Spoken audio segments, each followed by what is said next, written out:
Dracula by Bram Stoker.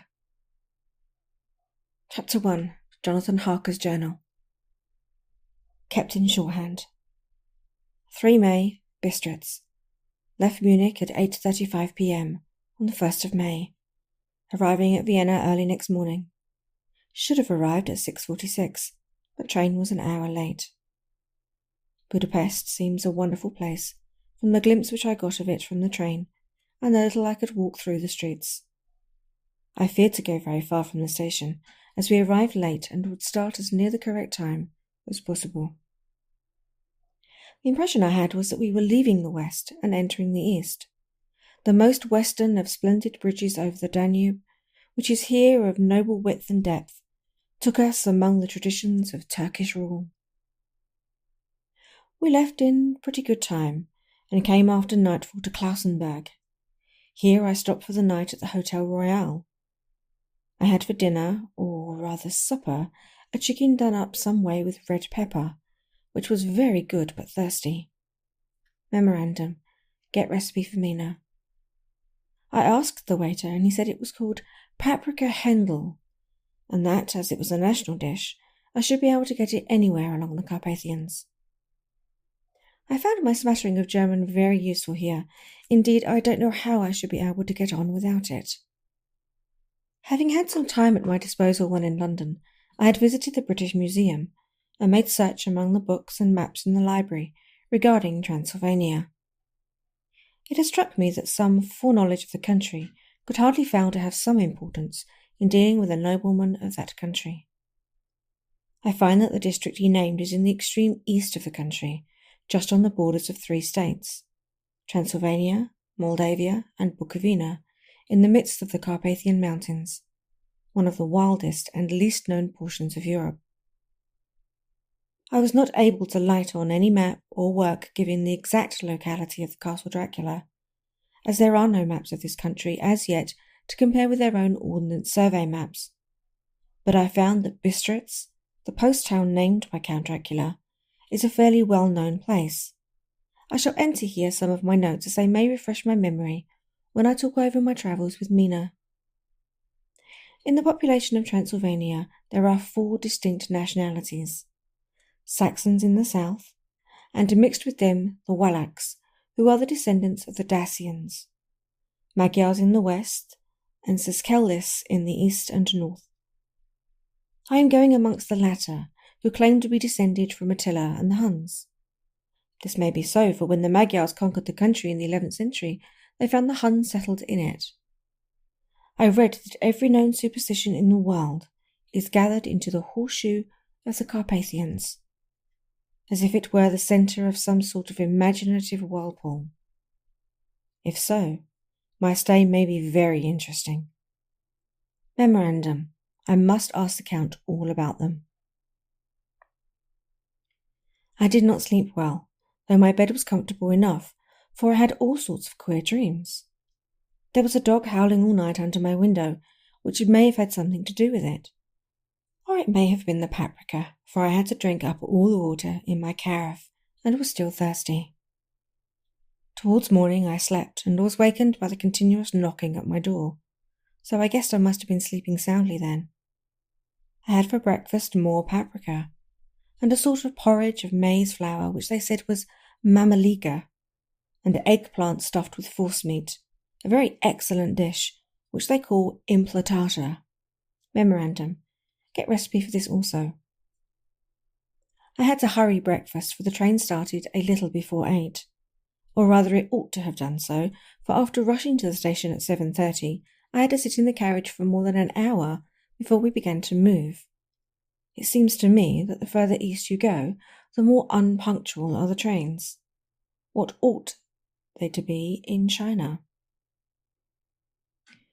All day long we seemed to dawdle through a country which was full of beauty of every kind. Sometimes we saw little towns or castles on the top of steep hills, such as we see in old missals. Sometimes we ran by rivers and streams, which seemed from the wide stony margins on each side of them to be subject to great floods. It takes a lot of water, and running strong, to sweep the outside edge of a river clean. At every station there were groups of people, sometimes crowds, and in all sorts of attire. Some of them were just like the peasants at home, or those I saw coming through France and Germany, with short jackets and round hats and homemade trousers. But others were very picturesque. The women looked pretty, except when you got near them, but they were very clumsy about the waist. They had all full white sleeves of some kind or another, and the most of them had big belts with a lot of strips of something fluttering from them, like the dresses in a ballet. But of course there were petticoats underneath them.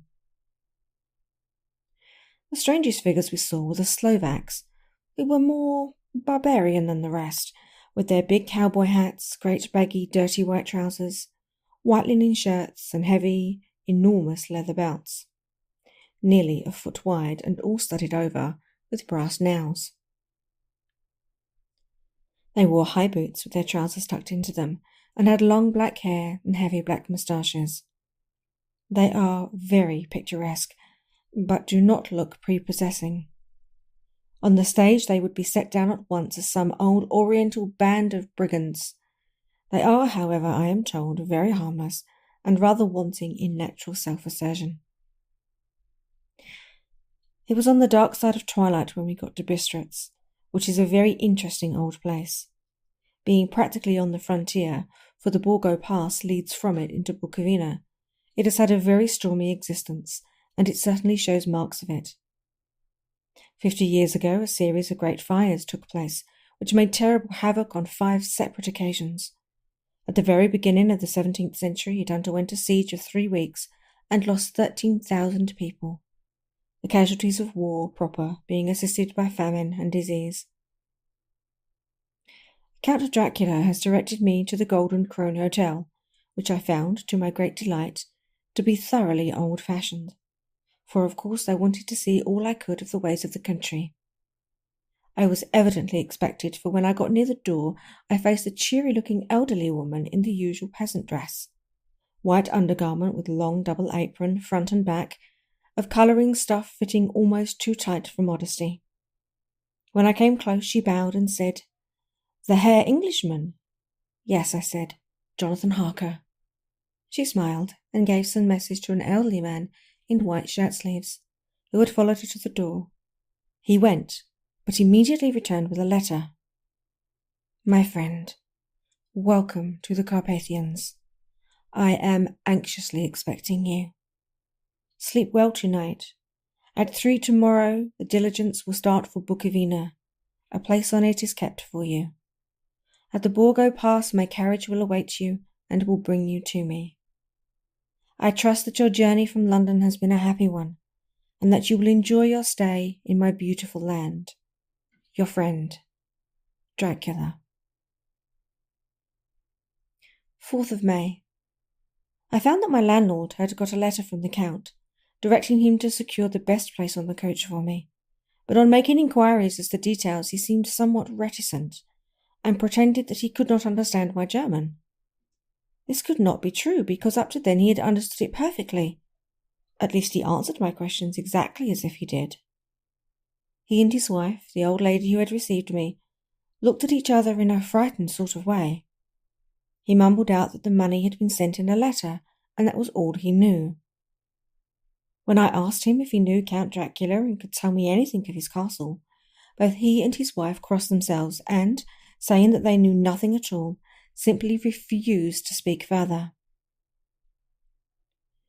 It was so near the time of starting that I had no time to ask anyone else, for it was all very mysterious and not by any means comforting.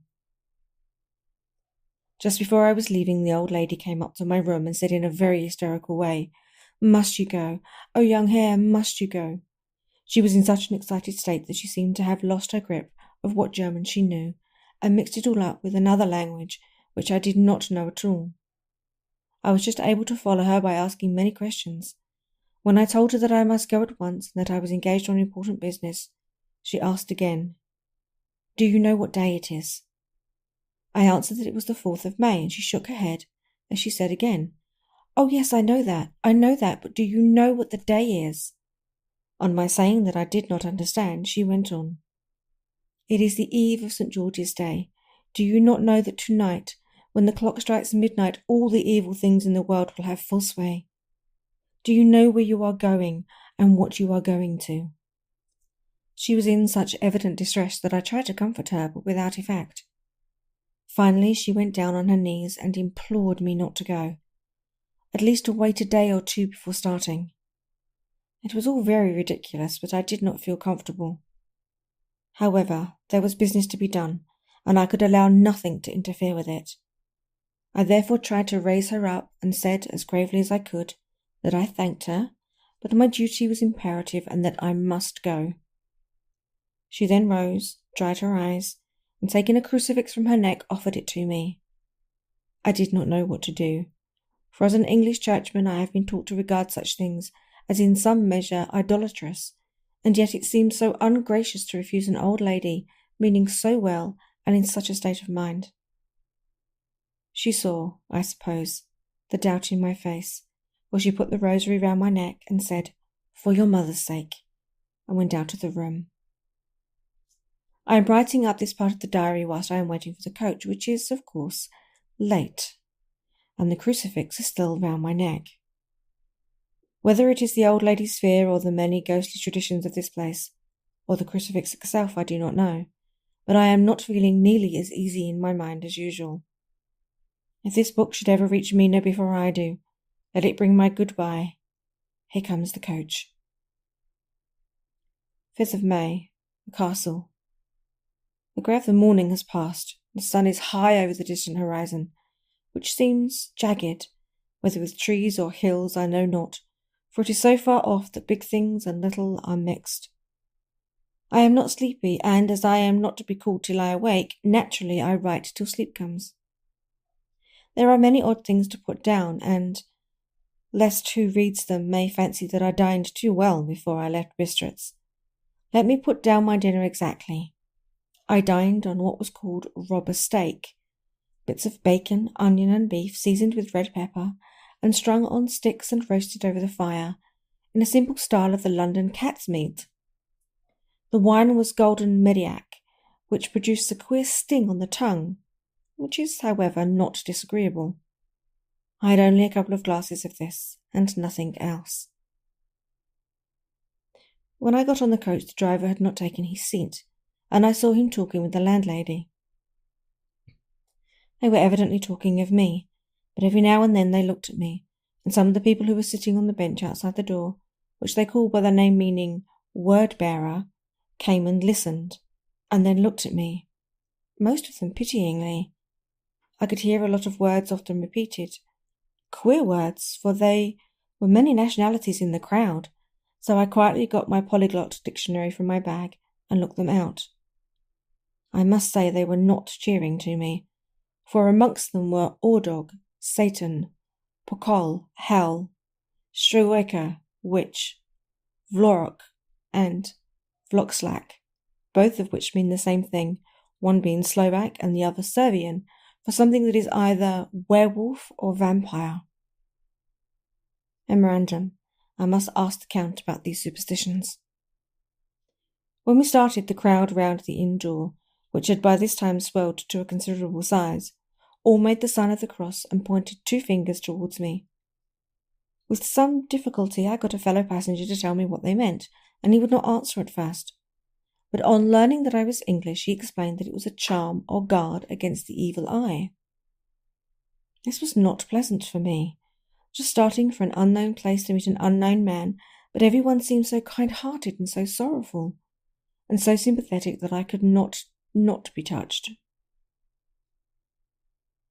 I shall never forget the last glimpse which I had of the inn yard and its crowd of picturesque figures, all crossing themselves, as they stood round the wide archway, with its back of rich foliage of oleander and orange trees in green tubs clustered in the centre of the yard. Then our driver, his wide linen trousers covered the whole front of the box seat. Gotzer, they call them, cracked his big whip over his 4 small horses, which ran abreast, and we set off on our journey. I soon lost sight and recollection of ghostly fears in the beauty of the scene as we drove along, although had I known the language, or rather languages, which my fellow passengers were speaking, I might not have been able to throw them off so easily. Before us lay a green sloping land full of forests and woods, with here and there steep hills crowned with clumps of trees or with farmyards. The blank gable end to the road. There was everywhere a bewildering mass of fruit blossom, apple, pear, plum, cherry, and as we drove by I could see the green grass under the trees, spangled with the fallen petals. In and out amongst these green hills of what they call here the Mittel land ran the road, losing itself as it swept round the grassy curve or was shut out by the strangling ends of pine woods, which here and there ran down the hillsides like tongues of flame. The road was rugged, but still we seemed to fly over it in a feverish haste. I could not understand then what the haste meant, but the driver was evidently bent on losing no time in reaching the Bourg aux Prudes. I was told that this road is in summertime excellent, but that it had not yet been put under in order after the winter snows. In this respect it is different from the general roads to run in the Carpathians, for it is an old tradition that they are not to be kept in too good order. Of old the hospodars would not repair them, lest the Turks should think that they were preparing to bring in foreign troops, and so hasten the war which was always ready at loading point. Beyond the green swelling hills of the Mittel land rose mighty slopes of forest up to the lofty steeps of the Carpathians themselves.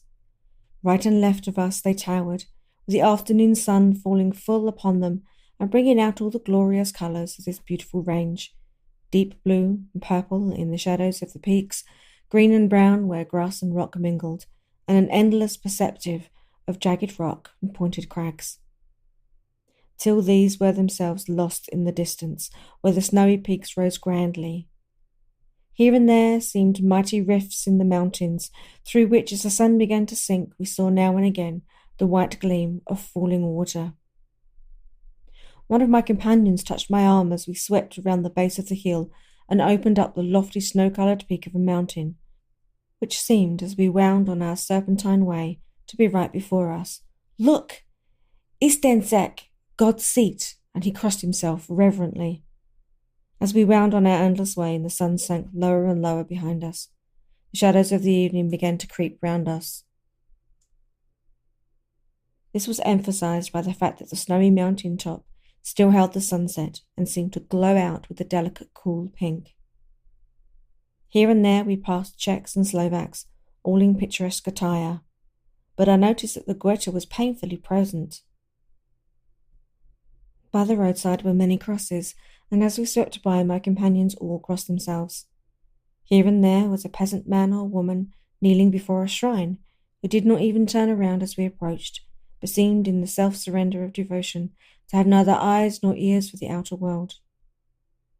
There were many things new to me, for instance, hayricks in the trees, and here and there very beautiful masses of weeping birch, their white stems shining like silver through the delicate green of the leaves. Now and again we passed a later wagon, the ordinary peasant carts, with its long, snake-like vertebrae, calculated to suit the inequalities of the road. On this were sure to be seated quite a group of homecoming peasants, the Czechs with their white and the Slovaks with their coloured, sheepskins, and latter carrying lance-fashion their long staves with axe at end.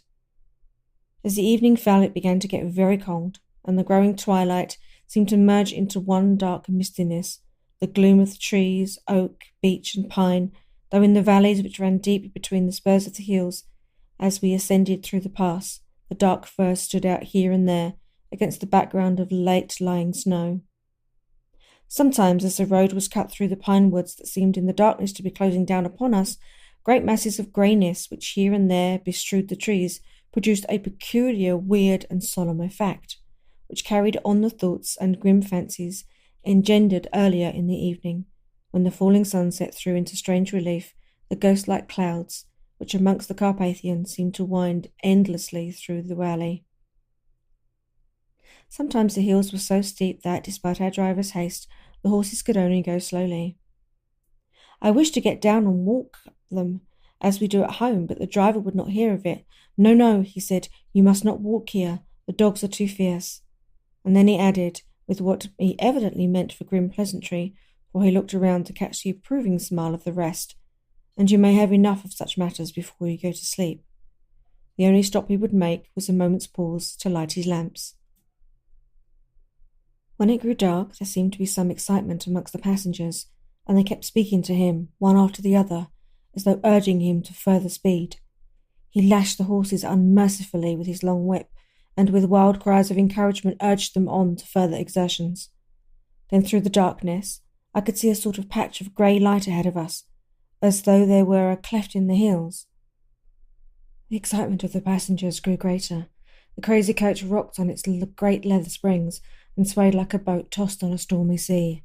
I had to hold on. The road grew more level and we appeared to fly along, and the mountain seemed to come nearer to us on each side and to frown down upon us. We were entering on the Borgo Pass. One by one, several of the passengers offered me gifts, which they pressed upon me with an earnestness which would take no denial. These were certainly of an odd and varied kind, but each was given in simple good faith, with a kindly word and a blessing. And that strange mixture of fear-meaning movements which I had seen outside the Hotel of Bistritz, the sign of the cross, and the guard against the evil eye. Then as we flew along, the driver leaned forward, and on each side the passengers, craning over the edge of the coach, peered eagerly into the darkness. It was evident that something very exciting was either happening or expected, but though I asked each passenger, no one would give me the slightest explanation. This state of excitement kept on for some little time, and at last we saw before us the pass opening out on the eastern side. There were dark rolling clouds overhead, and in the air the heavy oppressive sense of thunder. It seemed as though the mountain range had separated two atmospheres, and that now we had got into the thunderous one. I was now myself looking out for the conveyance, which was to take me to the Count. Each moment I expected to see the glare of lamps through the darkness, but all was dark. The only light was the flickering rays of our own lamps, in which the steam from our hard-driven horses rose in a white cloud. We could see now the sandy road lying white before us, but there was on it no sign of a vehicle. Passengers drew back with a sign of gladness, which seemed to mock my own disappointment. I was already thinking what I had best do when the driver, looking at his watch, said to the other something which I could hardly hear. It was spoken so quietly and in so low a tone. I thought it was an hour less than the time. Then turning to me, he said in German, worse than my own, "There is no carriage here. The Herr is not expected after all. He will now come on to Bukovina and return tomorrow or the next day. Better the next day." Whilst he was speaking, the horses began to neigh and snort and plunge wildly, so that the driver had to hold them up. Then, amongst a chorus of screams from the peasants and a universal crossing of themselves, a calèche with 4 horses drove up behind us, overtook us, and drew up beside the coach. I could see from the flash of our lamps as the rays fell upon them that the horses were coal-black and splendid animals.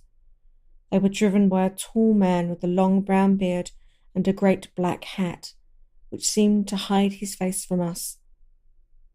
I could only see the gleam of a pair of very bright eyes which seemed red in the lamplight, and as he turned to us, he said to the driver, "You are early tonight, my friend." The man stammered in reply, "The English Herr was in a hurry," to which the stranger replied, "That is why, I suppose, you wished him to go on to Bukovina. You cannot deceive me, my friend. I know too much, and my horses are swift."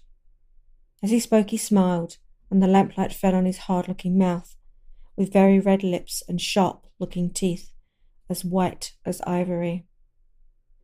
One of my companions whispered to another the line from Burger's Lenore, "Den die Toten rein schnell," for the dead travel fast.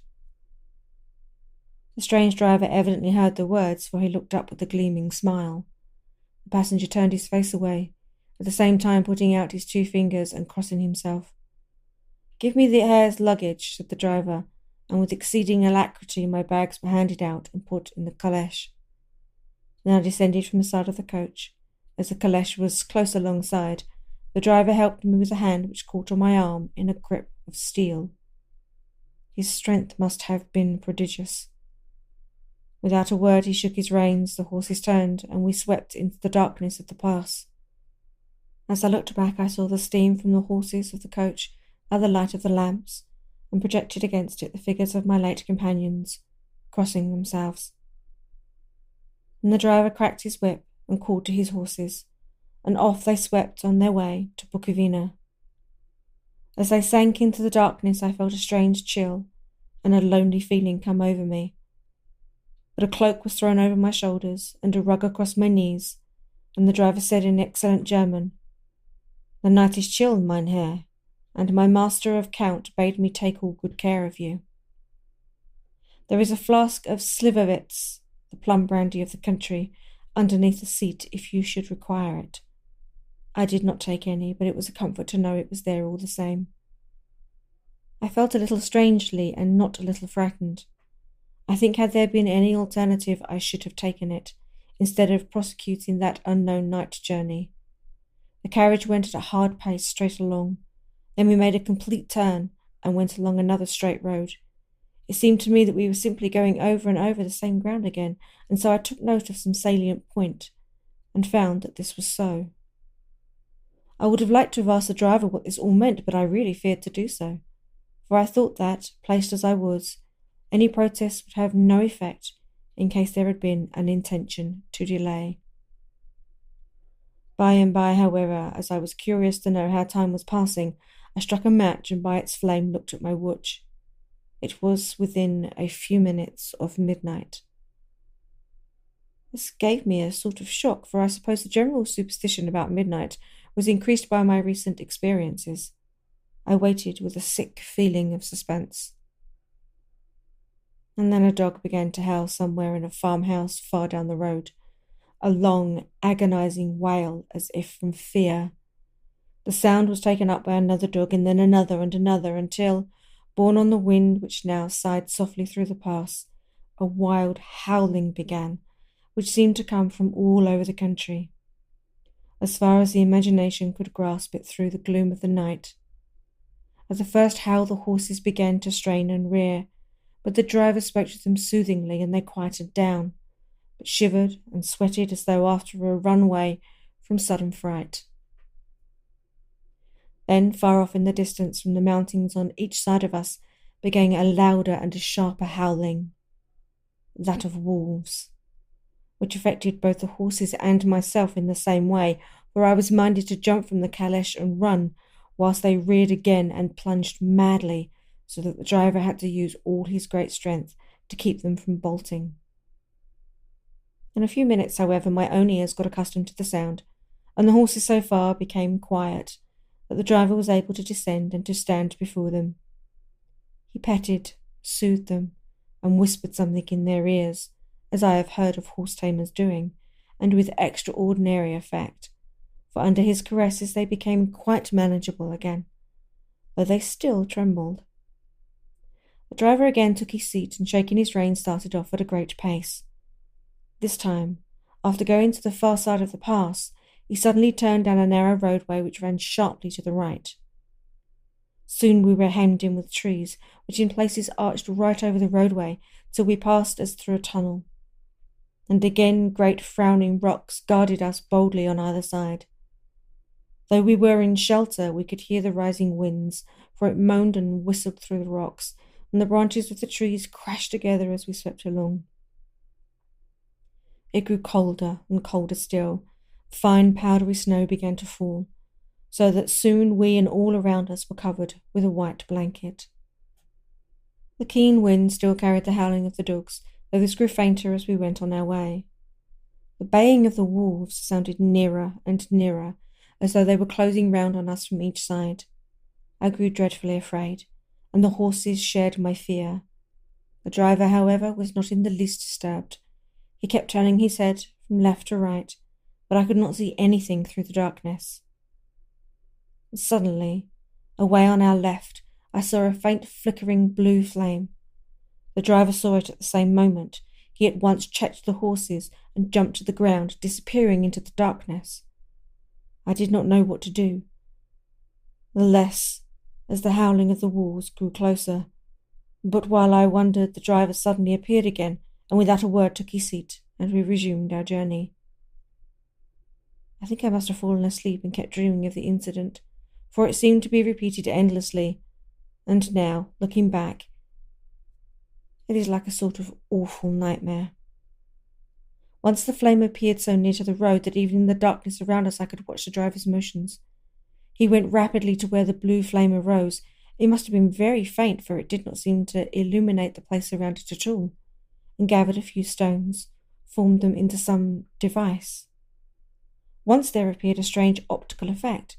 When he stood between me and the flame, he did not obstruct it, for I could see its ghostly flicker all the same. This startled me, but as the effect was only momentary, I took it that my eyes deceived me, straining through the darkness. And then for a time there were no blue flames. We sped onwards through the gloom, with the howling of the wolves around us as though they were following in a moving circle. At last, there came a time when the driver went further afield than he had yet gone, and during his absence the horses began to tremble worse than ever and to snort and scream with fright. I could not see any cause for it, for the howling of the wolves had ceased altogether, but just then the moon, sailing through the black clouds, appeared behind the jagged crest of a beating, pine-clad rock, and by its light I saw around us a ring of wolves, white teeth, lolling red tongues, long sinewy limbs, and shaggy hair. They were 100 times more terrible in the grim silence which held them than even when they howled. For myself, I felt a sort of paralysis of fear. It was only then a man feels himself face to face with such horrors that he can understand their true import. All at once the wolves began to howl, as though the moonlight had had some peculiar effect on them. The horses jumped around and reared, and looked helplessly around with eyes that rolled in a way painful to see. But the living ring of terror encompassed them on every side, and they had perforce to remain within it. I called to the coachman to come, for it seemed to me that our only chance was to try to break out through the ring and to aid his approach. I shouted and beat the side of the caleche, hoping by the noise to scare the wolves from that side, so as to give him a chance of reaching the trap. How he came there I do not know, but I heard his voice raised in a tone of imperious command, and looking towards the sound saw him stand in the roadway. As he swept his long arms, as though brushing aside some implacable obstacle, the wolves fell back and back still further. Just then a heavy cloud passed across the face of the moon, so that we were again in darkness. When I could see again, the driver was climbing into the caleche. The wolves had disappeared. This was all so strange and uncanny that a dreadful fear came upon me, and I was afraid to speak or move. The time seemed interminable as we swept on our way, now in almost complete darkness, for the rolling clouds obscured the moon. We kept on ascending, with occasional periods of quick descent, but in the main always ascending. Suddenly, I became conscious of the fact that the driver was in the act of pulling up the horses in the courtyard of a vast ruined castle, from whose tall black windows came no ray of light, and whose broken battlements showed a jagged line against the moonlit sky. Chapter 2. Jonathan Harker's Journal. Continued. 5th of May. I must have been asleep, for certainly if I had been fully awake, I must have noticed the approach of such a remarkable place.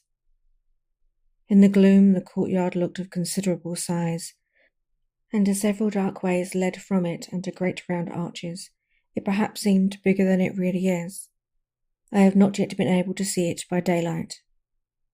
When the caleche stopped, the driver jumped down and held out his hand to assist me to alight.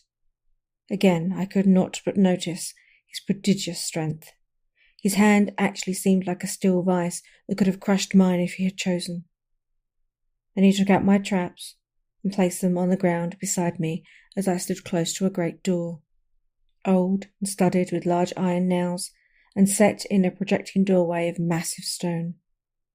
I could see even in the dim light that the stone was massively carved and that the carving had been much worn by time and weather. As I stood, the driver jumped again into his seat, shook the reins. The horses started forward. The trap and all disappeared down one of the dark openings. I stood in silence where I was, for I did not know what to do. Of bell or knocker there was no sign. Through these frowning walls and dark windows opening, it was not likely that my voice would penetrate. The time I waited seemed endless, and I felt doubts and fears crowding upon me. What sort of place had I come to, and among what kind of people? What sort of grim adventure was it on which I had embarked? Was this a customary incident in the life of a solicitor's clerk, sent out to explain the purchase of a London estate to a foreigner? Solicitor's clerk. Mina would not like that. Solicitor. For just before leaving London I got word that my examination had been successful, and I am now a full-blown solicitor. I began to rub my eyes and pinch myself to see if I were awake. It all seemed like a horrible nightmare to me, and I expected that I should suddenly wake, find myself at home, with the dawn struggling in through the windows, as I had now and again felt in the morning after a day of overwork. But my flesh answered the pinching test, and my eyes were not to be deceived. I was indeed awake and among the Carpathians. All I could do now was to be patient, and to wait the coming of the morning. Just as I had come to this conclusion, I heard a heavy step approaching behind the great door, and saw through the chinks the gleam of a coming light. Then there was a sound of rattling chains, the clanking of massive bolts drawn back. A key was turned with the loud grating noise of long disuse, and the great door swung back. Within stood a tall old man, clean-shaven save for a long white moustache, clad in black from head to foot, without a single speck of colour about him anywhere.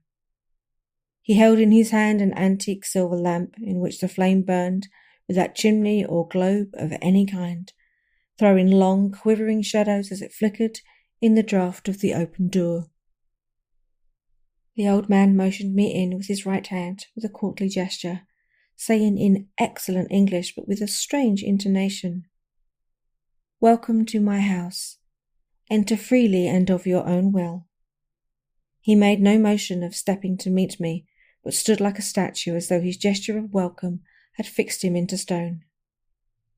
The instant, however, that I had stepped over the threshold, he moved impulsively forward, and holding out his hand, grasped mine with a strength which made me wince, an effect which was not lessened by the fact that it seemed as cold as ice.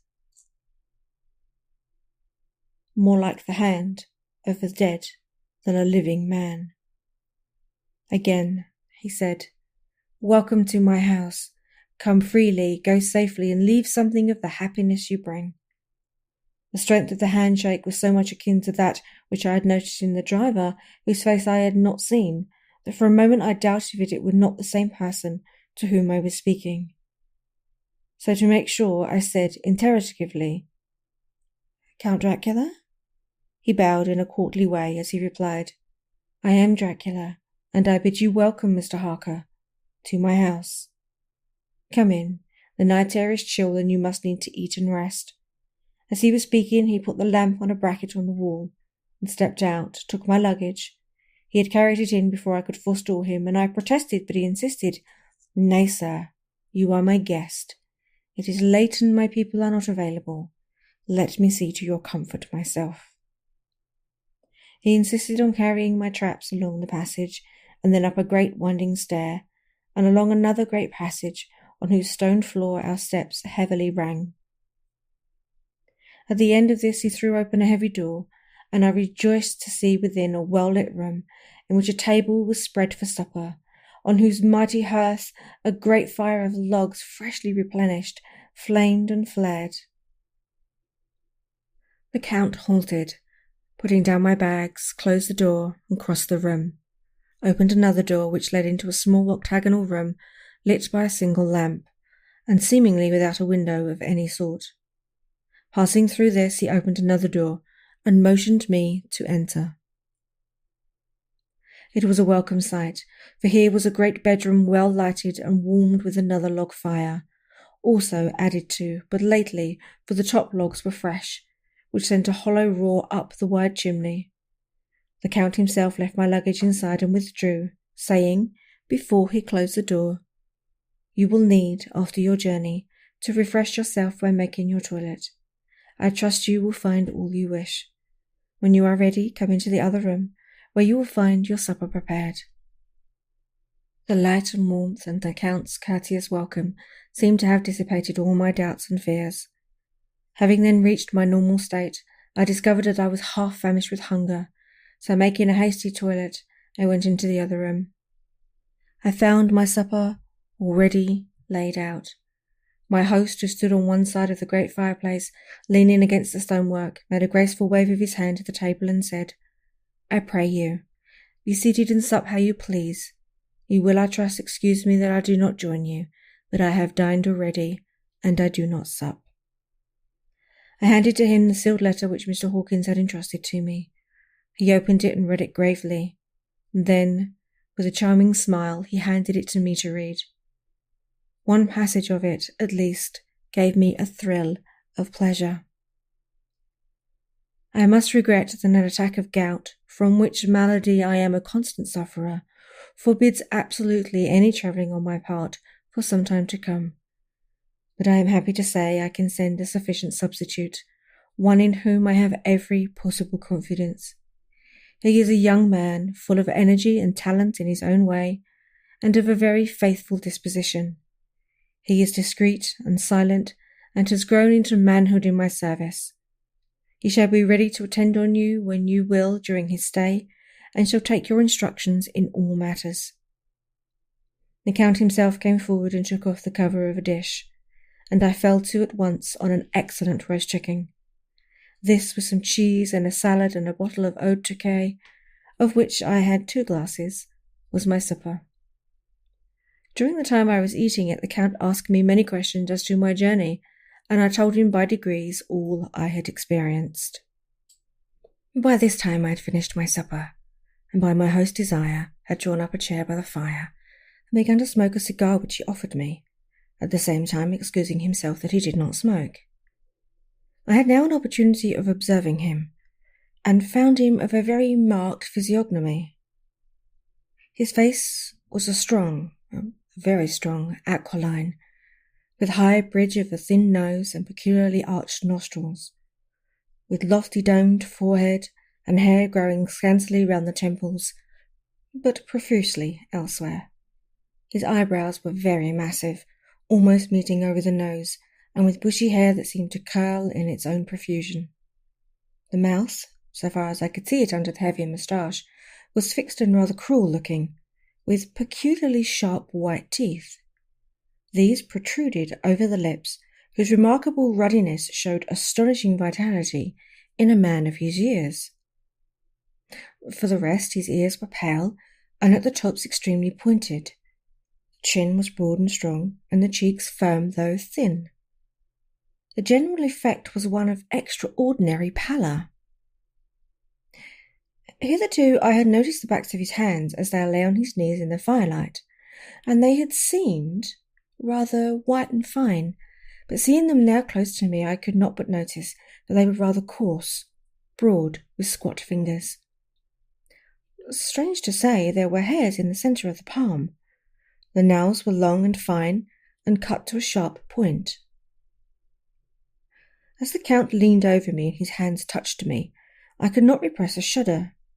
It may have been that his breath was rank, but a horrible feeling of nausea came over me, which, do what I would, I could not conceal. The Count, evidently noticing it, drew back, and with a grim sort of smile which showed more than he had yet done his protuberant teeth, sat himself down again on his side of the fireplace. We were both silent for a while, and as I looked towards the window I saw the first dim streak of the coming dawn.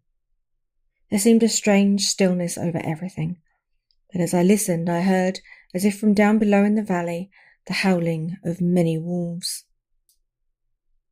The Count's eyes gleamed, and he said, "Listen to them. The children of the night, What music they make! Seeing, I suppose, some expression in my face strange to him, he added, "Ah, sir, you dwellers in the city cannot enter into the feelings of the hunter." And then he rose and said, "But you must be tired. Your bedroom is all ready, and tomorrow you shall sleep as late as you will. I have to be away until the afternoon, so sleep well and dream well." With a courteous bow he opened for me himself the door to the octagonal room, and I entered my bedroom. I am all in a sea of wonders. I doubt, I fear, I think strange things, which I dare not confess to my own soul. God keep me, if only for the sake of those dear to me. 7th of May. It is again early morning, but I have rested and enjoyed the last 24 hours. I slept till late in the day, woke of my own accord. When I had dressed myself, I went into the room where we had supped, and found a cold breakfast laid out, with coffee kept hot by the pot being placed on the hearth. There was a card on the table, on which was written, "I have to be absent for a while. Do not wait for me. D." I set to and enjoyed a hearty meal. When I had done, I looked for a bell, so that I might let the servants know I was finished, but I could not find one. There are certain odd deficiencies in the house, considering the extraordinary evidences of wealth which are around me. The table service is of gold, and so beautifully wrought that it must be of immense value. The curtains and upholstery of the chairs and sofas, and the hangings of my bed are the costliest and most beautiful fabrics, and must have been of fabulous value when they were made, for they are centuries old, though in excellent order. I saw something like them in Hampton Court, but there they were worn and frayed and moth-eaten. But still in none of the rooms is there a mirror. There is not even a toilet glass on my table, and I had to get the little shaving glass from my bag before I could either shave or brush my hair. I had not yet seen a servant anywhere, or heard a sound near the castle except the howling of wolves. Some time after I had finished my meal, I do not know whether to call it breakfast or dinner, for it was between 5 and 6 o'clock when I had it, and I looked about for something to read, for I did not like to go about the castle until I had asked the Count's permission. There was absolutely nothing in the room. Book, newspaper, or even writing materials, and so I opened another door in the room and found a sort of library. The door opposite mine I tried, but found it locked. In the library I found, to my great delight, a vast number of English books, whole shelves full of them. Bound volumes of newspapers and magazines. A table in the centre was littered with English magazines and newspapers, though none of them were of a recent date. The books were of the most varied kind: history, geography, politics, political economy, botany, geology, law, all relating to England and English life, customs, and manners. There were even such books of reference as the London Dictionary, the Red and Blue Books, Whitaker's Almanac, the Army and Navy List, and, it somehow gladdened my heart to see it, the Law List. Whilst I was looking at the books, the door opened and the Count entered. He saluted me in a hearty way, and hoped that I had had a good night's rest, and then he went on. "I am glad you found your way in here, for I am sure there is much that will interest you. These companions," and he laid his hand on some of the books, "have been good friends to me, and for some years past, ever since I had the idea of going to London, have given me many, many hours of pleasure.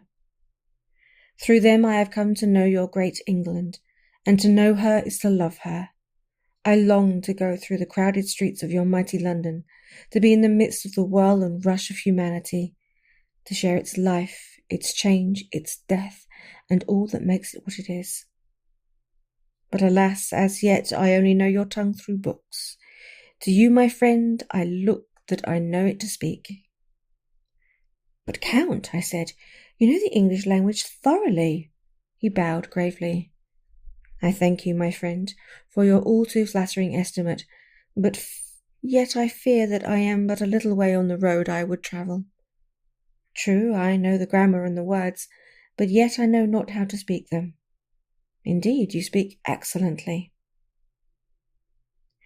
Not so, he answered. Well, I know that, did I move and speak in your London, none there are who would not know me for a stranger. That is not enough for me. Here I am noble, I am boyar. The common people know me, and I am master. But a stranger in a strange land, he is no one. Men know him not, and to know not is to care not for. I am content if I am like the rest, so that no man stop if he sees me, or pause in his speaking if he hear my words. Ha, ha, stranger! I have been so long master that I would be master still, or at least that none other should be master of me. You come to me not alone as agent of my friend Peter Hawkins of Exeter, to tell me all about my new estate in London. You shall, I trust, rest here with me a while, so that by our talking I may learn the English intonation, and I would that you tell me when I make error, even of the smallest, in my speaking. I am sorry that I had to be away so long today, but you will, I know, forgive one who has so many important affairs in hand. Of course I said all I could about being willing, and asked if I might come into that room when I chose, and he answered, yes, certainly.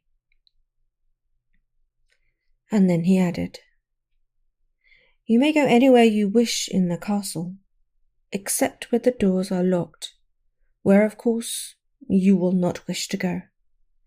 There is reason that all things are as they are, and did you see with my eyes and to know with my knowledge, you would perhaps better understand.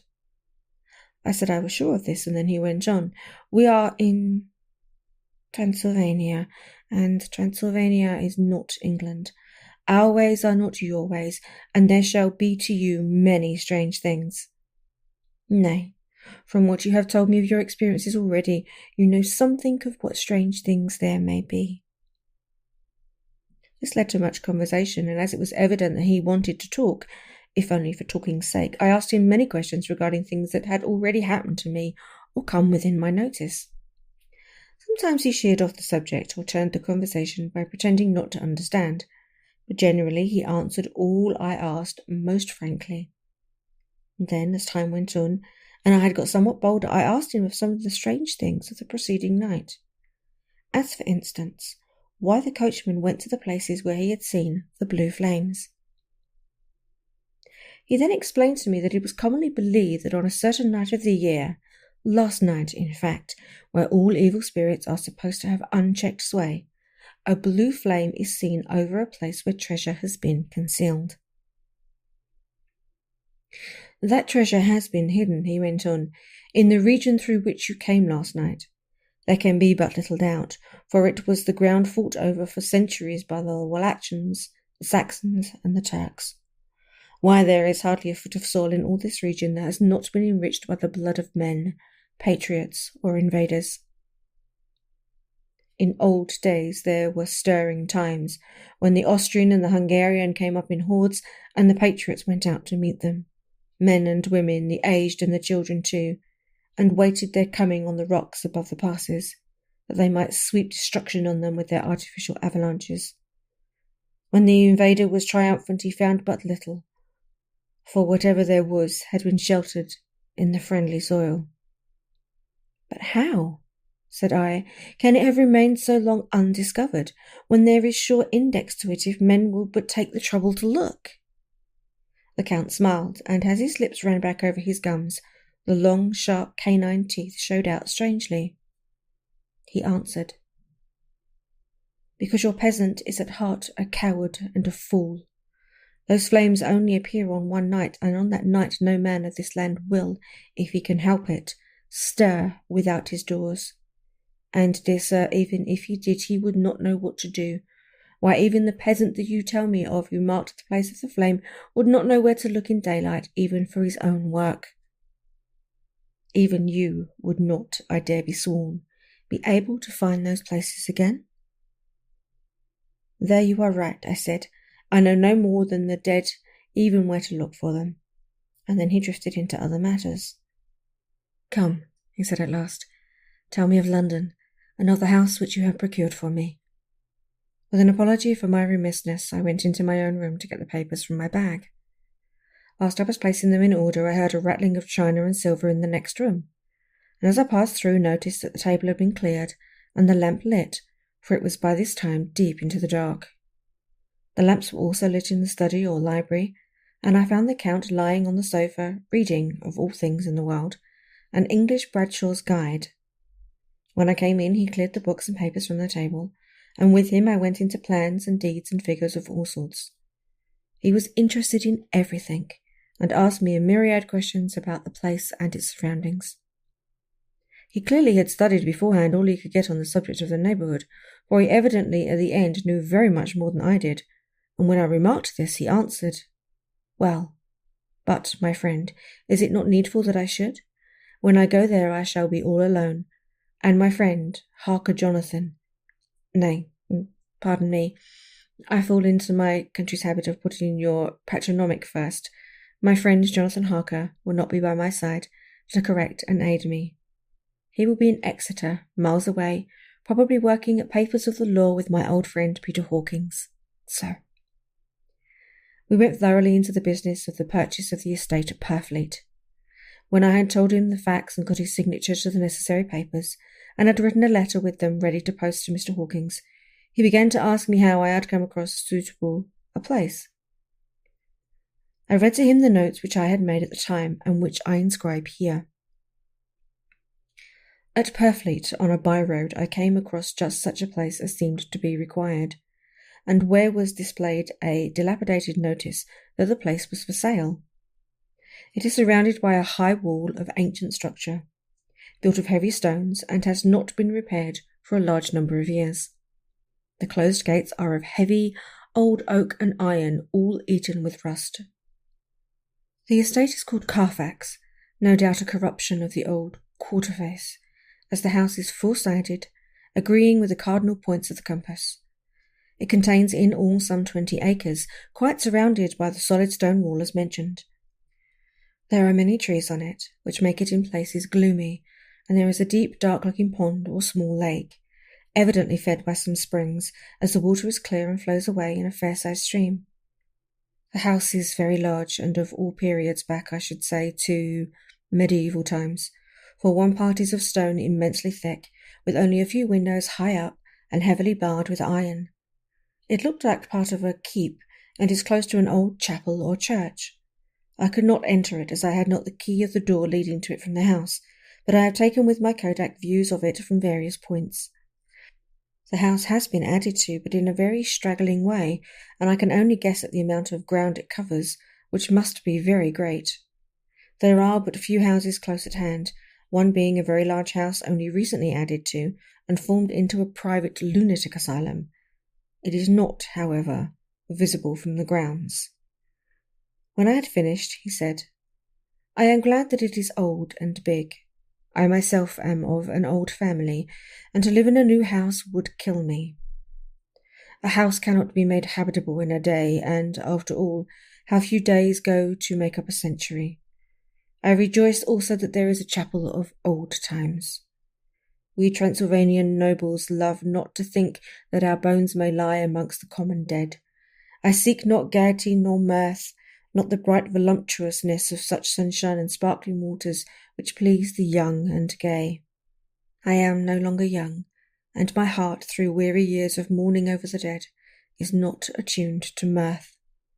Moreover, the walls of my castle are broken, the shadows are many, and the wind breathes cold through the broken battlements and casements. I love the shade and the shadow, and would be alone with my thoughts when I may." Somehow his words and his look did not seem to accord, or else it was that his cast of face made his smile look malignant and saturnine. Presently, with an excuse, he left me, asking me to pull all my papers together. He was some little time away, and I began to look at the books around me.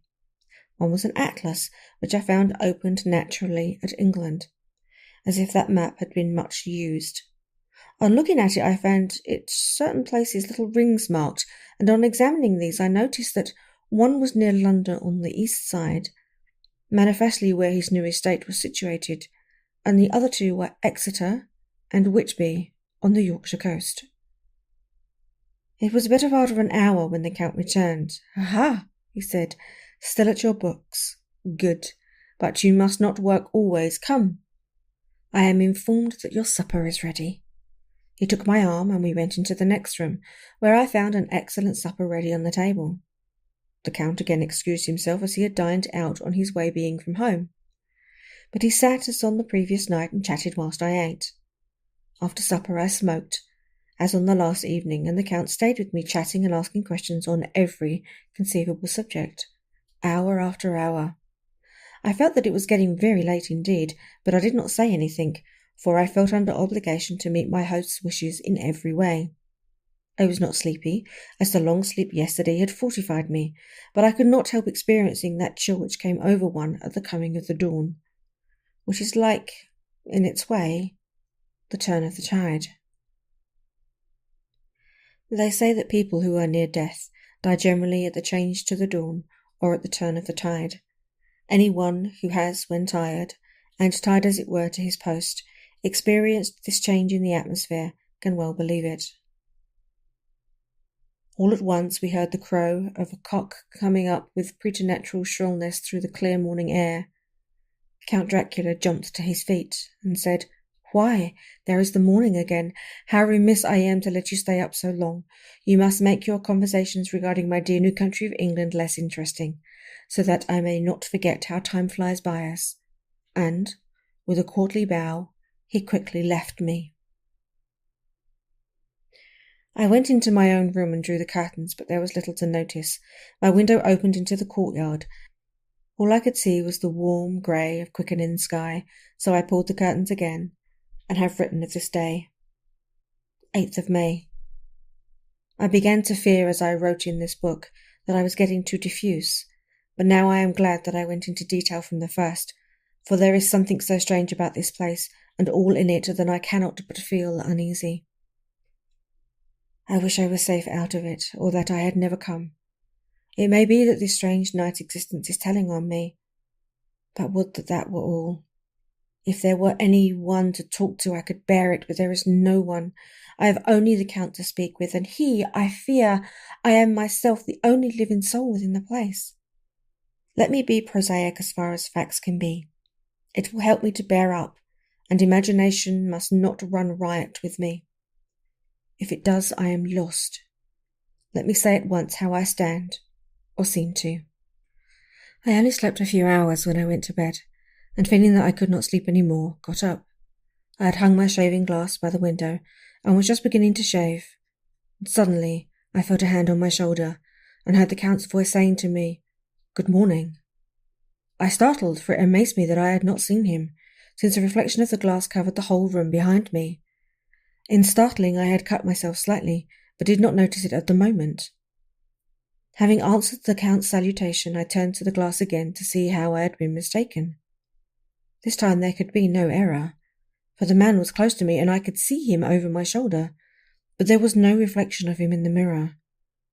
The whole room behind me was displayed, but there was no sign of a man in it, except myself. This was startling, and, coming on the top of so many strange things, was beginning to increase that vague feeling of uneasiness which I always had when the Count was near. But at that instant I saw that the cut had bled a little, and the blood was trickling over my chin. I laid down the razor, turning as I did so half round to look for some sticking plaster. When the Count saw my face, his eyes blazed with a sort of demonic fury. He suddenly made a grab at my throat. I drew away, and his hand touched the string of beads which held the crucifix. It made an instant change in him, for the fury passed so quickly that I could hardly believe that it was even there. "Take care," he said. "Take care how you cut yourself. It is more dangerous than you think in this country." Then seized the shaving glass, and he went on, "And this is the wretched thing that has done the mischief. It is a foul bauble of man's vanity. Away with it."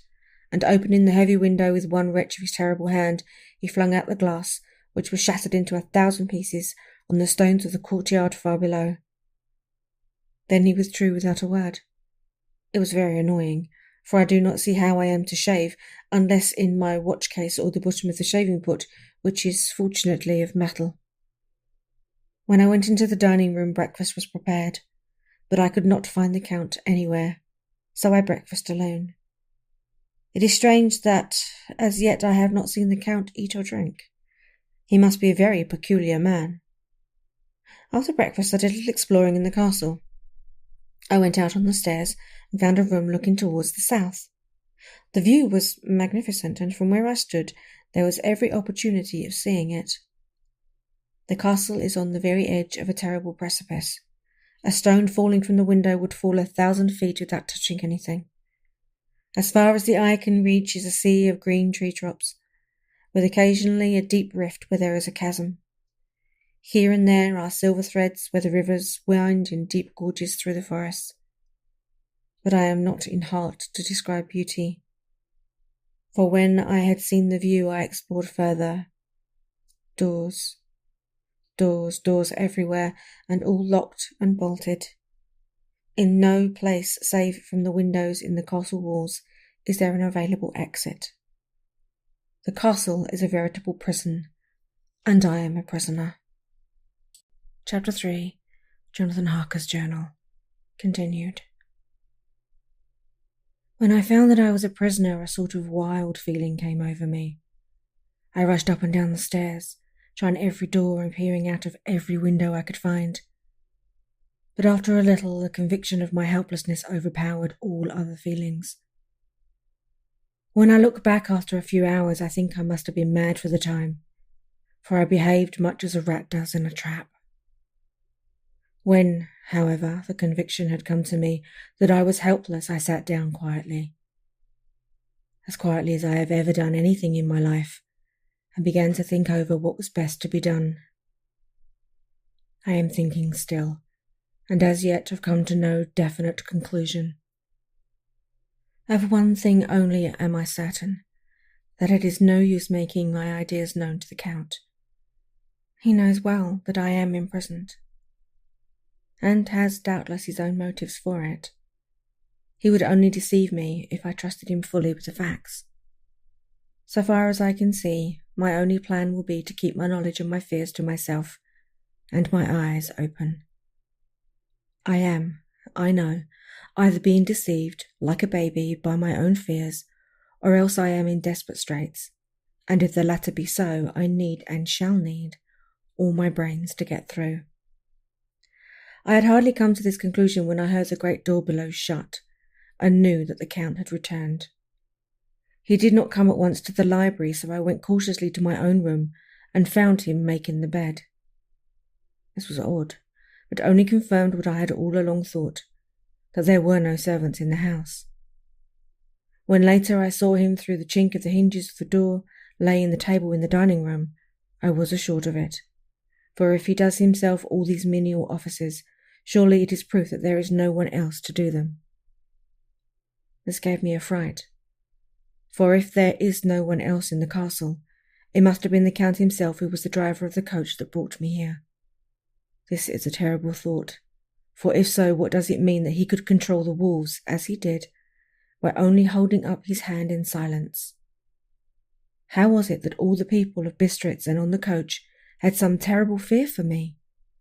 What meant the giving of the crucifix, of the garlic, of the wild rose, of the mountain ash? Bless that good woman who hung the crucifix round my neck, for it is a comfort and a strength to me whenever I touch it. It is odd that a thing which I had been taught to regard with disfavour and as idolatrous should in a time of loneliness and trouble be of help. Is it that there is something in the essence of the thing itself, or that it is a medium, a tangible help, in conveying memories of sympathy and comfort? Some time, if it may be, I must examine this matter and try to make up my mind about it. In the meantime, I must find out all I can about Count Dracula, as it may help me to understand. Tonight he may talk of himself, if I turn the conversation that way. But I must be very careful, however, not to awaken his suspicion. Midnight. I have had a long talk with the Count. I asked him a few questions on Transylvania history, and he warmed up to the subject wonderfully. In his speaking of things and people, and especially of battles, he spoke as if he had been present at them all. This he afterwards explained by saying that to a boyar the pride of his house and name in his own pride, that their glory is his glory, that their fate is his fate. Whenever he spoke of his house, he always said we, and spoke almost in the plural, like a king speaking. I wish I could put down all he said exactly as he said it, for to me it was most fascinating. It seemed to have in it a whole history of the country. He grew excited as he spoke, and walked about the room pulling his great white moustache and grasping anything on which he laid his hands as though he would crush it by main strength. One thing he said which I shall put down as nearly as I can, for it tells in its way the story of his race. We Sesceles have a right to be proud, for in our veins flows the blood of many brave races who fought as the lion fights for lordship. Here in the whirlpool of European races, the Ugric tribe bore down from Iceland the fighting spirit which Thor and Woden gave them, which their berserkers displayed to such full intent on the seaboards of Europe, aye, and of Asia and Africa too, till the peoples thought that the werewolves themselves had come. Here too, when they came, they found the Huns, whose warlike fury had swept the earth like a living flame, till the dying peoples held that in their veins ran the blood of those old witches, who, expelled from Scythia, had mated with the devils in the deserts. Fools! Fools! What devil or what witch was ever as great as Attila, whose blood is in these veins? He held up his arms. It is a wonder that we were a conquering race, that we were proud, that when the Magyar, the Lombard, the Avar, the Bulgar, or the Turk poured his thousands on our frontiers, we drove them back. Is it strange that when Arpad and his legions swept through the Hungarian fatherland, he found us here when he reached the frontier? The Honfoglalas was completed there, and when the Hungarian flood swept eastward, the Sesceles were claimed as kindred by the victorious Magyars, and to us for centuries was trusted the guarding of the frontier of Turkeyland. Aye, and more than that, endless duty of the frontier guard, for as the Turks say, water sleeps and enemy is sleepless. Who more gladly than we throughout the four nations received the blood sword, or at its warlike call flocked quicker to the standard of the king? When was redeemed that great shame of my nation, the shame of Cassava, when the flags of the Wallach and the Magyar went down beneath the crescent? Who was it that one of my own race, who was voivod, crossed the Danube and beat the Turk on his own ground? That was a Dracula indeed.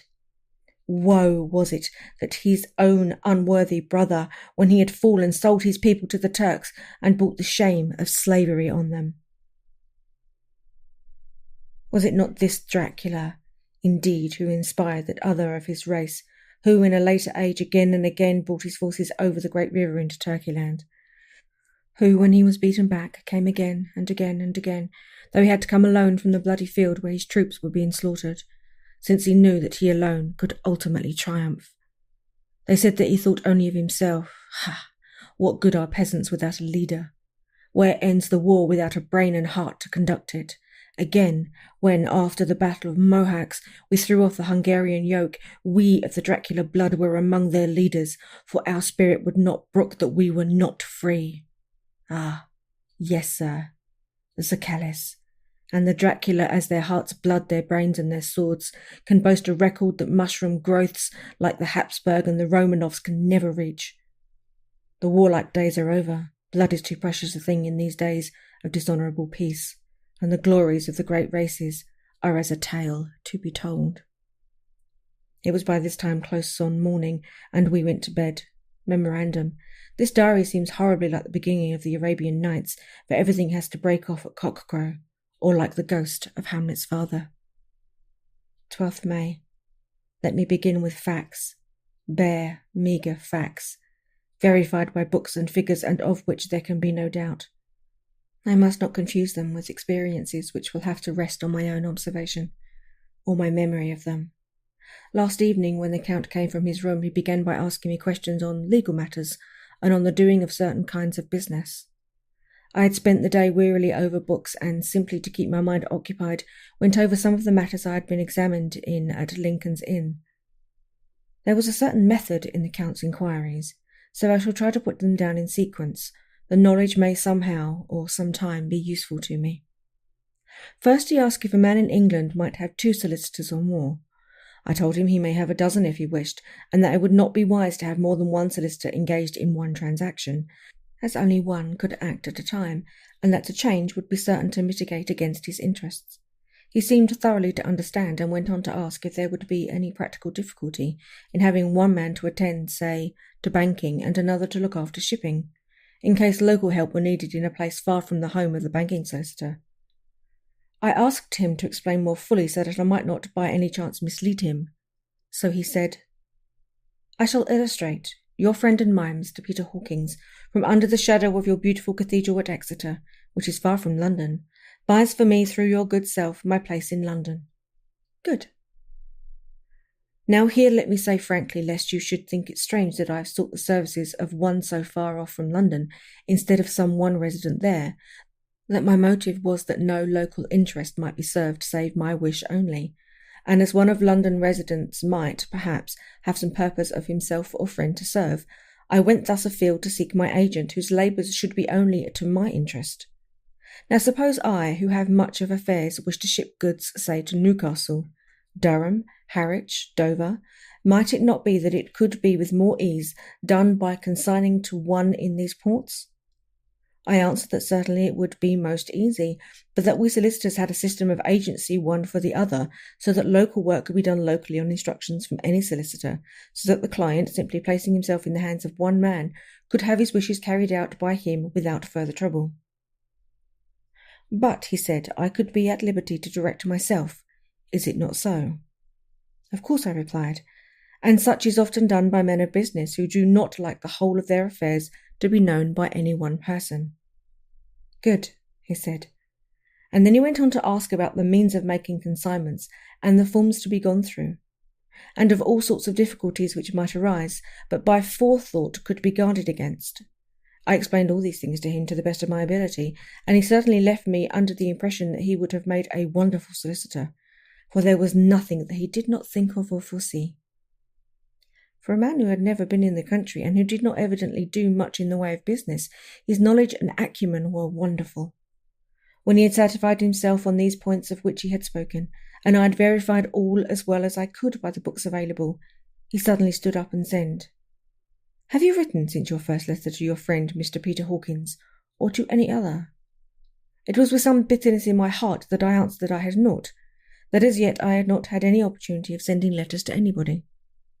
"Then write now, my young friend," he said, laying a heavy hand on my shoulder. "Write to our friend and to any other, and say, if it will please you, that you shall stay with me until a month from now." "Do you wish me to stay so long?" I asked, for my heart grew cold at the thought. "I desire it much. Nay, I will take no refusal. When your master, employer, what you will, engaged that someone should come on his behalf, it was understood that my needs only were to be consulted. I have not stinted. Is it not so?" What could I do but bow acceptance? It was Mr. Hawkins' interest, not mine, and I had to think of him, not myself. And besides, while Count Dracula was speaking, there was that in his eyes and in his bearing which made me remember that I was a prisoner, and that if I wished it, I could have no choice. The Count saw his victory in my bow, and his mastery in the trouble of my face, for he began at once to use them, but in his own smooth, resistless way. "I pray you, my good young friend, that you will not discourse of things other than business in your letters. It will doubtless please your friends to know that you are well, and that you look forward to getting home to them. Is it not so?" As he spoke, he handed me 3 sheets of notepaper and 3 envelopes. They were all of the thinnest foreign post, and looking at them, then at him, and noticing his quiet smile, with the sharp canine teeth lying over the red underlip, I understood as well as if he had spoken that I should be careful what I wrote, for he would be able to read it. So I determined to write only formal notes now, but to write fully to Mr. Hawkins in secret, and also to Mina, for to her I could write in shorthand, which would puzzle the Count, if he did see it. When I had written my 2 letters, I sat quietly reading a book whilst the Count wrote several notes, referring as he wrote them to some books on his table. Then he took up my 2 and placed them with his own, and put by his writing materials, for which, the instant the door had closed behind him, I leaned over and looked at the letters, which were face down on the table. I felt no compunction in doing so, for under the circumstances I felt that I should protect myself in every way I could. One of the letters was directed to Samuel F. Billingston, No. 7 The Crescent, Whitby, another to Herr Nirvana, the third was to Coutts & Co., London, and the fourth to Heron, Klopstock and Billruth, bankers, Budapest. The second and fourth were unsealed. I was just about to look at them when I saw the door handle move. I sunk back in my seat, having just had time to replace the letters as they had been, and to resume my book before the Count, holding still another letter in his hand, entered the room. He took up the letter on the table and stamped them carefully, and then turned to me and said, "I trust you will forgive me, but I have much work to do in private this evening. You will, I hope, find all things as you wish." As the door, he turned, and after a moment's pause said, "Let me advise you, my dear young friend, nay, let me warn you with all seriousness, that should you leave these rooms you will not by any chance go to sleep in any other part of the castle. It is old, and has many memories, and there are bad dreams for those who sleep unwisely. Be warned. Should sleep now or ever overcome you, or be like to do, then haste to your own chambers or to these rooms, for your rest will be then safe. But if you be not careful in this respect, then—" He finished his speech in a gruesome way, for he motioned with his hand as if he were washing them. I quite understood. My only doubt was as to whether any dreams could be more terrible than the unnatural, horrible net of gloom and mystery which seemed closing around me. Later, I endorsed the last words written, but this time there is no doubt in question. I shall not fear to sleep in any place where he is not. I have placed a crucifix over the head of my bed. I imagine that my rest is thus freer from dreams, and there it shall remain. When he left me, I went to my room. After a little while, not hearing any sound, I came out and went up the stone stairs to where I could look out towards the south. There was some sense of freedom in the vast expanse, inaccessible though it was to me as compared with the narrow darkness of the courtyard. Looking out of this, I felt that I was indeed in prison, and I seemed to want a breath of fresh air, though it were of the night. I am beginning to feel this nocturnal existence tell on me. It is destroying my nerve. I start at my own shadow, and am full of all sorts of horrible imaginings. God knows that there is ground for my terrible fear in this accursed place. I looked out over the beautiful expanse bathed in soft yellow moonlight till it was almost as light as day. In the soft light the distant hills became melted, and the shadows in the valleys and gorges of velvety blackness. The mere beauty seemed to cheer me. There was peace and comfort in every breath I drew. As I leaned from the window, my eye was caught by something moving a story below me, and somewhat to my left, where I imagined, from the order of the rooms, that the window of the Count's own rooms would look out. The window at which I stood was tall and deep, stone-mullioned, and though weather-worn, was still complete. But it was evidently many a day since the case had been there. I drew back behind the stonework and looked carefully out. What I saw was the Count's head coming out from the window. I did not see his face, but I knew the man by the neck and the movement of his back and arms. In any case, I could not mistake the hands which I had had so much opportunity of studying. I was at first interested and somewhat amused, for it is wonderful how small a matter will interest and amuse a man when he is a prisoner.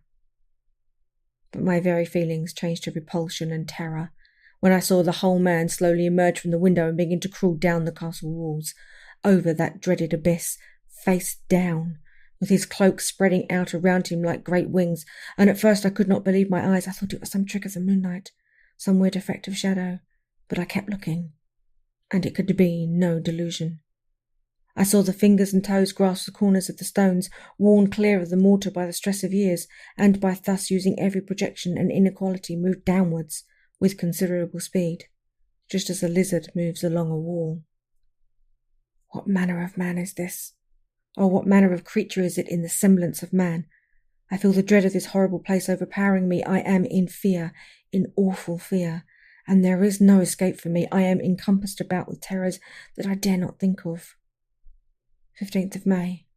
Once more have I seen the Count go out in this lizard fashion. He moved downwards in a sidelong way, some 100 feet down and a good deal to the left. He vanished into some hole or window. When his head had disappeared, I leaned out to try and see more, but without avail. The distance was too great to allow a proper angle of sight. I knew he had left the castle now, and thought to use the opportunity to explore more than I had dared. I went back to the room, and taking a lamp, tried all the doors. They were all locked, as I had expected. and the locks were comparatively new, but I went down the stone stairs to the hall where I had entered originally. I found I could pull back the bolts easily enough and unhook the great chains, but the door was locked, and the key was gone. That key must be in the Count's room. I must watch should his door be unlocked, so that I may get it and escape. I went on to make a thorough examination of the various stairs and passages, and to try the doors that opened from them. 1 or 2 small rooms near the hall were open, but there was nothing to see in them except old furniture, dusty with age and moth-eaten. At last, however, I found one door at the top of the stairway, which, though it seemed to be locked, gave a little under pressure. I tried it harder and found that it was not really locked, but that resistance came from the fact that the hinges had fallen somewhat and the heavy door rested on the floor. Here was an opportunity which I might not have again, so I exerted myself, and with many efforts forced it back so I could enter. I was now in a wing of the castle further from the right than the rooms I knew and a story lower down. From the windows I could see that the suite of rooms lay along to the south of the castle, the windows of the end room looking out both west and south. On the latter side, as well as to the former, there was a great precipice. The castle was built on the corner of a great rock, so that on 3 sides it was quite impregnable. And great windows were placed here where sling or bow or culverin could not reach, and consequently light and comfort, impossible to a position which had to be guarded, were secured. To the west was a great valley, and then, rising far away, great jagged mountain fastness. Rising peak on peak, the sheer rock studded with mountain ash and thorn, whose roots clung in cracks and crevices and crannies of the stone. This was evidently the portion of the castle occupied by the ladies in bygone days, for the furniture had more air of comfort than any I had seen. The windows were curtainless, and the yellow moonlight flooding in through the diamond panes enabled one to see even colours, whilst it softened the wealth of dust which lay all over, and disguised in some measure the ravages of time and the moth. My lamp seemed to be of little effect in the brilliant moonlight, but I was glad to have it with me, for there was a dread loneliness in the place which chilled my heart and made my nerves tremble. Still, it was better than living alone in the rooms which I had come to hate from the presence of the Count, and after trying a little to school my nerves, I found a soft quietude came over me. And here I am, sitting at a little oak table where in olden times possibly many fair ladies sat to pen, with much thought and many blushes at ill-spelt love letters, and writing in my diary in shorthand all that has happened since I closed it last. It is 19th century up to date with a vengeance, and yet, unless my senses deceive me, the old centuries have powers of their own which mere modernity cannot kill. Later, the morning of 16th of May. God preserve my sanity, for to this I am reduced. Safety and the assurance of safety are things of the past. Whilst I live on here, there is but one thing to hope for, that I may not go mad, if indeed I be not mad already. If I be sane, then surely it is maddening to think that, of all the foul things that lurk in this hateful place, the Count is the least dreadful to me. That to him alone I can look for safety, even though this be only whilst I can serve his purpose. Great God, merciful God, let me be calm, for out of that way lies madness indeed. I begin to get new lights on certain things which have puzzled me. Up to now I never quite knew what Shakespeare meant when he made Hamlet say, "My tablets, quick, my tablets. 'Tis meet that I put it down," etc. For now, feeling as though my own brain were unhinged, or as if the shock had come which must end in its undoing, I turned to my diary for repose. The habit of entering accurately must help to soothe me. The Count's mysterious warning frightened me at the time. It frightens me more now that I think of it, for in future he has a fearful hold upon me. I shall fear to doubt what he may say. When I had written in my diary and had fortunately replaced the book and pen in my pocket, I felt sleepy. The Count's warning came into my mind, but I took a pleasure in disobeying it. The sense of sleep was upon me, and with it the obstinacy which sleep brings as outrider. The soft moonlight soothed, and the wide expanse without gave a sense of freedom which refreshed me. I determined not to return tonight to the glooming haunted rooms, but to sleep here where of old ladies had sat and sung, and lived sweet lives while their gentle breasts were sad for their menfolk, away in the midst of remorseless wars. I drew a great couch out of its place near the corner, so that as I lay, I could look at the lovely view to east and south, and unthinking of and uncaring for the dust, composed myself for sleep. I suppose I must have fallen asleep. I hope so. But I fear for all that following was startlingly real, so real that now sitting here in the broad full sunlight of the morning, I cannot in the least believe that it was all sleep. I was not alone. The room was the same, unchanged in any way since I came into it. I could see along the floor in the brilliant moonlight my own footsteps marked where I had disturbed the long accumulation of dust. In the moonlight opposite me were 3 young women, ladies by their dress and manner. I thought at the time that I must be dreaming when I saw them, for though the moonlight was behind them, they drew no shadows on the floor. They came close to me, and looked at me for some time, and then whispered together. 2 were dark and had high aquiline noses, like the Count, and great dark piercing eyes that seemed to be almost red when contrasted with the pale yellow moon. The other was fair as can be, with great wavy masses of golden hair and eyes like pale sapphires. I seemed somehow to know her face, and to know it in connection with some dreamy fear, but I could not recollect at the moment how or where. All 3 had brilliant white teeth that shone like pearls against the ruby of their voluptuous lips. There was nothing about them that made me uneasy, some longing and at the same time some deadly fear. I felt in my heart a wicked burning desire that they would kiss me with those red lips. It is not good to note this down, lest some day it should meet Mina's eyes and cause her pain, but it is the truth. They whispered together, and then they all 3 laughed, such a silvery musical laugh, but as hard as though the sound never could have come through the softness of human lips. It was like the intolerable tingling sweetness of water glasses when played on by a cunning hand. The fair girl shook her head coquettishly, and the other 2 urged her on, and one said, "Go on. You're first, and we shall follow. Yours is the right to begin." The others added, "He is young and strong. There are kisses for us all." I lay quietly looking out under my eyelashes in an agony of delightful anticipation. The fair girl advanced and bent over me till I could feel the movement of her breath upon me. Sweet it was in one sense, honey-sweet, and sent the same tingling through the nerves as her voice, but with a bitter underlying the sweet, a bitter offensiveness, as one smells in blood. I was afraid to raise my eyelids, but looked out and saw perfectly under the lashes. The girl went on her knees and bent over me, simply gloating. There was a deliberate voluptuousness which was both thrilling and repulsive, and as she arched her neck she actually licked her lips like an animal, till I could see in the moonlight the moisture shining on the scarlet lips and on the red tongue as it lapped the white, sharp teeth. Lower and lower went her head as the lips went below the range of my mouth and chin, and seemed about to fasten on my throat. Then she paused, and I could hear the churning sound of her tongue as it licked her teeth and lips, and could feel the hot breath on my neck. And then the skin of my throat began to tingle as one's flesh does when the hand that is to tickle it approaches nearer and nearer. I could feel the soft shivering touch of the lips on the supersensitive skin of my throat, and the hard dents of 2 sharp teeth just touching and pausing there. I closed my eyes in a languorous ecstasy and waited with beating heart. But at that instant another sensation swept through me as quick as lightning. I was conscious of the presence of the Count, and of his being as if lapped in a storm of fury. As my eyes opened involuntarily, I saw his strong hand grasp the slender neck of the fair lady, and with giant's power draw it back, the blue eyes transformed with fury, the white teeth champing with rage, and the fair cheeks blazing with passion.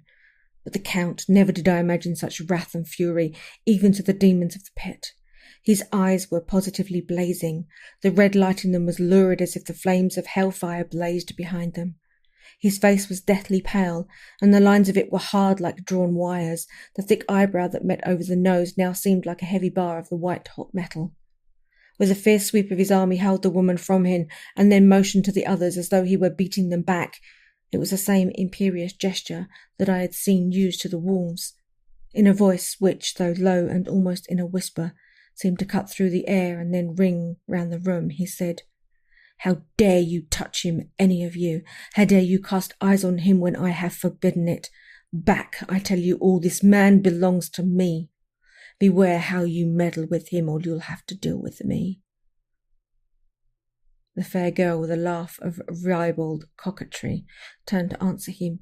"You yourself never loved. You never love. On this the other woman joined, and such a mirthless, hard, soulless laughter rang through the room that it almost made me faint to hear. It seemed like the pleasure of fiends. Then the Count turned, after looking at my face attentively, and said in a soft whisper, "Yes, I too can love. You yourself can tell it from the past, is it not so? Well, now I promise you that when I am done with him you shall kiss him at your will. Now go. Go, I must awaken him, for there is work to be done." "Are we to have nothing tonight?"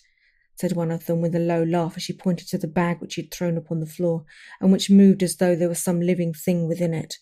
For answer he nodded his head. One of the women jumped forward and opened it. If my ears did not deceive me, there was a gasp and a low wail, as of a half-smothered child. The women closed round, whilst I was aghast with horror. But as I looked, they disappeared, and with them the dreadful bag. There was no door near them, and they could not have passed me without my noticing.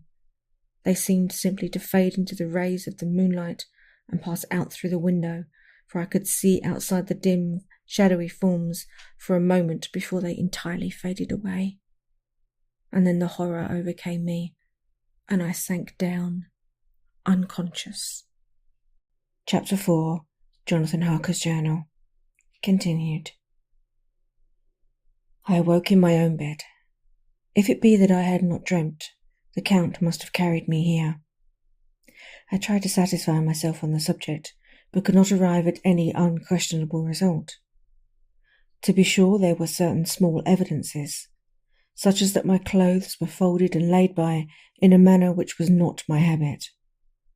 My watch was still unwound, and I am rigorously accustomed to wind it the last thing before going to bed, and many such details. But these things are no proof, for they may have been evidences that my mind was not as usual, and from some cause or another I had certainly been much upset. I must watch for proof. Of one thing I am glad. If it was that the Count carried me here and undressed me, he must have been hurried in his task, for my pockets are intact. I am sure this diary would have been a mystery to him, which he would not have brooked. He would have taken or destroyed it. As I look around this room, although it has been to me so full of fear, it is now a sort of sanctuary, for nothing can be more dreadful than those awful women, who are, waiting to suck my blood. 18th May. I have been down to look at that room again in daylight, for I must know the truth. When I got to the doorway at the top of the stairs, I found it closed. It had been so forcibly driven against the jamb that part of the woodwork had splintered. I could see that the bolt of the lock had not been shot, but the door is fastened from the inside. I fear it was no dream. I must act on this surmise. 19th of May. I am surely in the toils.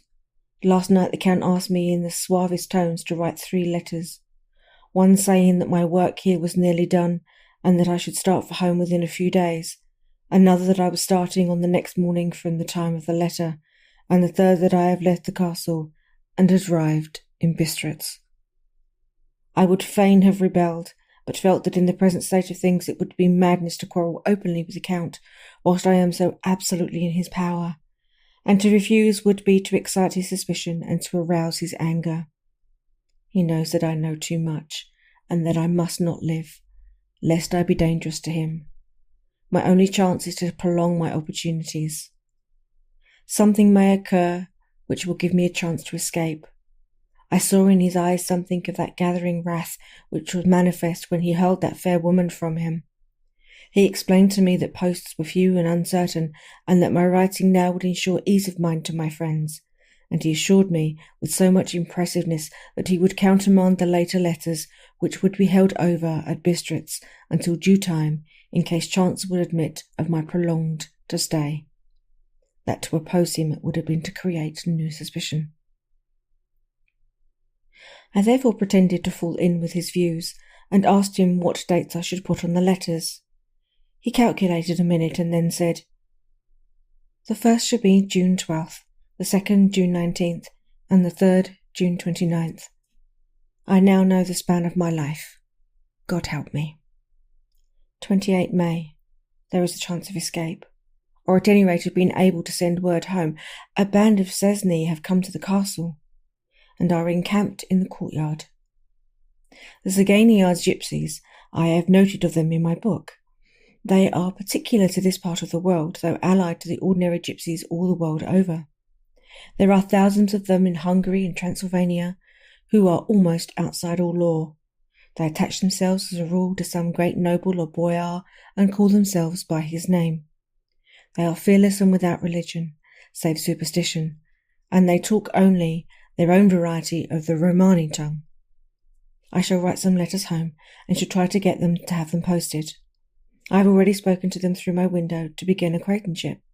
I took their hats off and made obeisance, and many signs which, however, I could not understand any more than I could have spoken language. I have written the letters, Mina's in shorthand, and I simply asked Mr. Hawkins to communicate with her. To her I have explained my situation, and without the horrors which I may only surmise. It would shock and frighten her to death were I to expose my heart to her. Should the letters not carry, then the Count shall not yet know my secret, or the extent of my knowledge. I have given the letters. I threw them through the bars of my window with a gold piece, and made what signs I could to have them posted. The man who took them pressed them to his heart and bowed, and then put them in his cap. I could do no more. I stole back to the study and began to read. As the Count did not come in, I have written here. The Count has now come. He sat down beside me and said in his smoothest voice, as he opened 2 letters, The Zagaini have given me these, of which, though I know not whence they come, I shall of course take care.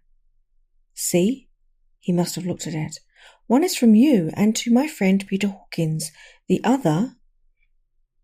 Here he caught sight of the strange symbols as he opened the envelope, and the dark look came into his face, and his eyes blazed wickedly. The other is a vile thing, an outrage upon friendship and hospitality. It is not signed. Well, so it cannot matter to us. And he calmly held letter and envelope in the flame of the lamp until they were consumed. And then he went on. The letter to Hawkins, that I shall, of course, send on, since it is yours. Your letters are sacred to me. Your pardon, my friend, that unknowingly I did break the seal. Will you not cover it again? He held out the letter to me, and with a courteous bow handed me a clean envelope. I could only redirect it and hand it to him in silence.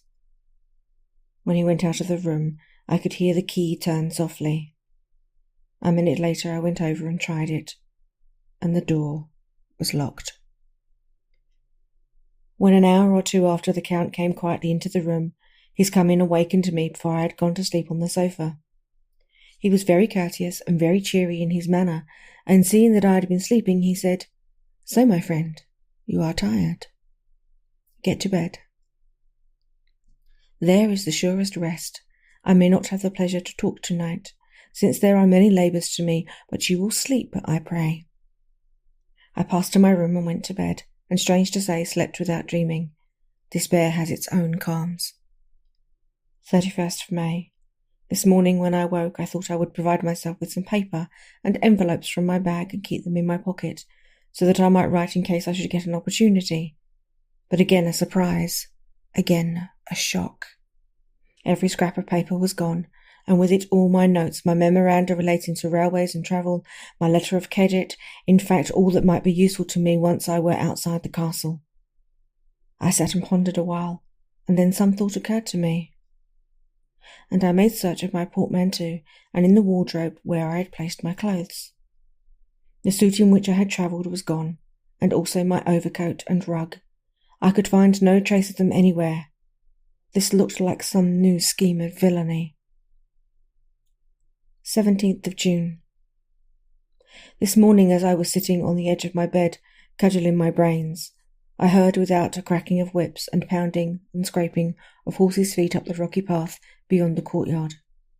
With joy I hurried to the window and saw drive into the yard 2 great later wagons, each drawn by 8 sturdy horses, and at the head of each pair a Slovak, with his wide hat, great nail-studded belt, dirty sheepskin, and high boots.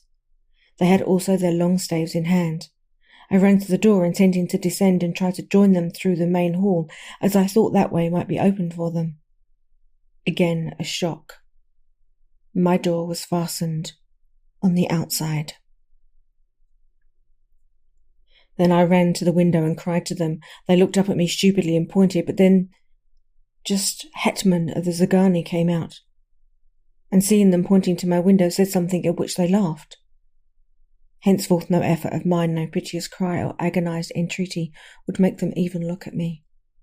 They resolutely turned away. The later wagons contained great square boxes with handles of thick ropes. These were evidently empty at the ease with which the Slovaks handled them, and by their resonance as they were roughly moved. When they were all unloaded and packed in a great heap in one corner of the yard, the Slovaks were given some money by the Zagani, and spitting on it for good luck, lazily went each to his horse's head. Shortly afterwards I heard the cracking of their whips die away in the distance. 24th June, before morning. Last night the Count left me early, and locked himself into his own room. As soon as I dared, I ran up the winding stair and looked out of the window, which opened south. I thought I would watch for the Count, for there is something going on. The Zagani are quartered somewhere in the castle, and are doing work of some kind. I know it, for now and then I hear a far-away muffled sound as of mattock and spade, and whatever it is, it must be the end of some ruthless villainy. I had been at the window somewhat less than half an hour when I saw something coming out of the Count's window. I drew back and watched carefully, and saw the whole man emerge. It was a new shock to me to find that he had on suits of clothes which I had worn whilst travelling here, and slung over his shoulder the terrible bag which I had seen the women take away. There could be no doubt as to his quest, and in my garb too. This then is his new scheme of evil, that he will allow others to see me as they think, so that he may both leave evidence that I have been seen in the towns or villages posting my own letters, and that any wickedness which he may do shall by the local people be attributed to me. It makes me rage to think that this can go on, and whilst I am shut up here a veritable prisoner, but without that protection of the law which is even a criminal's right and consolation. I thought I would watch for the Count's return, and for a long time sat doggedly at the window. Then I began to notice that there were some quaint little specks floating in the rays of moonlight. They were like the tiniest grains of dust, and they whirled round and gathered in clusters in a nebulous sort of way. I watched them with a sense of soothing, and a sort of calm stole over me. I leaned back in the embrasure and more comfortable position, so that I could enjoy more fully the aerial gambolling. Something made me start up, a low, piteous howling of dogs somewhere far below in the valley, which was hidden from my sight. Louder it seemed to ring in my ears, and the floating motes of dust to take new shapes as a sound as they danced in the moonlight. I felt myself struggling to awake to some call of my instinct, nay, my very soul was struggling, and my half-remembered sensibilities were striving to answer the call. I was becoming hypnotized. Quicker and quicker danced the dust. The moonbeams seemed to quiver as they went by me into the mass of gloom beyond. More and more they gathered till they seemed to take dim phantom shapes. And then I started, broad awake and in full possession of my senses, and ran screaming from the place. The phantom shapes which were becoming gradually materialized from the moonbeams were those of the 3 ghostly women to whom I was doomed. I fled and felt somewhat safer in my own room, where there was no moonlight, and where the lamp was burning bright. When a couple of hours had passed, I heard something stirring in the Count's room, something like a sharp wail quickly suppressed, and then there was silence, deep, awful silence, which chilled me. With a beating heart I tried the door, but I was locked in my prison and could do nothing. I sat down and simply cried. As I sat, I heard a sound in the courtyard without, the agonizing cry of a woman. I rushed to the window and, throwing it up, peered out between the bars. There indeed was a woman with dishevelled hair, holding her hands over her heart as one distressed with running. She was leaning against a corner of the gateway. When she saw my face at the window, she threw herself forward and shouted in a voice laden with menace, "Monster, give me my child!" She threw herself on her knees and, raising up her hands, cried the same words in tones which wrung my heart. Then she tore her hair and beat her breast and abandoned herself to all the violences of extravagant emotion. Finally she threw herself forward, and though I could not see her, I could hear the beating of her naked hands against the door. Somewhere high overhead, probably on the tower, I heard the voice of the Count calling in his harsh, metallic whisper. His call seemed to be answered from far and wide by the howling of wolves. Before many minutes had passed, a pack of them poured, like a pent-up dam when liberated, through the wide entrance into the courtyard. There was no cry from the woman, and the howling of the wolves was but short. Before long they streamed away singly, licking their lips. I could not pity her, for I knew now what had become of her child, and she was better dead. What shall I do? What can I do?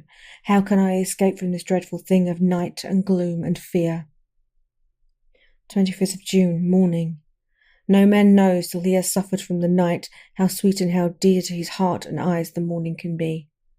When the sun grew so high this morning that it struck the top of the great gateway opposite my window, the high spot which it touched seemed to me as if the dove from the ark had lighted there.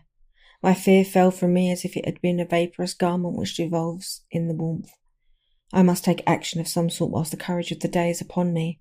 Last night one of my post-dated letters went to the post, the first of that fatal series which is to blot out the very traces of my existence from the earth.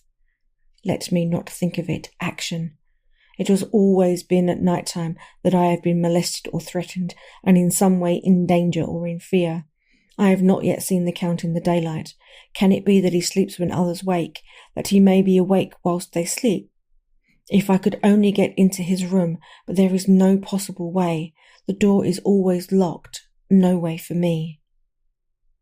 Yes, there is a way, if one dares to take it.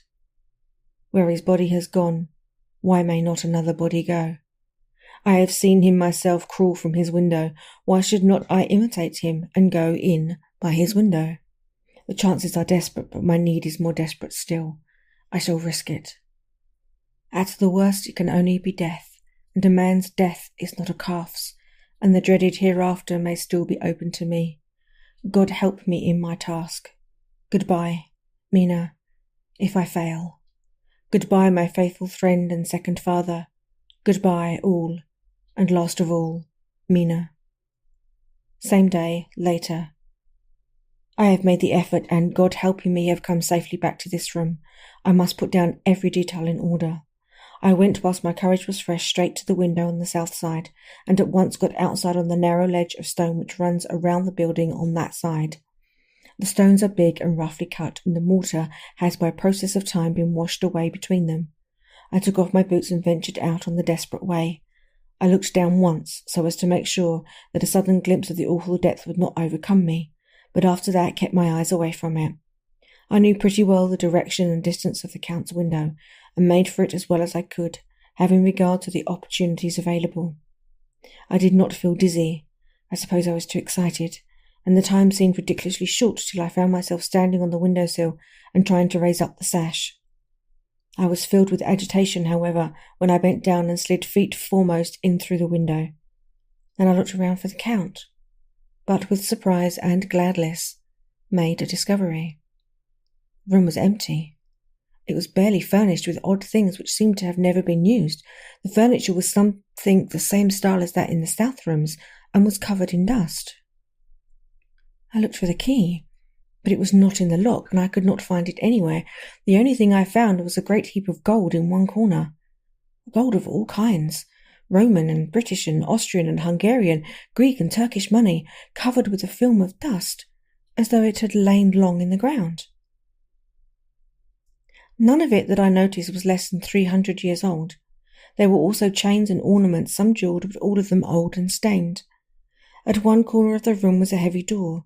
I tried it, for since I could not find the keys for the room, or the key of the outer door, which was the main object of my search, I must make further examination, or all my efforts would be in vain. It was open, and led through a stone passage to a circular stairway, which went steeply down. I descended, minding carefully where I went, for the stairs were dark, being only lit by loopholes in the heavy masonry. At the bottom there was a dark tunnel-like passage, through which came a deathly, sickly odour, the odour of old earth newly turned. As I went through the passage, the smell grew closer and heavier.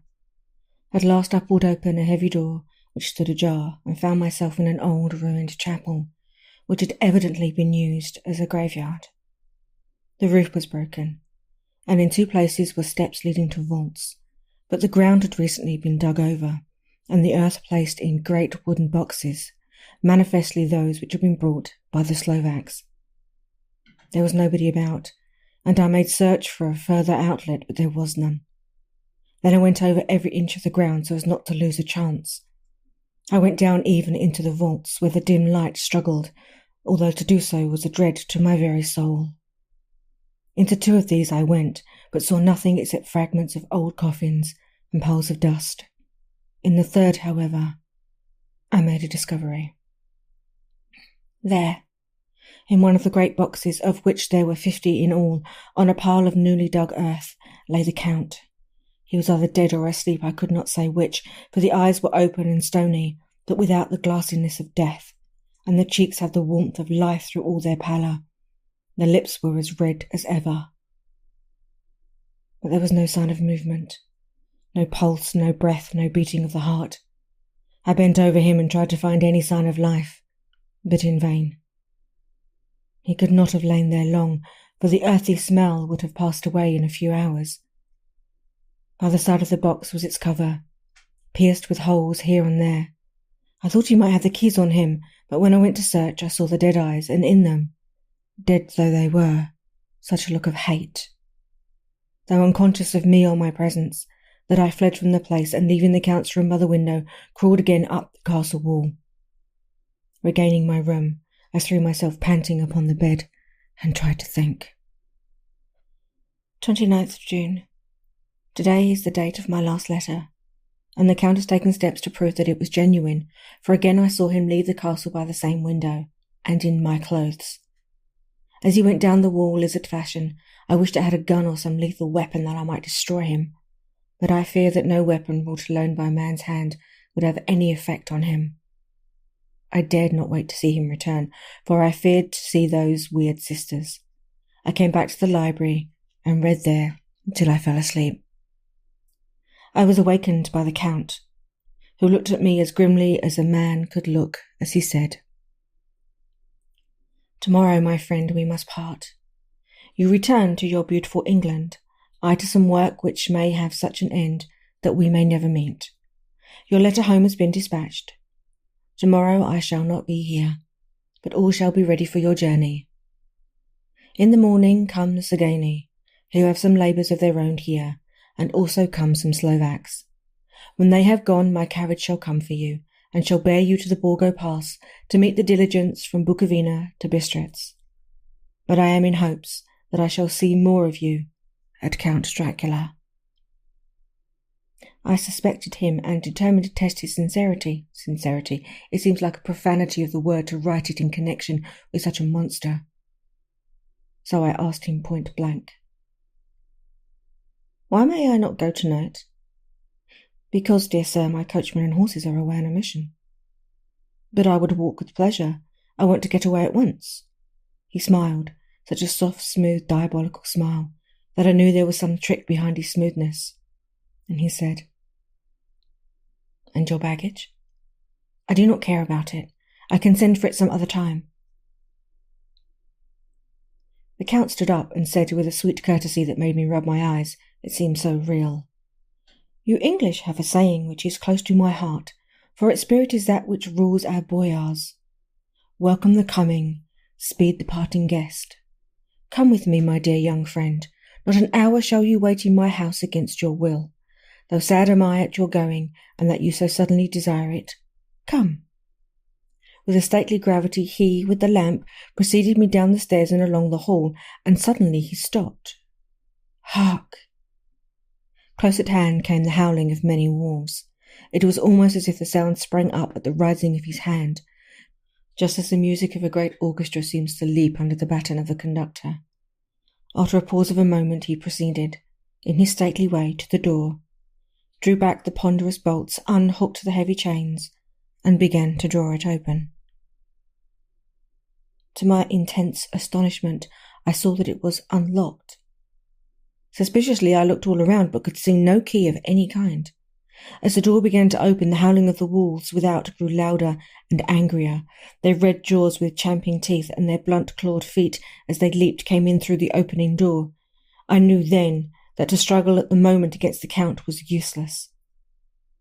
With such allies as these at his command, I could do nothing.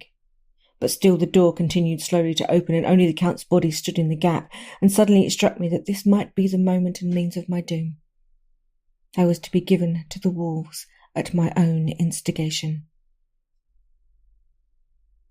There was a diabolical wickedness in the idea great enough for the Count, and as a last chance I cried out, "Shut the door!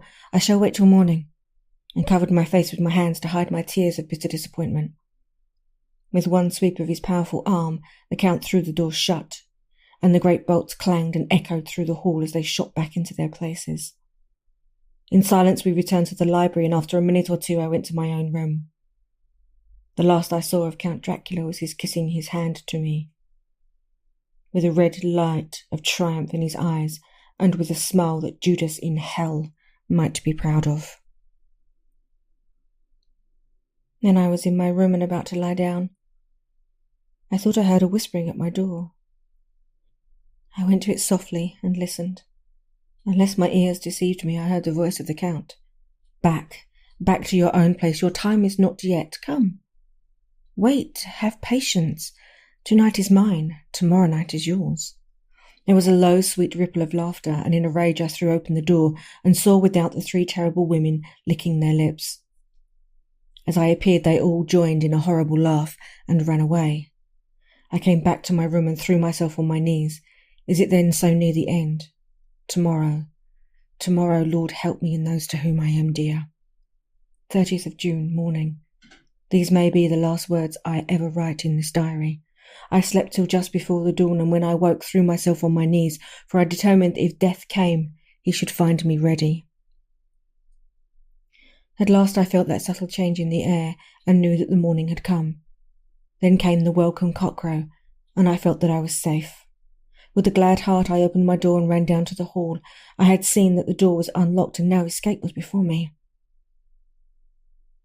With hands that trembled with eagerness, I unhooked the chains and drew back the massive bolts. But the door would not move.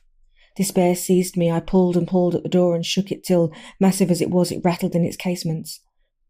I could see the bolt shot. It had been locked after I left the Count. Then a wild desire took me to obtain that key at any risk, and I determined then and there to scale the wall again and to gain the Count's room. He might kill me, but death now seemed the happier choice of evils. Without a pause I rushed up to the east window and scrambled down the wall as before into the Count's room. It was empty, but that was as I expected. I could not see a key anywhere, but the heap of gold remained. I went through the door in the corner and down the winding stairs and along the dark passage to the old chapel. I knew now well enough where to find the monster I sought. The great box was in the same place, close against the wall, but the lid was laid on it, not fastened down, but with nails ready in their places to be hammered home. I knew I must reach the body for the key, so I raised the lid and laid it back against the wall. And then I saw something which filled my very soul with horror. There lay the Count, but looking as if his youth had been half renewed, for the white hair and moustache were changed to dark iron grey, the cheeks were fuller, and the white skin seemed ruby red underneath. The mouth was redder than ever, for on the lips were gouts of fresh blood, which trickled from the corners of the mouth and ran over the chin and neck. Even the deep burning eyes seemed set amongst swollen flesh, for the lids and pouches underneath were bloated. It seemed as if the whole awful creature was simply gorged with blood. He lay like a filthy leech, exhausted with his repletion. I shuddered as I bent over to touch him, and every sense in me revolted at the contact, but I had to search or I was lost. The coming night might see my own body a banquet in a similar way to those horrid three. I felt all over the body, but no sign could I find of the key. Then I stopped and looked at the Count. There was a mocking smile on the bloated face which seemed to drive me mad. This was the being I was helping to transfer to London, where perhaps for centuries to come he might, amongst its teeming millions, satiate his lust for blood and create a new and ever-widening circle of semi-demons to batten on the helpless. The very thought drove me mad. A terrible desire came upon me to rid the world of such a monster.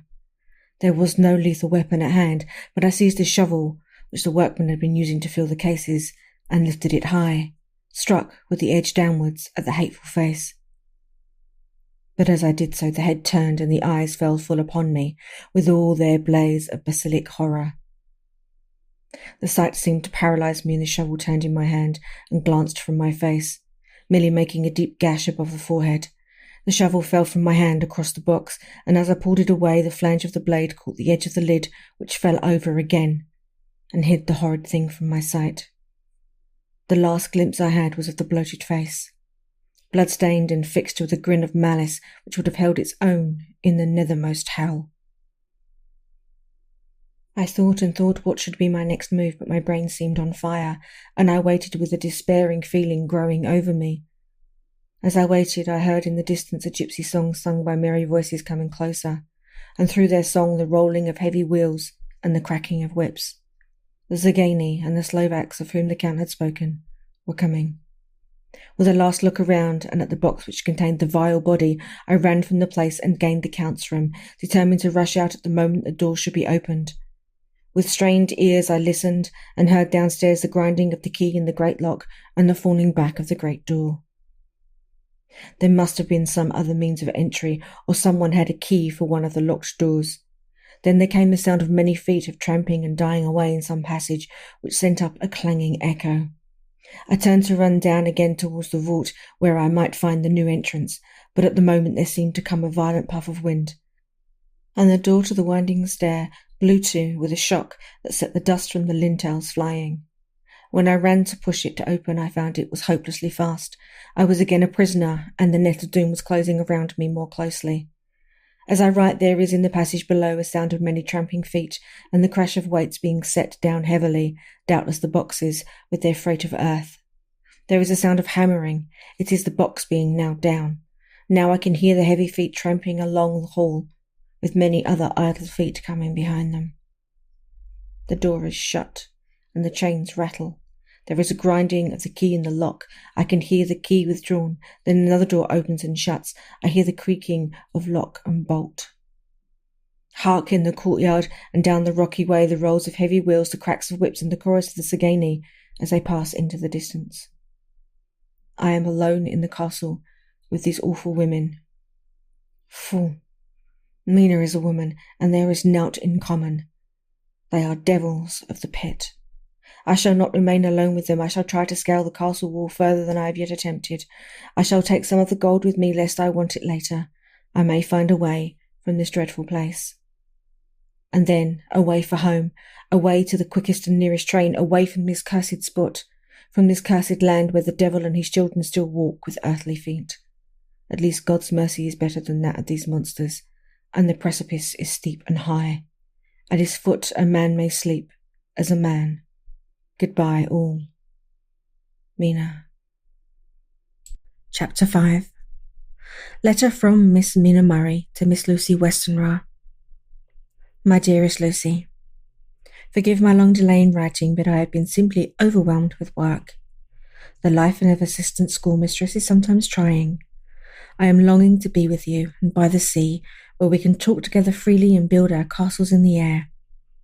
I've been working very hard lately because I want to keep up with Jonathan's studies, and I have been practicing shorthand very assiduously.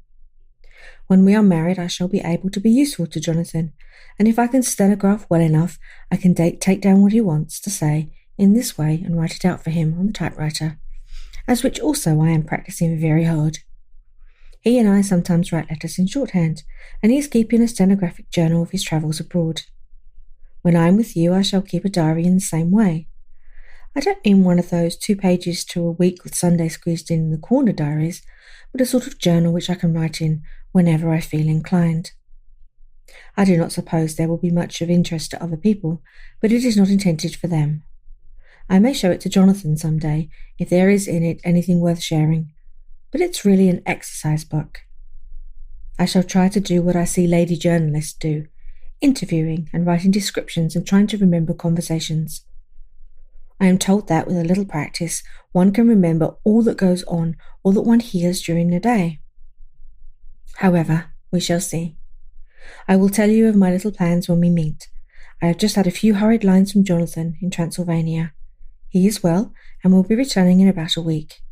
I am longing to hear all his news. It must be so nice to see strange countries. I wonder if Jonathan and I, shall ever see them together. And there is the 10 o'clock bell ringing. Goodbye, your loving, Mina. P.S. Tell me all the news when you write. You have not told me anything for a long time. I hear rumours, and especially of a tall, handsome, curly-haired man. Lots of question marks. Letter. Lucy Westenra to Mina Murray, 17 Chatham Street, Wednesday. My dearest Mina, I must say you tax me very unfairly with being a bad correspondent. I have wrote to you twice since we parted, and your last letter was only your second. Besides, I have nothing to tell you. There is really nothing to interest you. Town is very pleasant just now, and we go a good deal to picture galleries and for walks and rides in the park. As to the tall curly-haired man, I suppose it was the one who was with me at the last pop. Someone has evidently been telling tales. That was Mr. Homewood. He often comes to see us, and he and Mamma get on very well together. They have so many things to talk about in common. We met some time ago a man that would do just for you, if you were not already engaged to Jonathan. He is an excellent party, being handsome, well off, and of good birth. He is a doctor, and really clever. Just fancy. He's only 29, and he has an immense lunatic asylum all under his own care. Mr. Homewood introduced him to me, and he called here to see us, and he often comes now. I think he is one of the most resolute men I have ever met, and yet the most calm. He seems absolutely imperturbable. I can fancy what a wonderful power he must have over his patients. He has a curious habit of looking one straight in the face, as if trying to read one's thoughts. He tries this on very much with me, but I flatter myself he has got a tough nut to crack. I know that from my glass. Have you ever tried to read your own face? I do, and I can tell you it is not a bad study, and gives you more trouble than you can well fancy if you have never tried it. He says that I afford him a curious psychological study, and I humbly think I do. I do not, as you know, take sufficient interest in dress to be able to describe the new fashions. Dress is a bore. That is slang again, but never mind. Arthur says that every day. There, it is all out, Mina. We have told all our secrets to each other since we were children. We have slept together and eaten together, laughed and cried together. And now, though I have spoken, I would like to speak more. Oh, Mina, can you guess? I love him. I am blushing as I write, for although I think he loves me, he has not told me in so many words. But oh, Mina, I love him, I love him, I love him. There, that does me good. I wish I were with you, dear, sitting by the fire undressing as we used to sit, and I would try and tell you what I feel. I do not know how I am writing this even to you. I am afraid to stop or I should tear up the letter, and I don't want to stop, for I do so want to tell you all. Let me hear from you at once and tell me all that you think about it. Mina, I must stop. Good night. Bless me in your prayers, and Mina, pray for my happiness. Lucy. P.S. I need not tell you this is a secret. Good night again. L. Letter. Lucy Westenra to Mina Murray. My dearest Mina, thanks and thanks and thanks again for your sweet letter. It was so nice to be able to tell you and to have your sympathy. My dear, it never rains but it pours. How true the old proverbs are. Here I am, who shall be 20 in September, and yet I never had a proposal until today. Not a real proposal. And today I had 3. Just fancy, 3 proposals in one day. Isn't it awful? I feel sorry, really and truly sorry, for 2 of the poor fellows. Oh, Mina, I'm so happy that I don't know what to do with myself, and 3 proposals. But, For goodness sake, don't tell any of the girls, or they would be getting all sorts of extravagant ideas and imagining themselves injured and slighted, if in their very first day at home they did not get 6 at least. Some girls are so vain. You and I, Mina dear, who are engaged and are going to settle down soon soberly into old married women, can despise vanity. Well, I must tell you about the 3, but you must keep it a secret, dear, from everyone, except, of course, Jonathan. You will tell him, because I would if I were in your place. Certainly, I would tell Arthur. A woman ought to tell her husband everything. Don't you think so, dear? And I must be fair. Men like women, certainly their wives, to be quite as fair as they are, and women, I am afraid, are not always quite as fair as they should be. Well, my dear, number 1 came just before lunch. I told you of him, Dr. John Seward, the lunatic asylum man, with the strong jaw and the good forehead. He was very cool outwardly, but was nervous all the same. He had evidently been schooling himself as to all sorts of little things, and remembered them, but he almost managed to sit down on his silk hat, which men don't generally do when they are cool, and then, when he wanted to appear at ease, he kept playing with a lancet in a way that made me nearly scream. He spoke to me, Mina, very straightforwardly. He told me how dear I was to him, though he had known me so little, and what his life would be with me to help and cheer him. He was going to tell me how unhappy he would be if I did not care for him, but when he saw me cry, he said that he was a brute and would not add to my present trouble. Then he broke off and asked if I could love him in time, and when I shook my head his hands trembled, and then, with some hesitation, he asked me if I cared already for anyone else. And he put it very nicely, saying that he did not want to wring my confidence from me, but only to know, because if a woman's heart was free, a man might have hope. And then, Mina, I felt a sort of duty to tell him that there was someone. I only told him that much, and then he stood up, and he looked very strong and very grave as he took both my hands in his and said he hoped I would be happy, and that if I ever wanted a friend, I must count him one of my best. Oh, Mina, dear, I couldn't help crying, and you must excuse this letter being all blotted. Being proposed to is very nice and all that sort of thing, but it isn't at all a happy thing when you have to see a poor fellow whom you know loves you honestly going away and looking all broken-hearted, and to know that, no matter what he may say at the moment, you are passing quite out of his life. My dear, I must stop here at present. I feel so miserable, though I am so happy. Evening. Arthur has just gone, and I feel in better spirits than when I left off, so I can go on telling you about the day. Well, my dear, number 2 came after lunch. He is such a nice fellow, an American, from Texas. He looks so young and so fresh that it seems almost impossible that he has been so many places and had such adventures.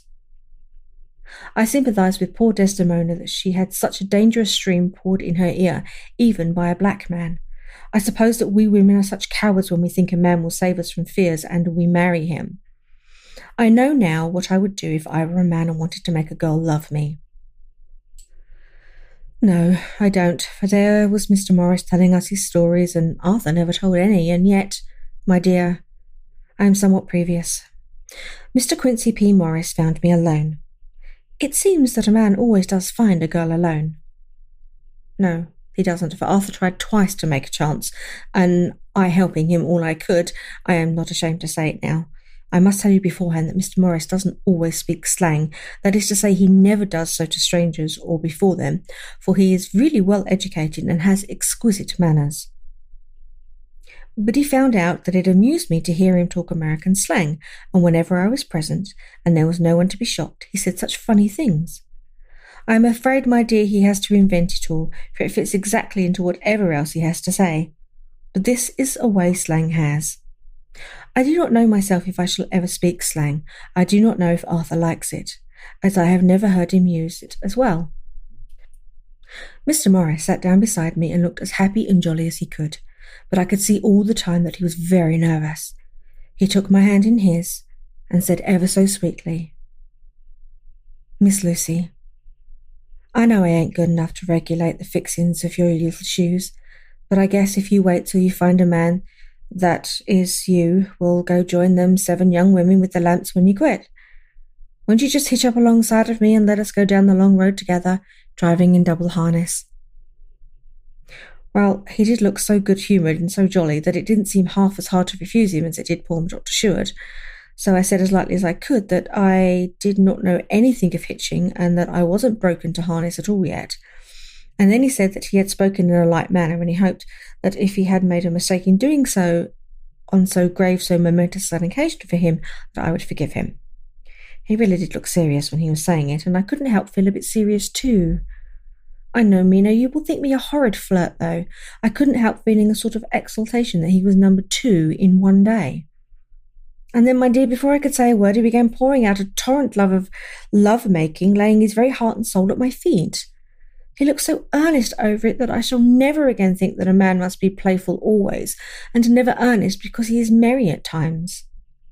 I suppose he saw something in my face which checked him, for he suddenly stopped, and said with a sort of manly fervour that I could have loved him, for if I had been free. Lucy, you are an honest-hearted girl, I know. I should not be here speaking to you as I am now if I did not believe you clean grit, right through to the very depths of your soul. Tell me, like one good fellow to another, is there another one else that you care for? And if there is, I'll never trouble you a hair's breadth again. But will you, if you will let me, a very faithful friend? My dear Mina, why are men so noble when we women are so little worthy of them? Here was I, almost making fun of this great-hearted true gentleman. I burst into tears. I'm afraid, my dear, you will think this a very sloppy letter in more ways than one, and I really feel very badly. Why can't they let a girl marry 3 men, or as many as want her, and save all of this trouble? But this is heresy, and I must not say it. I am glad to say that though I was crying, I was able to look into Mr. Morris's brave eyes and told him straight out. Yes, there is someone I love, though he has not told me yet that he loves me. I was right to speak to him so frankly, for quite a light came into his face, and he put both his hands and took mine, and I think I put them into his, and said in a hearty way, That's my brave girl. It's better worth being late for a chance of winning you than being in time for any other girl in the world. Don't cry, my dear. If it's for me, it's a hard nut to crack, and I shall take it standing up. If that other fellow doesn't know his happiness, well, he'd better look for it soon, or he'll have to deal with me.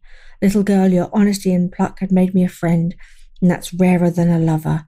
It's more unselfish anyhow. My dear, I'm going to have a pretty lonely walk between this and Kingdom Come. Won't you give me one kiss? It'll be something to keep off the darkness now and then. You can, you know, if you like, for that other good fellow.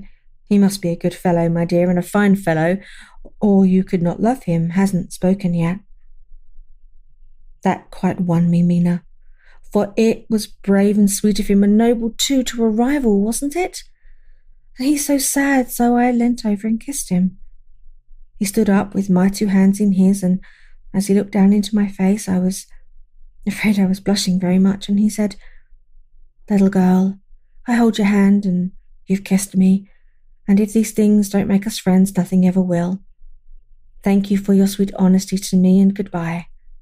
He wrung my hand, and taking up his hat, went straight out of the room without looking back, without a tear or a quiver or a pause, and I am crying like a baby. Oh, why must a man like that be made unhappy when there are lots of girls about who would worship the very ground he trod on? I know I would if I were free, only I don't want to be free. My dear, this quite upsets me, and I feel I cannot write of happiness just at once, after telling you of it. And I don't wish to tell her the number 3 until I can be all happy.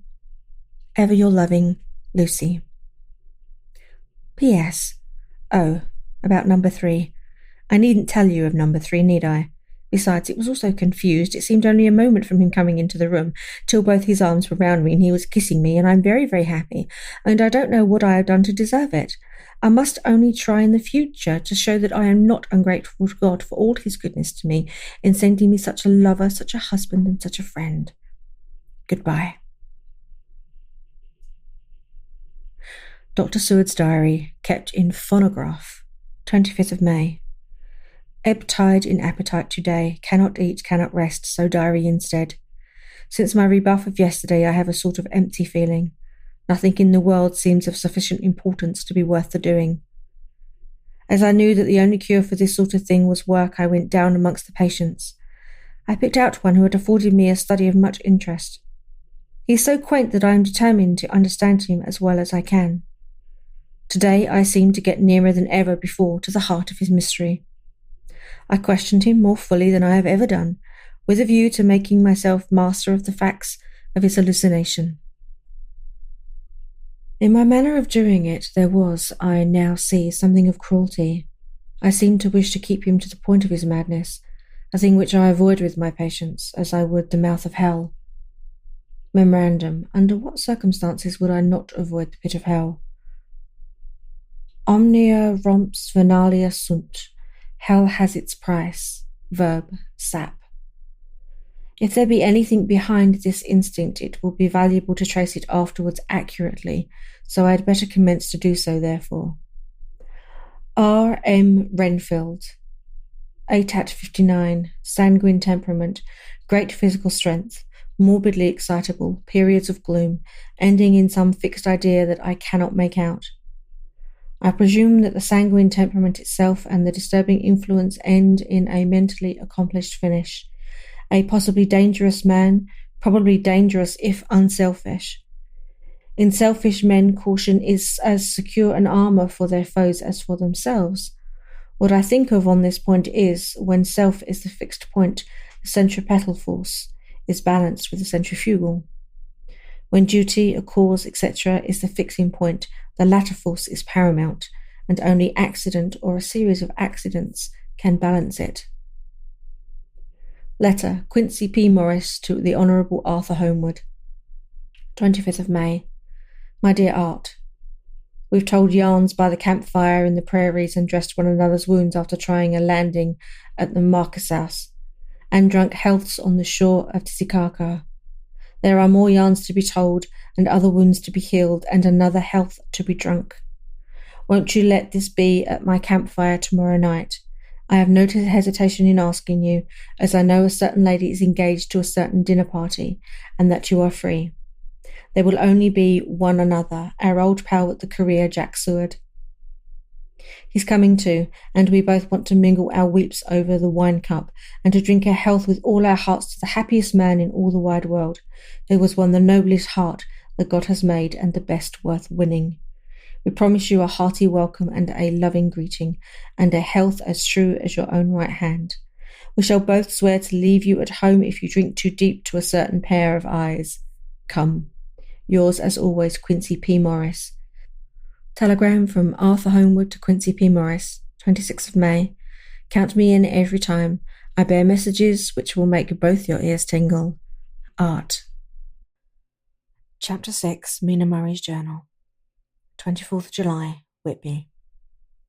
Lucy met me at the station, looking sweeter and lovelier than ever, and we drove up to the house at the Crescent in which they have rooms. This is a lovely place. The little river, the Esk, runs through a deep valley, which broadens out as it comes near the harbour. A great viaduct runs across with high piers, through which the view seems somehow further away than it really is. The valley is beautifully green, and it is so steep that when you are on the high land on either side, you look right across it, unless you are near enough to see down. The houses of the old town, the side away from us, are all red-roofed and seem piled up over one another somehow, like the pictures we see of Nuremberg. Right over the town is the ruin of Whitby Abbey, which was sacked by the Danes, and which is a scene of part of Marmion, where the girl was built up in the wall. It is a most notable ruin of immense size and full of beautiful and romantic bits. There is a legend that a white lady is seen in one of the windows. Between it and the town, there's another church, the parish one, round which is a big graveyard all full of tombstones. This is to my mind the nicest spot in Whitby, for it lies right over the town, and has a full view of the harbour, and all up the bay to where the headland called Kettleness stretches out into the sea. It descends so steeply over the harbour that part of the bank has fallen away, and some of the graves have been destroyed. In one place, part of the stonework of the graves stretch out over the sandy pathways far below. There are walks with seats beside them through the churchyard, and people go and sit there all day long, looking at the beautiful view and enjoying the breeze. I shall come and sit here very often myself and work. Indeed, I am writing now with my book on my knee and listening to the talk of 3 old men who are sitting beside me. They seem to do nothing all day but sit up here and talk. The harbour lies below me with, on the far side, one long granite wall stretching out into the sea, with the curve outward at the end of it, in the middle of which is a lighthouse. The heavy sea wall runs along outside of it. On the near side, the sea wall makes an elbow crooked inversely, and its end, too, has a lighthouse. Between the 2 piers there's a narrow opening into the harbour, which then suddenly widens. It is nice at high water, but when the tide is out, it shoals away to nothing, and there is merely the stream of the Esk running between banks of sand, with rocks here and there. Outside the harbour, on this side, there rises for about half a mile a great reef, the sharp edge of which runs straight out from behind the south lighthouse. At the end of it is a buoy with a bell, which swings in bad weather and sends in a mournful sound on the wind. They have a legend here that when a ship is lost, bells are heard out at sea. I must ask the old men about this. He's coming this way. He's a funny old man. He must be awfully old, for his face is all gnarled and twisted like the bark of a tree. He tells me that he is nearly 100, but that he was a sailor in the Greenland fishing fleet when Waterloo was fought. He is, I am afraid, a very sceptical person, for when I asked him about the bells at sea and the White Lady at the Abbey, he said very brusquely, "I wouldn't fash myself about the mess. Them things be all worn out. Mind, I don't say that they never was, but I do say that they wasn't in my time. They be all very well for comers and trippers and the like, but not for a nice young lady like you. Them feet folk from York and Leeds that be always eating good herring and drinking tea and looking out to buy cheap jet would creet out. I wonder myself who'd be bothered telling lies to them, even the newspapers, which is full of fool talk." I thought he would be a good person to learn interesting things from, so I asked him if he would mind telling me something about the whale fishing in the old days. He was just settling himself to begin when the clock struck 6, whereupon he laboured to get up and said, "I must be going againwards home now, miss. My granddaughter doesn't like to be kept waiting when tea's ready, for it takes me time to crammel aboon the grease, for there may be an emmis, miss. I like belly timber, sairly by the clock." He hobbled away, and I could see him hurrying as well as he could down the steps. The steps are a great feature on the place. They lead from the town up to the church. There are hundreds of them, I do not know how many, and they wind up in a delicate curve. The slope is so gentle that a horse could easily walk up and down them. I think they must originally have had something to do with the Abbey. I think I shall go home too. Lucy went out visiting with her mother, and as they were only duty calls, I did not go. They will be home by this. 1st of August. I came up here an hour ago with Lucy, and we had a most interesting talk with my old friend and the 2 others who always come and join him. He is evidently the Sir Oracle of them, and I should think must have been in his time a most dictatorial person. He will not admit anything, and downfaces everything. If he can't out-argue them, he bullies them, and then takes their silence for agreement with his views. Lucy was looking sweetly pretty in her white lawn frock. She has got a beautiful colour since she has been here. I noticed that the old men did not lose any time in coming up and sitting near her when we sat down. She is so sweet with old people. I think they all fell in love with her on the spot. Even my old man succumbed and did not contradict her, but gave me double share instead.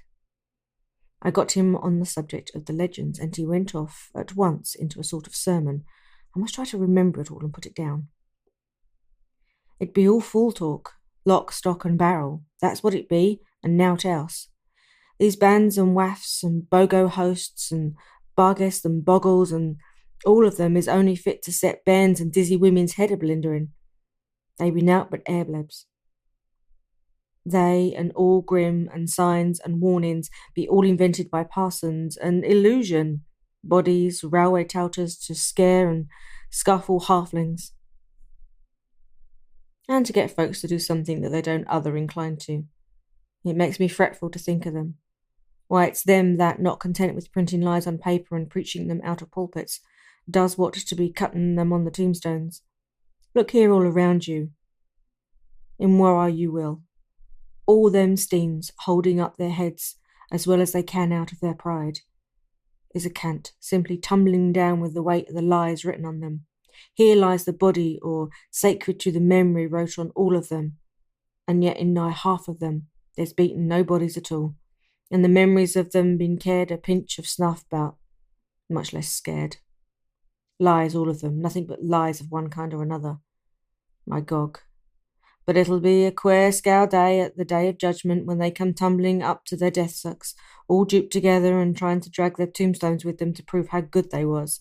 Some of them trimling and dithering with their hands at dozing and slippy from lying in the sea that they can't even keep their grip of them.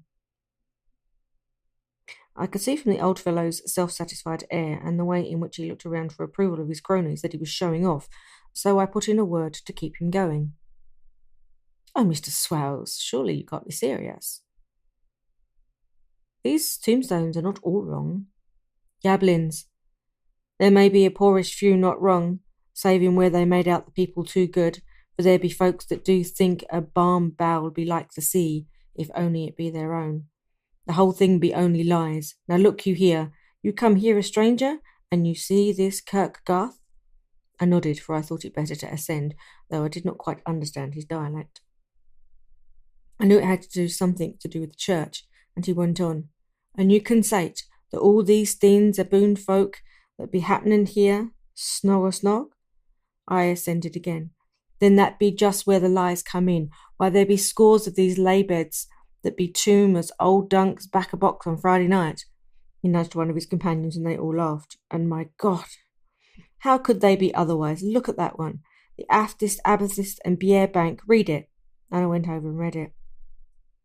Edward Spencer Lag, Master Mariner, murdered by pirates off the coast of Andre, April 1854. Age 30. When I came back, Mr. Swells went on. Who brought him home, I wonder, to have him here? Murdered off the coast of the Andres, and you can say to this body lay under? Why, I could name ye a dozen those bones lie in the Greenland seas above. And he pointed northwards, or where the currents may have drifted them. There be the Steens around ye. You can, with your younger eyes, read the small print of the lies from here. This Braithwaite Lowry, I knew his father, lost in the Livy off Greenland in 20, or Andrew Woodhouse drowned in the same seas in 1777, or John Paxton drowned off Cape Farewell a year later. Old John Rawlings, whose grandfather sailed with me, drowned in the Gulf of Finland in 50. Do you think that all these men will have to some rush to Whitby when the trumpet sounds? I have me antherems about it. I tell you that when they got here, they'd be jumling or jostling one another that way that it'd be a fight up on the icy in the old days, when we'd be at one another's from daylight to dark and trying to tie up our cuts by the light of the aurora borealis. This was evidently local pleasantry, for the old man cackled over it, and his cronies joined in with gusto. But, I said, surely you are not quite correct, for you start on the assumption that all the poor people or their spirits will have to take their tombstones with them on the day of judgment. Do you think that will be really necessary? Well, what else be the tombstones for? Answer me that, Bess. To please their relatives, I suppose. To please their relatives, you suppose. This he said with intense scorn. How will it pleasure their relatives to know that lies is wrote over them, and that everybody in the place knows they be lies? He pointed at a stone at our feet, which had been laid down as a slab on which the seat was rested, close to the edge of the cliff. Read the lies on that Strothstein, he said. The letters were upside down from me where I sat, but Lucy was more opposite them, so she leant over and read. Sacred to the memory of George Cannon, who died in the hope of a glorious resurrection on July 29th, 1873, falling from the locks at Kettleness. This tomb was erected by his sorrowing mother to her dearly beloved son. He was the only son of his mother, and she was a widow. Really, Mr. Swells, I don't see anything very funny in that. She spoke her comment very gravely and somewhat severely. You don't see out funny? Ha ha. But that's because you don't go and the sorrowing mother was a hellcat that hated him because he was a Scrood. A regular lamenter he was, and he hated her so that he committed suicide in order that she mightn't get an insurance she put on his life. He blew nigh the top of his head off with an old musket that they had for scaring the crows with. 'Twa'n't for crows then, for it brought the clegs and the doups to him. That's the way he fell off the rocks. And as to hopes of a glorious resurrection, I've often heard him say myself that he hoped he'd go to hell, for his mother was so pious that she'd be sure to go to heaven, and he didn't want to addle where she was. Now, isn't that Steen at any rate? He hammered it with his stick as he spoke. A pack of lies. And won't it make Gabriel Keckle with Geordie coming parting up the greens with the tombstones balanced on his hump and asks it to be took as evidence? I did not know what to say, but Lucy turned to the conversation as she said, rising up, "Oh, why do you tell us of this? It is my favourite seat, and I cannot leave it. And now I find I must go on sitting over the grave of a suicide." They won't harm you, me pretty, and it may make poor Geordie gladsome to have some trimmer lass sitting on his lap. That won't hurt you. Why, I've sat here off and on for 20 years past, and it hasn't done me no harm. Don't you fash about any lies under you, or that doesn't lie there either. It'll be time for you to be getting skirt when you see the tombstones all run away with, and the place as bare as a stubble field. Here's a clock, and I must gun. Me service to you, ladies, and off he hobbled. Lucy and I sat a while, and it was all so beautiful before us that we took hands as we sat, and she told me all over again about Arthur and their coming marriage. That made me just a little heartsick, for I hadn't heard from Jonathan for a whole month. The same day. I came up here alone, for I am very sad. There was no letter for me. I hope there cannot be anything the matter with Jonathan. The clock has just struck 9. I see the lights scattered all over the town, sometimes in rows where the streets are, and sometimes singularly. They run right up the Esk and die away in the curve of the valley. To my left, the view is cut off by the black line of roof of the old house next to the abbey. The sheep and lambs are bleating in the fields away behind me, and there is a clatter of a donkey's hoofs up the paved road below. The band on the pier is playing a harsh waltz in good time. Further along the quay there is a Salvation Army meeting in a back street. Neither of the bands hear the other, but up here I hear and see them both. I wonder where Jonathan is and if he is thinking of me. I wish he were here. Dr. Seward's diary, 5th of June. The case of Renfield grows more interesting the more I get to understand the man. He has certain qualities very largely developed: selfishness, secrecy, and purpose. I wish I could get at what is the object of the latter. He seems to have some settled scheme of his own, but what it is I do not know. His redeeming quality is a love of animals, though indeed he has such curious turns in it that I sometimes imagine he is only abnormally cruel. His pets are of all sorts. Just now his hobby is catching flies. He has at present such a quantity that I have had myself to expostulate. To my astonishment, he did not break out into a fury as I expected, but took the matter in simple seriousness. He thought for a moment, and then said, "May I have 3 days? I shall clear them away." "Of course." I said, "What will do?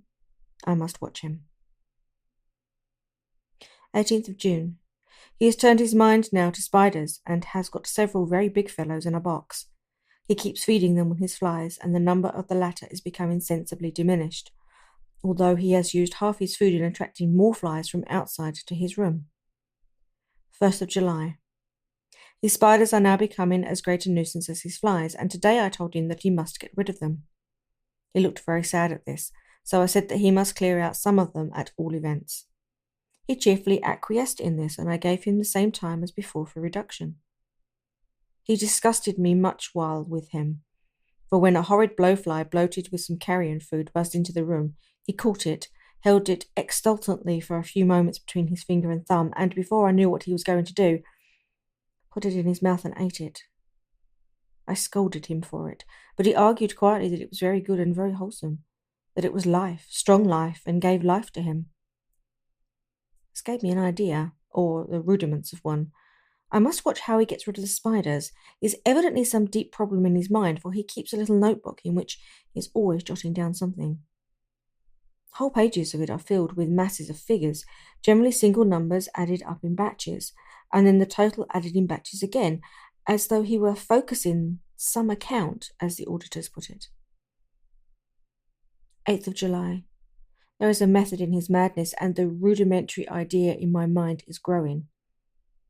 It will be a whole idea soon, and then, oh, unconscious cerebration! You will have to give the wall to your conscious brother.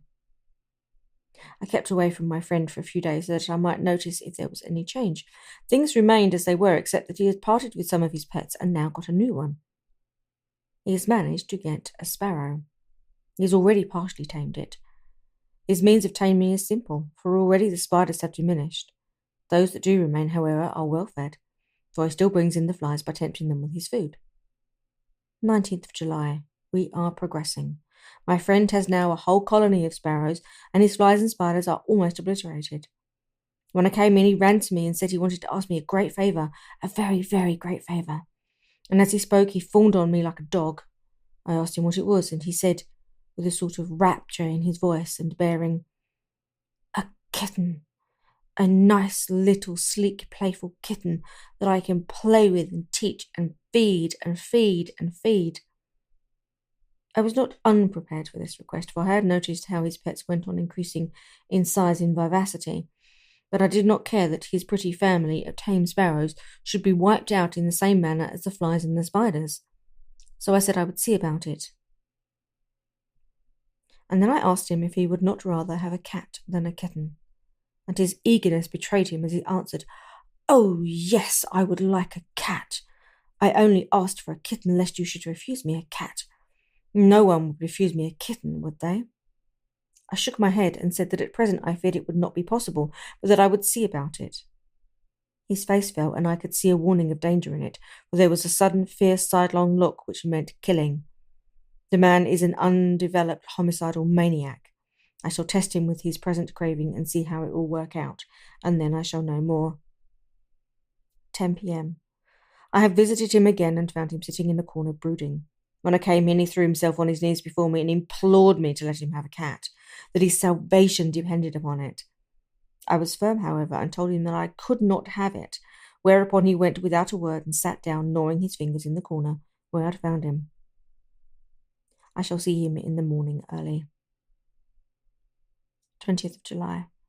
Visited Renfield very early, before the attendants went his round.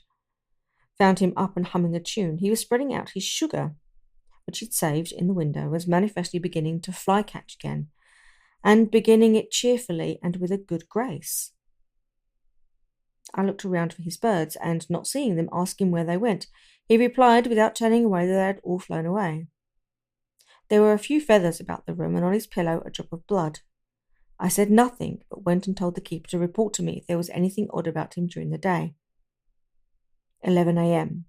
The attendant has just been to me to say that Renfield has been very sick and was disgorged a whole lot of feathers. "My belief is, doctor," he said, "that he has eaten his birds, and that he just took and ate them raw." 11 p.m. I gave Renfield a strong opiate tonight, enough to make him sleep, and took away his pocketbook to look at. The thought that has been buzzing about my brain lately is complete, and the theory proved. My homicidal maniac is of a peculiar kind.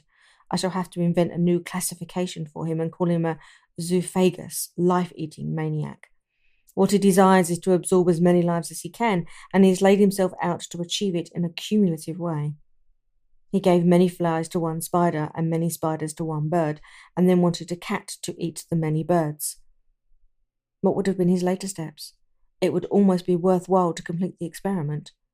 It might be done if there was only a sufficient cause.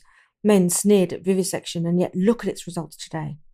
Why not advance science in its most difficult and vital aspect? The knowledge of the brain? Had I even the secret of one such mind? Did I hold the key to the fancy of even one lunatic? I might advance my own branch of science to a pitch compared with that.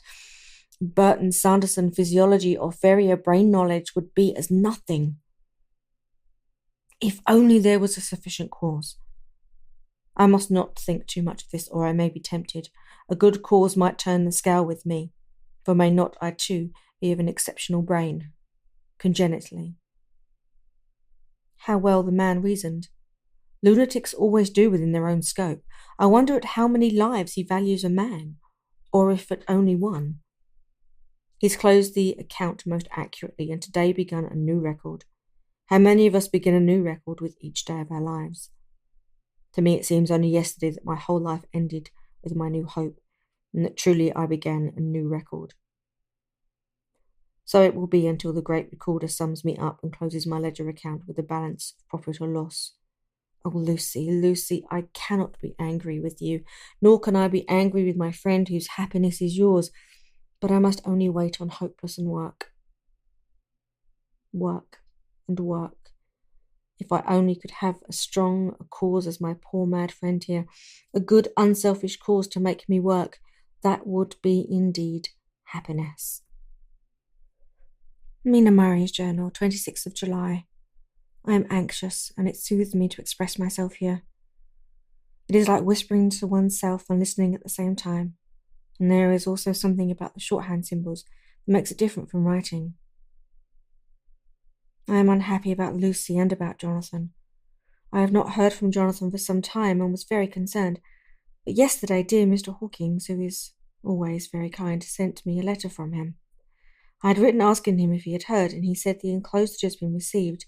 It was only a line dated from Castle Dracula, and says that he is just starting for home. This is not like Jonathan. I do not understand it, and it makes me uneasy. Then, too, Lucy, although she is so well, has lately taken to her old habit of walking in her sleep. Her mother has spoken to me about it, and we have decided that I am to lock the door of our room every night. Mrs. Westenra has got an idea that sleepwalkers always go out on roofs of houses and along the edges of cliffs, and then get suddenly wakened and fall over with a despairing cry that echoes all over the place. Poor dear, she is naturally anxious about Lucy, and she tells me that her husband, Lucy's father, had the same habit, that he would get up in the night and dress himself and go out, if he were not stopped. Lucy is to be married in the autumn, and she is already planning out her dresses and how her house is to be arranged. I sympathise with her, for I do the same, only Jonathan and I will start in life in a very simple way, and shall have to try to make both ends meet. Mr. Homewood, he is the Honourable Arthur Homewood, only son of Lord Godalming, is coming up here very shortly, as soon as he can leave town, for his father is not very well, and I think dear Lucy is counting the moments until he comes. She wants to take him up to the seat on the churchyard cliff and show him the beauty of Whitby. I dare say it is the waiting which disturbs her. She will be all right when he arrives. 22nd of July. No news from Jonathan. I am getting quite uneasy about him, though why I should I do not know, but I do wish that he would write. If it were only a single line. Lucy walks more than ever, and each night I am awakened by her moving about the room. Fortunately, the weather is so hot that she cannot get cold, but still the anxiety and the perpetuality being wakened is beginning to tell on me, and I am getting nervous and wakeful myself. Thank God Lucy's health keeps up. Mr. Homewood has been suddenly called to ring to see his father, who has been taken seriously ill. Lucy frets at the postponement of seeing him, but it does not touch her looks, and she is a trifle stouter, and her cheeks are a lovely rose pink. She has lost that anemic look which she had, and I pray it will all last. 3rd of August.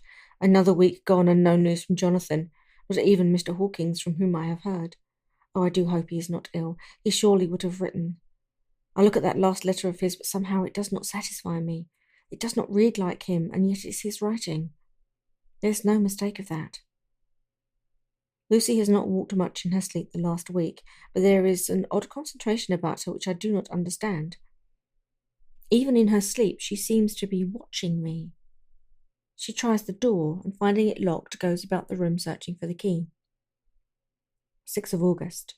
Another 3 days and no news. This suspense is getting dreadful.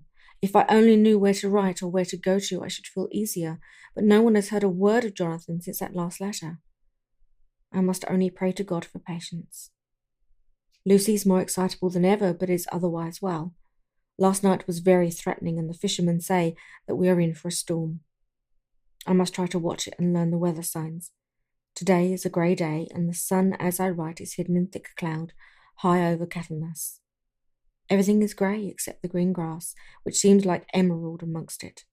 Grey, earthy rock, grey clouds tinged with the sunburst from the far edge hang over the grey sea, into which the sand points stretch like grey fingers. The sea is tumbling in over the shallows, and the sandy flats with a roar, muffled in the sea mist drifting inland. The horizon is lost in a grey mist. All is vastness. The clouds are piled up like giant rocks, and there is a brawl over the sea which sounds like some presage of doom.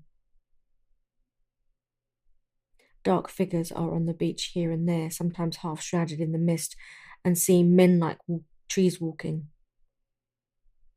The fishing boats are racing for home and rise and dip in the groundswell as they sweep into the harbour, bending to the scuppers. Here comes old Mr. Swales. He's making straight for me, and I can see by the way he lifts his hat that he wants to talk. I have been quite touched by the change in the poor old man. When he sat down beside me, he said in a very gentle way, "I want to say something to you, miss." I could see he was not at ease, so I took his poor old wrinkled hand in mine and asked him to speak fully. And so he said, leaving his hand in mine, "I'm afraid, my dearie, that I must have shocked you by all the wicked things I've been saying about the dead and such like for weeks past. But I didn't mean them, and I want ye to remember that when I'm gone. We old folks have been daffled, and with 1 foot above the crook call, don't altogether like to think of it, and we don't want to feel scared of it. And that's why I've took to making light of it, so that I'd cheer up my own heart a bit. But Lord love you, miss, I ain't afraid of dying, not one bit. Only I don't want to die if I can help it. My time must be nigh at hand now, for I be old, and 100 years is too much for any man to expect. And I'm so nigh it that the old man is already whetting his scythe.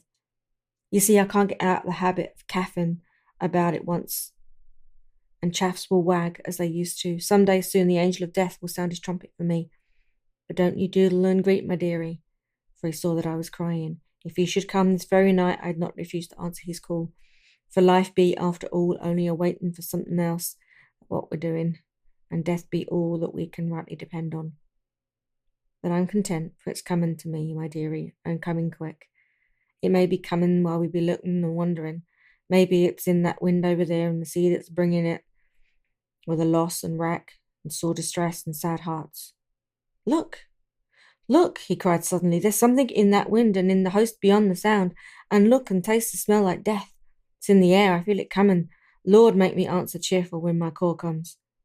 He held up his arms devoutly and raised his hat. His mouth moved as though he were praying. After a few minutes' silence, he got up, shook hands with me and blessed me and said goodbye, and hobbled off. It all touched me and upset me very much. I was glad when the Coast Guard came along with his spyglass under his arm. He stopped to talk with me, as he always does, but all the time kept looking at the strange ship. "Can't make her out," he said. "She's a Russian, by the look of her, but she's knocking about in the queerest way. She doesn't know her mind a bit. She seems to see the storm coming, but can't decide whether to run up north in the open or be put in here. Look there again, she's steering mightily strangely, for she doesn't mind the hand on the wheel, changes about with every puff of wind. We'll hear more of her before this time tomorrow." Chapter 7. A cutting from the Daily Graph, the 8th of August. Pasted in Mina Murray's journal, from a correspondent in Whitby. One of the greatest and suddenest storms on record has just been experienced here, with results both strange and unique. The weather had been somewhat sultry, but not to any degree uncommon in the month of August. Saturday evening was as fine as was ever known, and the great body of holiday makers laid out yesterday for visits to Mulgrave Woods, Robin Hood's Bay, Rigmill, Runswick, Staithes, and the various trips to the neighbourhoods of Whitby. The steamers Emma and Scarborough made trips up and down the coast, and there was an unusual amount of tripping both to and from Whitby. The day was unusually fine till the afternoon, when some of the gossips who frequent the East Cliff churchyard, and from that commanding eminence watch the wide sweep of sea visible to the north and east, called attention to a sudden show of mares' tails high in the sky to the northwest. The wind was then blowing from the southwest in the mild degree, which in barometric language is ranked number 2 light breeze. The Coast Guard on duty at once made a report, and one old fisherman who for more than half a century had kept watch on weather signs from the East Cliff foretold in an emphatic manner the coming of a sudden storm. The approach of sunset was so very beautiful, so grand in its masses of splendidly coloured clouds, that there was quite an assemblage on the walk above the cliff in the old churchyard to enjoy the beauty. Before the sun dipped below the black mass of Kettleness, Standing boldly athwart the western sky, its downward way was marked by myriad clouds of every sunset colour. Flame, purple, pink, green, violet, and all the tints of gold, with here and there masses not large, but of seemingly absolute blackness in all sorts of shapes, as well outlined as colossal silhouettes. The experience was not lost on the painters, and doubtless some of the sketches of the prelude to the great storm will grace the R.A. and the R.I. walls in May next. More than one captain made up his mind then and there that his cobble, or his mule as they term the different classes of boats, would remain in the harbour till the storm had passed. The wind fell away entirely during the evening, and at midnight there was a dead calm, a sultry heat, and that prevailing intensity which, on the approach of thunder, affects persons of a sensitive nature. There were but few lights in sight at sea, for even the coasting steamers which usually hugged the shore so closely kept well to seaward, and but few fishing boats were in sight. The only sail noticeable was a foreign schooner with all sails set, which was seemingly going westwards. The foolhardiness or ignorance of her officers was a prolific theme for comment while she remained in sight, and efforts were made to signal her to reduce sail in face of her danger. Before the night shut down, she was seen with sails idly flapping as she gently rolled on the undulating swell of the sea, as idle as a painted ship upon a painted ocean. Shortly before 10 o'clock, the stillness of the air grew quite oppressive, and the silence was so marked that the bleating of a sheep inland or the barking of a dog in the town was distinctly heard. And the band on the pier, which, normally its lively French air, was like a discord in the great harmony of nature's silence. A little after midnight came a strange sound from over the sea, and high overhead the air began to carry a strange, faint, hollow booming. Then, without warning, the tempest broke, with a rapidity which at the time seemed incredible, and even afterwards is impossible to realize. The whole aspect of nature at once became convulsed.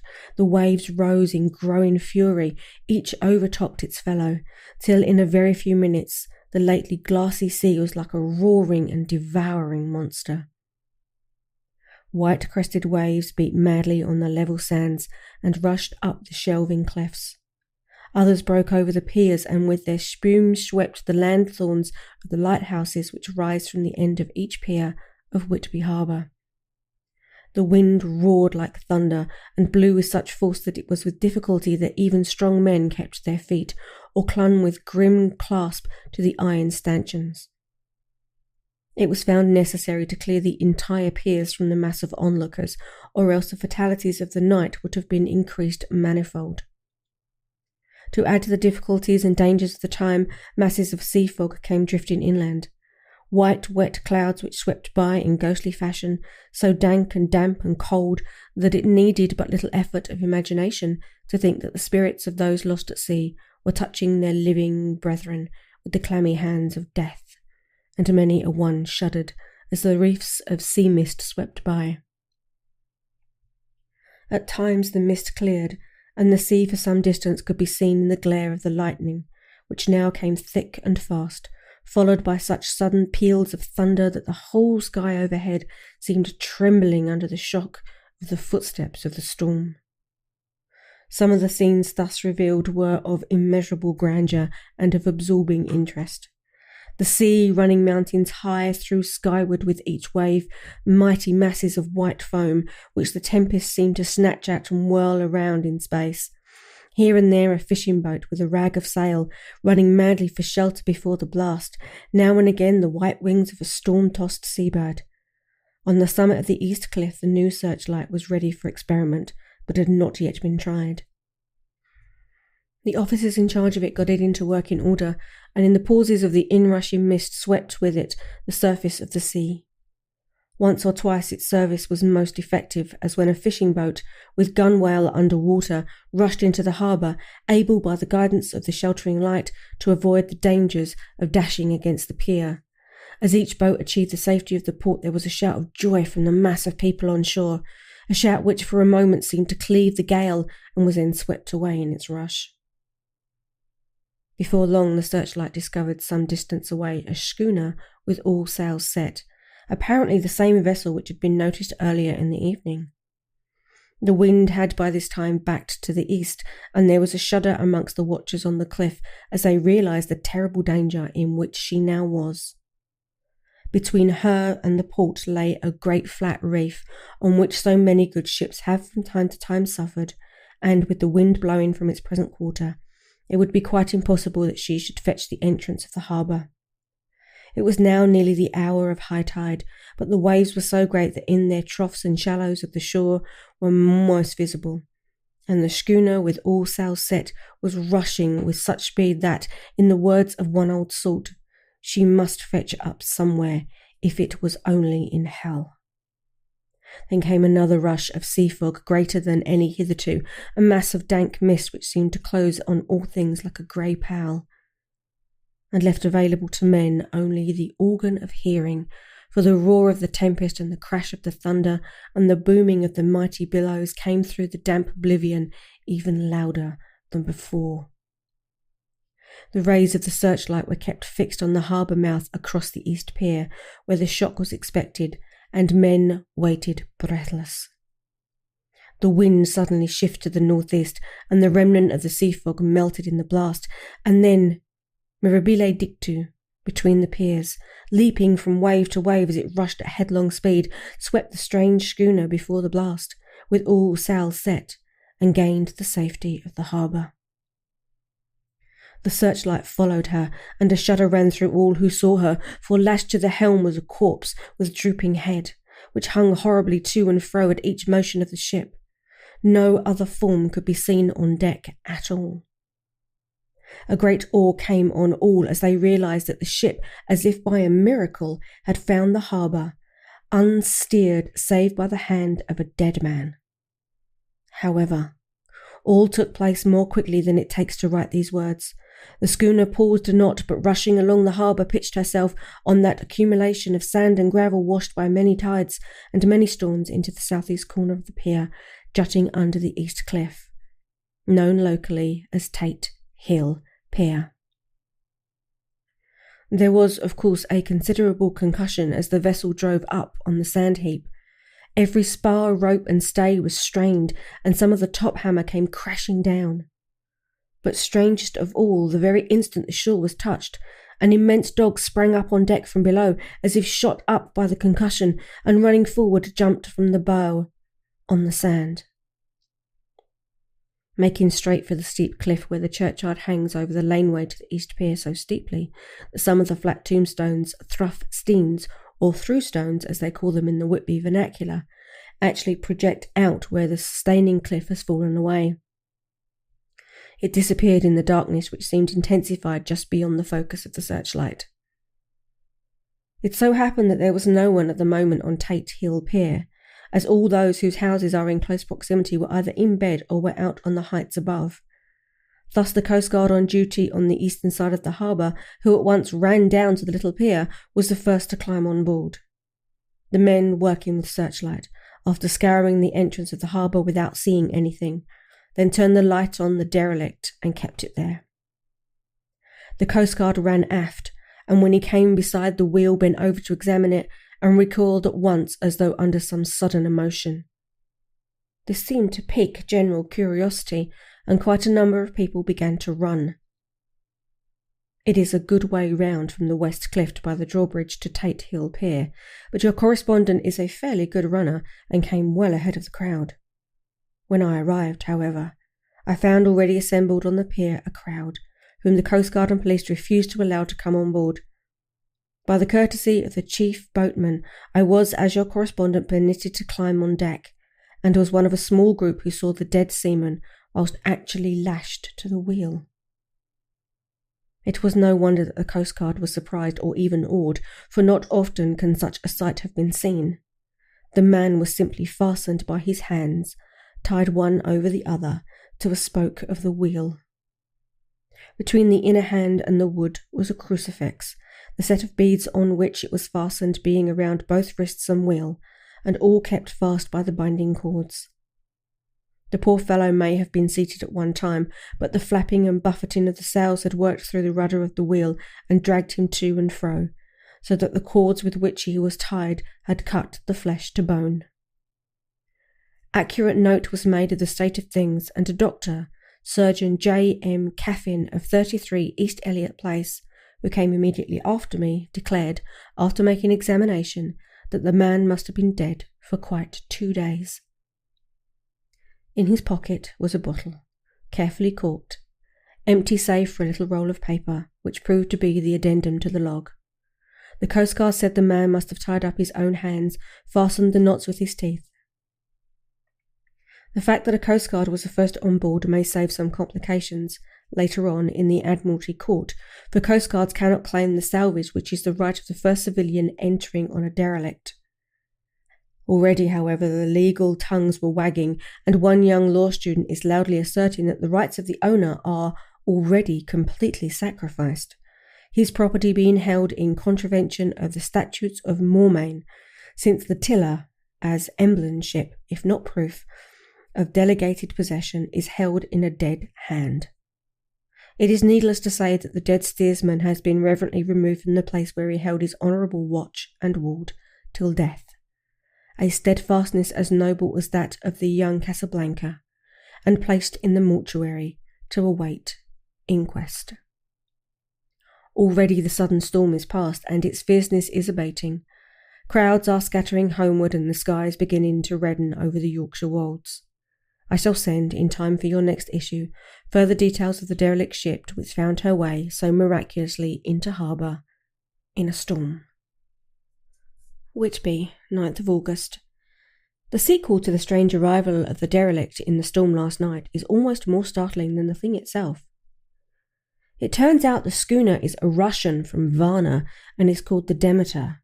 She is almost entirely in ballast of silver sand, which only a small amount of cargo, a number of great wooden boxes filled with mould. This cargo was consigned to a Whitby solicitor, Mr. S. F. Billington, of 7 the Crescent, who this morning went aboard and formally took possession of the goods consigned to him. The Russian consul, too, acting for the charter party, took formal possession of the ship and paid all harbour dues, etc. Nothing is talked about here today except the strange coincidence. The officials of the Board of Trade have been most exacting in seeing that every compliance have been made with existing regulations. As the matter is to be a 9 days' wonder, they are evidently determined that there shall be no cause of after complaint. A good deal of interest was abroad concerning the dog which landed when the ship struck, and more than a few of the members of the SPCA, which is very strong in Whitby, have tried to befriend the animal. To the general disappointment, however, it was not to be found. It seemed to have disappeared entirely from the town. It may be that it was frightened and made its way onto the moors, where it is still hiding in terror.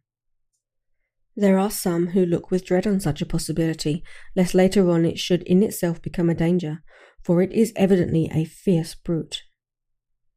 Early this morning a large dog, a half-bred mastiff belonging to a coal merchant close to Tate Hill Pier, was found dead in the roadway opposite to its master's yard. It had been fighting, and manifestly it had a savage opponent, for its throat was torn away, its belly was slit open as if with a savage claw. Later. By the kindness of the Board of Trade Inspector, I have been permitted to look over the logbooks of the Demeter, which was in order up to within 3 days, but contained nothing of special interest except as to facts of missing men. The greatest interest, however, is with regard to the paper found in the bottle, which was today produced at the inquest, and a more strange narrative than the two between them unfolded has not been my lot to come across. As there is no motive for concealment, I am permitted to use them, and accordingly send you a rescript, simply omitting technical details of seamanship and supercargo. It almost seems as though the captain had been seized with some kind of mania before he had got well into blue sea, and that this had developed persistently throughout the voyage. Of course, my statement must be taken cum grano, since I am writing from the dictation of a clerk of the Russian consul, who kindly translated it for me, time being short. Log of the Demeter. Varna to Whitby, written 18 July, things so strange happening that I shall keep accurate note henceforth till we land. On 6 July we finished taking in cargo, silver sand and boxes of earth. At noon set sail, east wind, fresh. Crew, 5 hands, 2 mates, cook and myself, captain. On 11 July at dawn entered Bosphorus, boarded by Turkish customs officers. Bakshish, all correct, underway at 4 p.m. On 12th July through Dardanelles, more customs officers and flag boat of guarding squadron. Bakshish again, work of officers thorough but quick, want us off soon. At dark passed into Archipelago. On 13th July passed Cape Matapan, crew dissatisfied with something, seemed scared but would not speak out. On 14 July was somewhat anxious about crew, men all steady fellows who sailed with me before. Mate could not make out what was wrong, they only told him there was something and crossed themselves. Mate lost temper with one of them that day and struck him, expected fierce quarrel but all was quiet. On 16 July mate reported in the morning that one of crew, Petrovsky, was missing. Could not account for it. Took larboard watch 8 bells last night, was relieved by Abramoff, but did not go to bunk. Men more downcast than ever. All said they expected something of the kind, but would not say more than there was something aboard. Mate getting very impatient with them, feared some trouble ahead. On 17th of July, yesterday, one of the men, Olgaran, came to my cabin, and in an awestruck way confided to me that he thought there was a strange man aboard the ship. He said that in his watch he had been sheltering behind the deck house, as there was a rainstorm, when he saw a tall, thin man who was not like any of the crew, come up the companionway and go along the deck forward and disappear. He cautiously followed, but when he got to bows found no one, and the hatchways were all closed.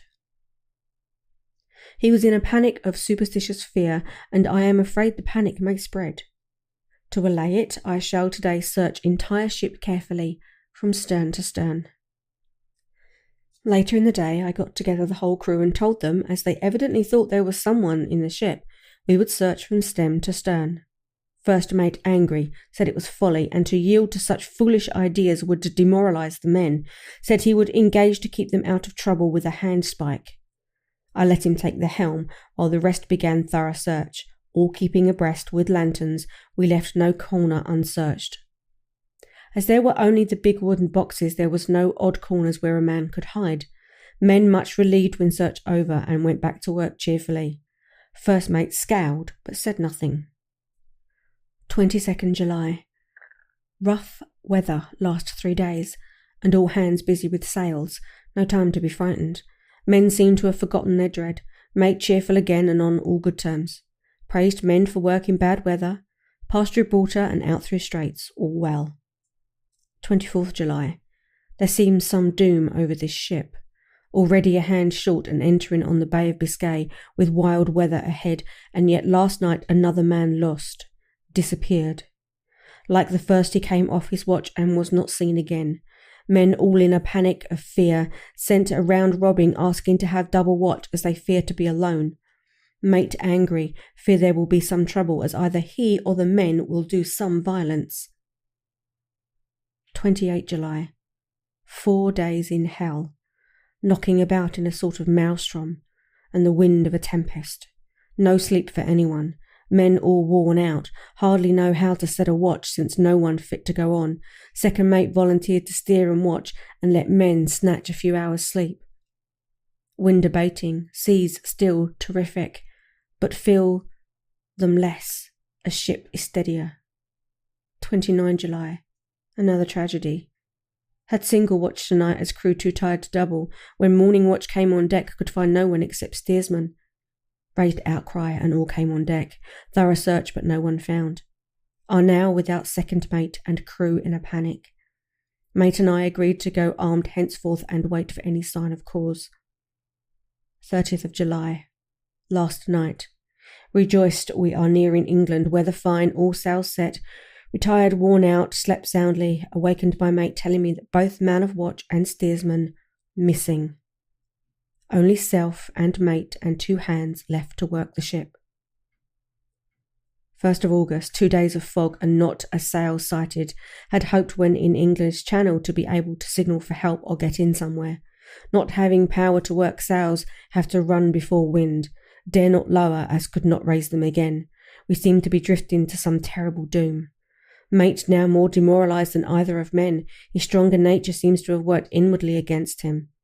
Men are beyond fear, working stolidly and patiently, with minds made up to worst. They are Russian, he Romanian. 2nd August, midnight. Woke up from a few minutes' sleep by hearing a cry, seemingly outside my port.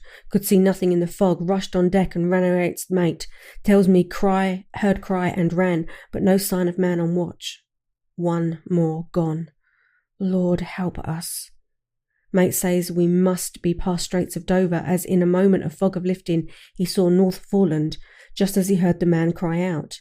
If so, we are now off in the North Sea, and only God can guide us in the fog, which seems to move with us, and God seems to have deserted us.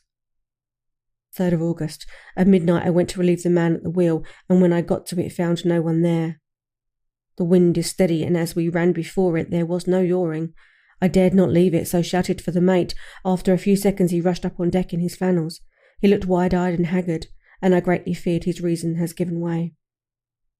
He came close to me, and whispered hoarsely with his mouth to my ear, as though fearing the very air might hear. It is here. I know it now. On the watch last night I saw it, like a man, tall and thin, and ghastly pale. It was in the bows and looking out. I crept behind it and gave it my knife, but the knife went through it, empty as the air. And as he spoke, he took his knife and drove it savagely into space, and then he went on. But it is here, and I'll find it.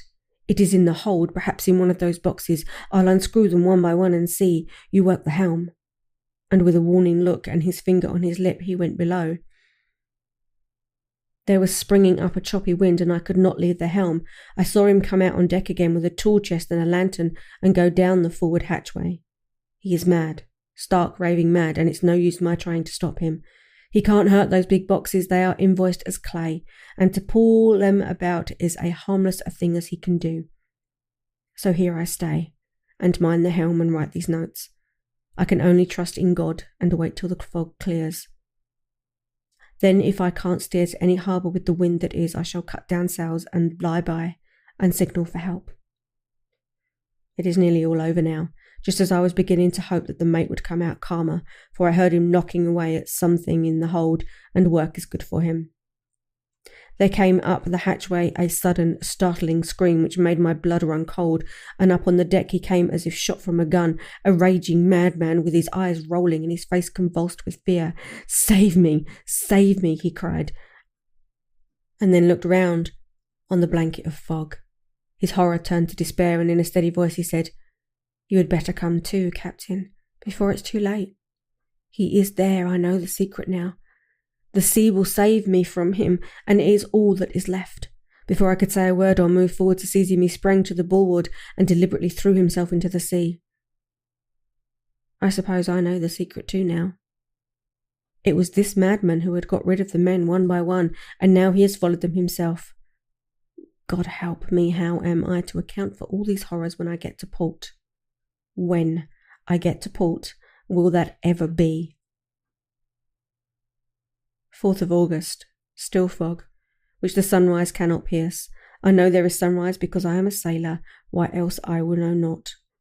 I dared not go below, I dared not leave the helm, so here all night I stayed, and in the dimness of the night I saw it.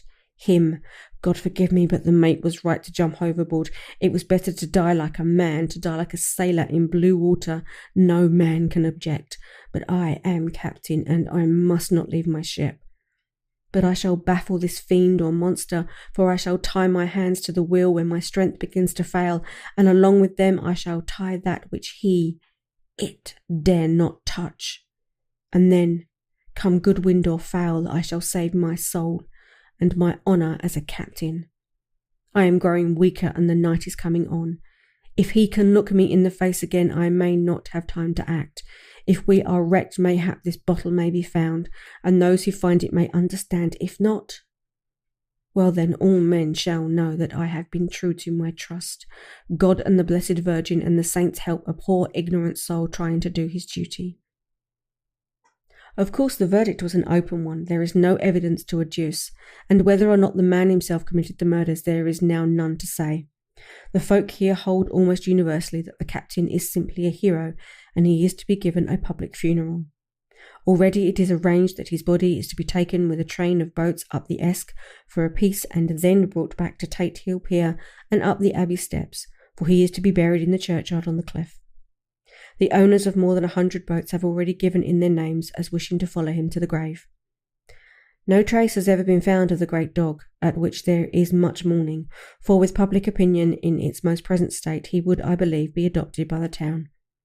Tomorrow we see the funeral, and so will end this one more mystery of the sea. Mina Murray's Journal, 8th of August. Lucy was very restless all night, and I too could not sleep. The storm was fearful, and as it boomed loudly among the chimney pots, it made me shudder. When a sharp puff came, it seemed to be like a distant gun. Strangely enough, Lucy did not wake, but she got up twice and dressed herself. Fortunately, each time I awoke in time and managed to undress her without waking her, and got her back to bed. 'Tis a very strange thing, this sleepwalking, for as soon as her will is thwarted in any physical way, her intention, if there be any, disappears, and she yields herself almost exactly to the routine of her life. Early in the morning we both got up and went down to the harbour to see if anything had happened in the night. There were very few people about, and though the sun was bright and the air clear and fresh, the big grim-looking waves that seemed dark themselves, because the foam that topped them was like snow, forced themselves in through the narrow mouth of the harbour, like a bullying man going through a crowd. Somehow I felt glad that Jonathan was not on the sea last night, but on land. But oh, is he on land or sea? Where is he and how? I am getting fearfully anxious about him. If I only knew what to do and could do anything. 10th of August. The funeral of the poor sea captain today was most touching. Every boat in the harbour seemed to be there, and the coffin was carried by captains all the way from Tate Hill Pier up to the churchyard. Lucy came with me, and we went early to our old seat, whilst a cortege of boats went up the river to the viaduct and came down again. We had a lovely view, and saw the procession nearly all the way. The poor fellow was laid to rest quite near our seats, so that we stood on it when the time came and saw everything. Poor Lucy seemed much upset. She was restless and uneasy all the time, and I cannot but think that her dreaming at night is telling on her. She is quite odd in one thing. She will not admit to me that there is any cause for restlessness, or if there be, she does not understand it herself. There is an additional cause in that poor old Mr. Swales was found dead this morning on our seat, his neck being broken. He had evidently, as the doctor said, fallen back in the seat in some sort of fright, for there was a look of fear and horror on his face that the men said made them shudder. Poor dear old man. Perhaps he has seen death with his dying eyes. Lucy is so sweet and sensitive that she feels influences more acutely than other people do. Just now she was quite upset by a little thing that I did not much heed, though I am myself very fond of animals. One of the men who came up here often to look for the boats was followed by his dog. The dog is always with him. They are both quiet persons, and I never saw the man angry nor heard the dog bark. During the service the dog would not come to its master, who was on the seat with us, but kept a few yards off, barking and howling. Its master spoke to it gently and then harshly and then angrily, but it would neither come nor cease to make a noise.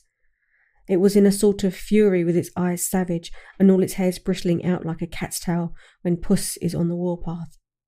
Finally the man too got angry and jumped up and kicked the dog, and then took it by the scruff of the neck and half dragged and half threw it on the tombstone on which the seat was fixed. The moment it touched the stone, the poor thing became quiet and fell all into a tremble. It did not try to get away, but crouched down, quivering and cowering, and was in such a pitiless state of terror that I tried, without effect, to comfort it. Lucy was full of pity too, but she did not attempt to touch the dog, but looked at it in an agonizing sort of way. I greatly fear that she is too supersensitive a nature to go through the world without trouble. She will be dreaming of this tonight, I am sure. The whole agglomeration of things, the ship steered into port by a dead man, his attitude tied to the wheel with a crucifix and beads, the touching funeral, the dog now furious and now in terror, will all afford material for her dreams. I think it will be best for her to go to bed tired out physically, but I shall take her for a long walk by the cliffs to Robin Hood's Bay and back. She ought not to have much inclination for sleepwalking then. Chapter 8. Me and Amari's Journal. Same day, 11 o'clock. Oh, but I am tired. If it were not that I had made my diary a duty, I should not open it tonight. We had a lovely walk. Lucy, after a while, was in gay spirits, owing, I think, to some dear cows who made nosing towards us in a field close to the lighthouse, and frightened the wits out of us. I believe we forgot everything else, of course, personal fear, and it seemed to wipe the slate clean and give us a fresh start. We had a capital severe tea at Robin Hood's Bay, in a sweet little old-fashioned inn, with a bow window right over the seaweed-covered rocks of the Strand. I believe we should have shocked the new woman with our appetites. Men are more tolerant, bless them. When we walked home with some, or rather many, stoppages to rest, and with our hearts full of a constant dread of wild bulls, Lucy was really tired, and we intended to creep off to bed as soon as we could. The young curate came in, however, and Mrs. Westenra asked him to stay for supper. Lucy and I had both a fight for it with the dusty miller. I know it was a hard fight on my part. I am quite heroic. I think that some day the bishops must get together and see about breeding up a new class of curates who don't take supper, no matter how they may be pressed to, and who will know when girls are tired. Lucy is asleep and breathing softly. She has more colour in her cheeks than usual, and looks oh so sweet. If Mr. Homewood fell in love with her seeing her only in the drawing-room, I wonder what he would say if he saw her now. Some of the new women writers will some day start an idea that men and women should be allowed to see each other asleep before proposing or accepting. But I suppose the new woman wasn't condensed in future to accept. She will do the proposing herself, and a nice job she will make of it too. There's some consolation in that I am so happy tonight, because dear Lucy seems better. I really believe she has turned the corner, and that we are over her troubles with dreaming. I should be quite happy if I only knew if Jonathan, God bless and keep him. 11th of August, 3 a.m, diary again. No sleep now, so I may as well write. I am too agitated to sleep. We have had such an adventure, such an agonizing experience. I fell asleep as soon as I had closed my diary. Suddenly I became broad awake and sat up, with a horrible sense of fear upon me, and of some feeling of emptiness around me. The room was dark, so I could not see Lucy's bed. I stole across and felt for her. The bed was empty. I lit a match and found that she was not in the room. The door was shut, but not locked as I had left it. I feared to wake her mother, who had been more than usually ill lately, so threw on some clothes and got ready to look for her. As I was leaving the room, it struck me that the clothes she wore might give me some clue as to her dreaming intention. Dressing gown would mean house, dress outside. Dressing gown and dress were both in their places. Thank God, I said to myself, she cannot be far, as she is only in her nightdress. I ran downstairs and looked into the sitting room. Not there. Then I looked in all the other rooms open of the house, with an ever-growing fear chilling my heart. Finally I came to the hall door and found it open. It was not wide open, but the catch of the lock had not caught. The people of the house are careful to lock the door every night, so I fear that Lucy must have gone out as she was. There was no time to think of what might happen. A vague, overmastering fear obscured all details. I took a big, heavy shawl and ran out. The clock was striking 1 as I was in the crescent, and there was not a soul in sight. I ran along the north terrace, but could see no sign of the white figure which I expected. At the edge of the west cliff above the pier, I looked across the harbour to the east cliff in the hope of fear, I don't know which, of seeing Lucy in our favourite seat. There was a bright full moon, with heavy, black, driving clouds, which threw the whole scene into a fleeting diorama of light and shade as they sailed across. For a moment or two I could see nothing, as the shadow of a cloud obscured St. Mary's Church and all around it. Then as the cloud passed, I could see the ruins of the abbey coming into view, and as the edge of the narrow band of light, as sharp as a sword cut, moved along, the church and the churchyard became gradually visible. Whatever my expectation was, I was not disappointed. For there, on our favourite seat, the silver light of the moon struck a half-reclining figure, snowy white. The coming of the cloud was too quick for me to see much, for shadow shut down on light almost immediately, but it seemed to me as though something dark stood behind the seat where the white figure shone, and bent over it. What it was, whether man or beast, I could not tell. I did not wait to catch another glance, but flew down the steep steps to the pier and along to the fish market to the bridge, which was the only way to reach the east cliff. The town seemed as dead, for not a soul did I see. I rejoiced that it was so, for I wanted no witness of poor Lucy's condition. The time and distance seemed endless, and my knees trembled and my breath came laboured as I toiled up the endless steps to the abbey. I must have gone fast, and yet it seemed to me as if my feet were weighted with lead, and as though every joint in my body were rusty. When I got almost to the top, I could see the seat and the white figure, for I was now close enough to distinguish it even through the spells of shadow. There was undoubtedly something long and black bending over the half-reclining white figure.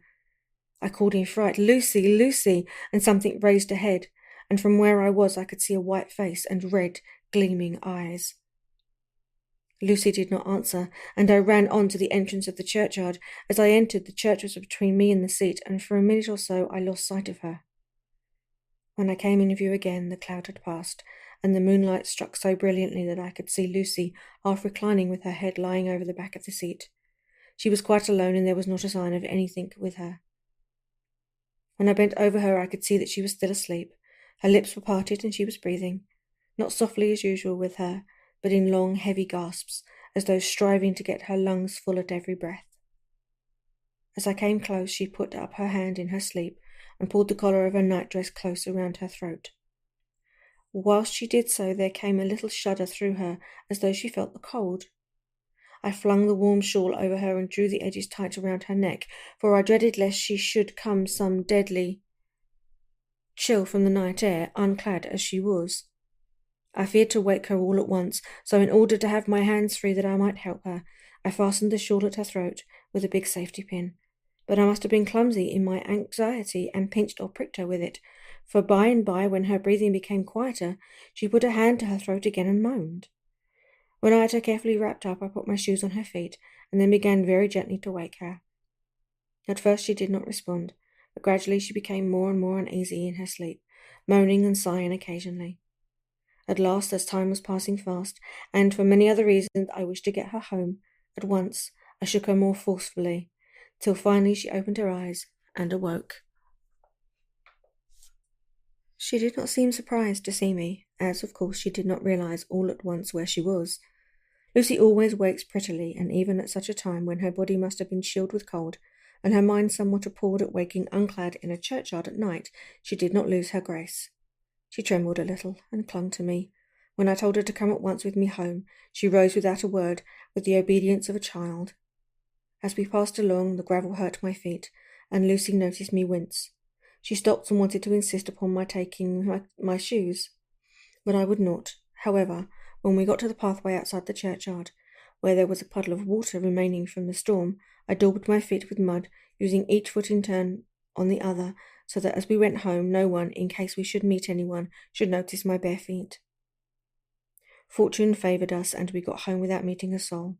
Once we saw a man, who seemed not quite sober, passing along a street in front of us, but we hid in a door till he had disappeared, up an opening such as there are here, steep little closes, or wynards, as they call them in Scotland. My heart beat so loud all the time that sometimes I thought I should faint. I was filled with anxiety about Lucy, not only for her health, lest she should suffer from the exposure, but for her reputation in case the story should get wind. When we got in and had washed our feet, and had said a prayer of thankfulness together, I tucked her into bed. Before falling asleep, she asked, even implored me not to say a word to anyone, even her mother, about her sleepwalking adventure. I hesitated at first to promise, but on thinking of the state of her mother's health, and how the knowledge of such a thing would fret her, and thinking, too, of how such a story might become distorted, nay, infallibly would, in case it should leak out, I thought it wiser to do so. I hope I did right. I have locked the door, and the key is tied to my wrist, so perhaps I shall not be again disturbed. Lucy is sleeping soundly. The reflex of the dawn is high and far over the sea. Same day, noon. All goes well. Lucy slept until I woke her and seemed not to have changed her side. The adventure of the night does not seem to have harmed her. On the contrary, it's benefited her, for she looks better this morning than she has done for weeks. I was sorry to notice that my clumsiness with the safety pin had hurt her. Indeed, it might have been serious, for the skin of her throat was pierced. I must have pinched up a piece of loose skin and have transfixed it, for there are 2 little red points like pinpricks, and on the band of her nightdress was a drop of blood. When I apologized and was concerned about it, she laughed and petted me, and said she didn't even feel it. Fortunately, it cannot leave a scar, as it is so tiny. Same day, night. We passed a happy day. The air was clear and the sun bright, and there was a cool breeze. We took our lunch at Mulgrave Woods, Mrs. Westenra driving by the road, and Lucy and I walking by the cliff path and joining her at the gate. I felt a little sad myself, for I could not but feel how absolutely happy it would have been had Jonathan been with me. But there, I must only be patient. In the evening we strolled in the casino terrace and heard some good music by Soffer and Mackenzie, and went to bed early. Lucy seems more restful than she has been for some time and fell asleep at once. I shall lock the door and secure the key the same as before, although I do not expect any trouble tonight. 12th of August. My expectations were wrong, for twice during the night I was wakened by Lucy trying to get out. She seemed, even in her sleep, to be a little impatient at finding the door shut, and went back to bed under a sort of protest. I woke with the dawn and heard the birds chirping outside of the window. Lucy woke too, and I was glad to see was even better than on the previous morning.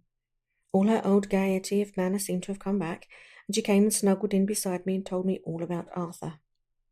I told her how anxious I was about Jonathan, and then she tried to comfort me.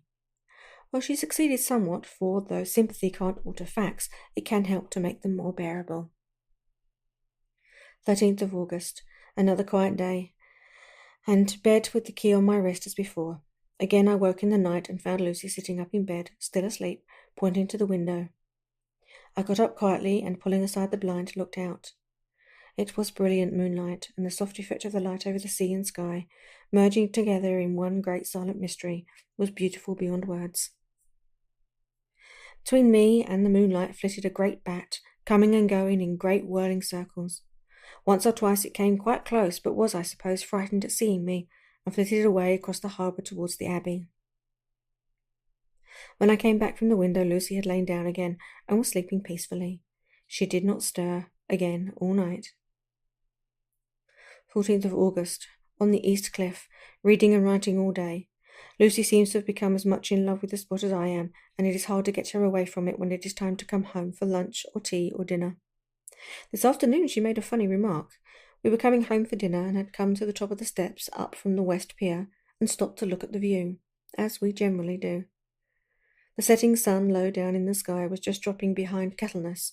The red light was thrown over on the East Cliff and the old Abbey and seemed to bathe everything in a beautiful rosy glow. We were silent for a while, and suddenly Lucy murmured as if to herself, "His red eyes again. They are just the same." It was such an odd expression, coming apropos of nothing, that it quite startled me. I slewed round a little so as to see Lucy well without seeming to stare at her, and saw that she was in a half-dreamy state, with an odd look on her face that I could not quite make out. So I said nothing, but followed her eyes. She appeared to be looking over at our own seat, whereupon was a dark figure seated alone. It was a little startled myself, for it seemed for an instant as if the stranger had great eyes like burning flames. But a second look dispelled the illusion. The red sunlight was shining in the windows of St. Mary's Church behind our seat, and as the sun dipped there was just sufficient change in the refraction and reflection to make it appear as if the light moved. I called Lucy's attention to the peculiar effect, and she became herself with a start. But she looked sad all the same. It may have been that she was thinking of that terrible night up there. We never referred to it. I said nothing, and we went home to dinner. Lucy had a headache and went up early to bed. I saw her asleep and went out for a little stroll myself. I walked along the cliff to the westward, and was full of sweet sadness, for I was thinking of Jonathan. When coming home, it was then bright moonlight, so bright that, though the front of our part of the crescent was in shadow, everything could be well seen. I threw a glance up at our window and saw Lucy's head leaning out. I thought that perhaps she was looking out for me, so I opened my handkerchief and waved it. She did not notice or make any movement whatever. Just then the moonlight crept around an angle of the building, and the light fell on the window. There distinctly was Lucy with her head lying up against the side of the window-sill and her eyes shut. She was fast asleep, and by her, seated on the window-sill, was something that looked like a good-sized bird. I was afraid she might get a chill, so I ran upstairs, but as I came into the room, she was moved back to her bed, fast asleep and breathing heavily. She was holding her hand to her throat, as though to protect it from cold. I did not wake her, but tucked her up warmly. I have taken care that the door is locked and the windows securely fastened. She looks so sweet as she sleeps, but she is paler than is her wont, and there is a drawn, haggard look under her eyes which I do not like. I fear she is fretting about something. I wish I could find out what it was. 15th of August. Rose later than usual. Lucy was languid and tired and slept on after we had been called. We had a happy surprise at breakfast. Arthur's father is better and wants the marriage to come off soon. Lucy is full of quiet joy and her mother is glad and sorry at once. Later on in the day she told me the cause. She is grieved to lose Lucy as her very own, but she is rejoiced that she is soon to have someone to protect her. Poor dear sweet lady, she confided to me that she had got her death warrant. She has not told Lucy, and made me promise secretly. Her doctor told her that within a few months, at most, she must die, for her heart is weakening.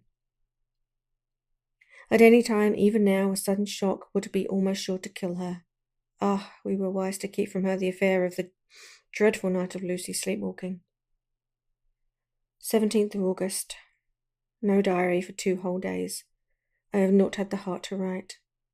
Some sort of shadowy pall seems to be coming over our happiness. No news from Jonathan, and Lucy seems to be growing weaker, whilst her mother's hours are numbering to a close. I do not understand Lucy's fading away as she is doing. She eats well and sleeps well and enjoys the fresh air, but all the time the roses in her cheeks are fading, and she gets weaker and more languid day by day. At night I hear her gasping as if for air. I keep the key of our door always fastened to my wrist at night, but she gets up and walks about the room, and sits at the open window. Last night I found her leaning out when I woke up, and when I tried to wake her I could not. She was in a faint. When I managed to restore her, she was as weak as water, and cried silently between long, painful struggles for breath. When I asked her how she came to be at the window, she shook her head and turned away. I trust her feeling ill may not be from that unlucky prick on the safety pin. I looked at her throat just now as she lay asleep, and the tiny wounds seemed not to have healed. They are still open and, if anything, larger than before, and the edges of them are faintly white. There are like little white dots with red centres. Unless they heal within a day or 2, I shall insist on the doctor seeing about them. Letter Samuel F. Billington and Son, Solicitor, Whitby, to Messrs. Carter, Patterson and Co., London, 17th of August. Dear Sirs, herewith please receive invoice of goods sent by Great Northern Railway. Same are to be delivered at Carfax near Purfleet, immediately on receipt at goods station King's Cross. The house is at present empty, but enclosed please find keys, all of which are labelled. You will please deposit the boxes 50 in number, which form the consignment, in the partially ruined building forming part of the house and marked A on rough diagram enclosed. Your agent will easily recognise the locality as it is the ancient chapel of the mansion. The goods leave by the train at 9:30 tonight and will be due at King's Cross at 4:30 tomorrow afternoon. As our client wishes the delivery made as soon as possible, we shall be obliged by your having teams ready at King's Cross at the time named and forthwith conveying the goods to destination. In order to obviate any delays possible through any routine requirement as to payment in our departments, we enclose cheque herewith for £10, receipt of which please acknowledge. Should the charge be less than this amount, you can return balance. If greater, we shall at once send cheque for difference on hearing from you. You are to leave the keys on coming away in the main hall of the house, where the proprietor may get to them on his entering the house by means of his duplicate key. Pray do not take us as exceeding the bounds of business courtesy in pressing you in all ways to use the utmost expedients. We are, dear sirs, faithfully yours, Samuel F. Billington and Sons. Letter Messrs. Carter, Patterson and Co., London, to Messrs. Billington and Son, Whitby. Dear Sirs, 21st August. We beg to acknowledge £10 received and to return cheque £1 17s 9d, amount of overplus, as shown in receipted account herewith. Goods are delivered in exact accordance with instructions, and keys left in parcel in main hall as directed. We are, dear sirs, yours respectfully, Pro Carter, Patterson and Co. Mina Murray's Journal, 18th of August. I am happy today, and right sitting on the seat in the churchyard. Lucy is ever so much better. Last night she slept well all night and did not disturb me once. The roses seem coming back already to her cheeks, though she is still sadly pale and wan-looking. If she were in any way anemic, I could understand it, but she is not. She is in gay spirits and full of life and cheerfulness. All the morbid reticence seems to have passed from her, and she has just reminded me, as if I needed any reminding, of that night, and that it was here on this very seat I found her asleep. And she told me she tapped playfully with the heel of her boot on the stone slab and said, "My poor little feet didn't make much noise then. I dare say poor Mr. Swales would have told me that it was because I didn't wake up poor Georgie." As she was in such a communicative humour, I asked her if she had dreamed at all that night, and before she answered, that sweet puckered look came into her forehead, which Arthur, I call him Arthur from her habits, says he loves, and indeed I don't wonder that he does. Then she went on in a half-dreaming kind of way, as if trying to recall it herself. I didn't quite dream, but it all seemed to be real. I only wanted to be here in this spot. I don't know why, for I was afraid of something. I don't know what. I remember, though I suppose I was asleep, passing through the streets and over the bridge. A fish leapt as I went by, and I leaned over to look at it. And I heard a lot of dogs howling. The whole town seemed as if it must be full of dogs all howling at once. As I went up the steps, then I had a vague memory of something long and dark with red eyes, just as we saw in the sunset, and something very sweet and very bitter all around me at once. And then I seemed sinking into deep green water, and there was a singing in my ears, as I have heard there is to drowning men, and then everything seemed passing away from me. My soul seemed to go out from my body and float about the air. I seemed to remember that once the West Lighthouse was right under me, and then there was a sort of agonizing feeling, as if I were in an earthquake. And I came back and found you shaking my body. I saw you do it before I felt you. Then she began to laugh. It seemed a little uncanny to me, and I listened to her breathlessly. I did not quite like it, and though it better not to keep her mind on the subject, so we drifted on to other subjects, and Lucy was like her old self again. When we got home, the fresh breeze had braced her up, and the pale cheeks were really more rosy. Her mother rejoiced when she saw her, and we all spent a long, happy evening together. 19th of August. Joy, joy, joy. Although not all joy. At last, news of Jonathan. The dear fellow has been ill. That is why he did not write. I am not afraid to think it or say it, now that I know. Mr. Hawkins sent me on the letter, and wrote himself oh so kindly. I am to leave in the morning and go over to Jonathan, and to help to nurse him if necessary, and to bring him home. Mr. Hawkins says it would not be a bad thing if we were to be married out there. I have cried over the good sister's letter till I can feel it wet against my bosom where it lies. It is of Jonathan, and must be next to my heart, for he is in my heart. My journey is all mapped out and my luggage ready. I am only taking one change of dress. Lucy will bring my trunk to London, and keep it till I send for it, for it may be that. I must write no more. I must keep it to say to Jonathan, my husband. The letter that he has seen and touched must comfort me till we meet. Letter. Sister Agatha, Hospital of St. Joseph and St. Mary. Budapest. To Miss Wilhelmina Murray. 12th August. Dear Madame, I write by desire of Mr. Jonathan Harker, who is himself not strong enough to write, though progressing well, thanks to God and St. Joseph and St. Mary. He has been under our care for nearly 6 weeks, suffering from a violent brain fever. He wishes me to convey his love, and to say that by this post I write for him to Mr. Peter Hawkins, Exeter, to say with his dutiful respect that he is sorry for his delay, and that all of his work is completed. He will require some weeks' rest in our sanatorium in the hills, but will then return. He wishes me to say that he has not sufficient money with him, and that he would like to pay for his stayings here, so that others who need shall not be wanting for help. Believe me, yours with sympathy and all blessings, Sister Agatha. P.S. My patient being asleep, I open this to let you know something more. He has told me all about you and that you are shortly to be his wife.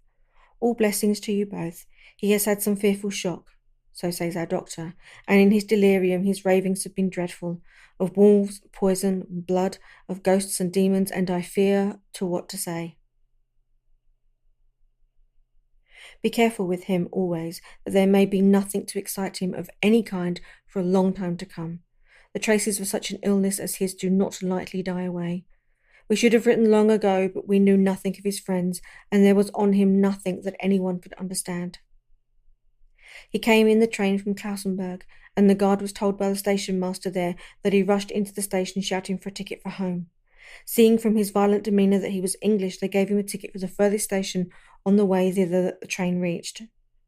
Be assured that he is well cared for. He has won all hearts by his sweetness and gentleness.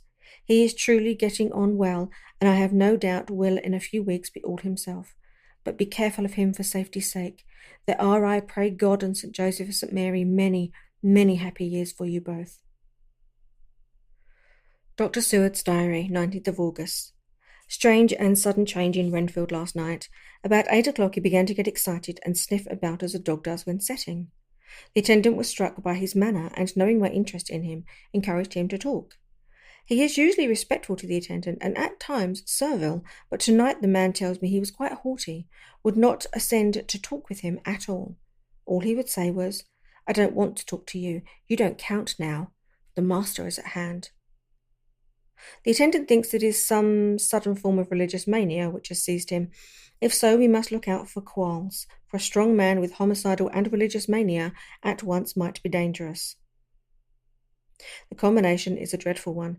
At 9 o'clock I visited him myself. His attitude to me was the same as that to the attendant. In his sublime self-feeling, the difference between myself and attendant seemed to him as nothing. It looks like religious mania, and he will soon think that he himself is God. These infinitesimal distinctions between man and man are too paltry for the omnipotent being. How these madmen give themselves away! The real God taketh heed lest a sparrow fall. But the God created from human vanity sees no difference between an eagle and a sparrow. Oh, if men only knew! For half an hour or more, Renfield kept getting excited in greater and greater degree. I did not pretend to be watching him, but I kept strict observation all the same. All at once that shifty look came into his eyes, which we always see when a madman has seized an idea, and with it the shifty movement of the head and back which asylum attendants come to know so well. He became quite quiet, and went and sat on the edge of his bed, resignedly, and looked into space with lacklustre eyes. I thought I would find out if his apathy were real or only assumed, and try to lead him to talk of his pets, a theme which had never failed to excite his attention. At first he made no reply, but at length said testedly, "Bother them all. I don't care a pin about them." "What?" I said. "You don't mean to tell me you don't care about spiders?" Spiders at present are his hobby, and the notebook is filled up with columns of small figures. To this he answered enigmatically, "The bride-maidens rejoice the eyes that wait the coming of the bride, but when the bride draweth nigh, then the maidens shine not to the eyes that are filled."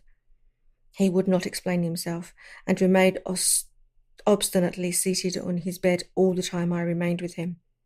I am weary tonight and low in spirits. I cannot but think of Lucy, and how different things might have been. If I don't sleep at once, chloral and modern Morpheus, C2HCl30, H2O, I must be careful not to let it grow into a habit. No, I shall take none tonight. I have thought of Lucy, and I shall not dishonour her by mixing the two. If need be, tonight shall be sleepless. Later, glad I made the resolution, gladder that I kept to it. I had lain tossing about,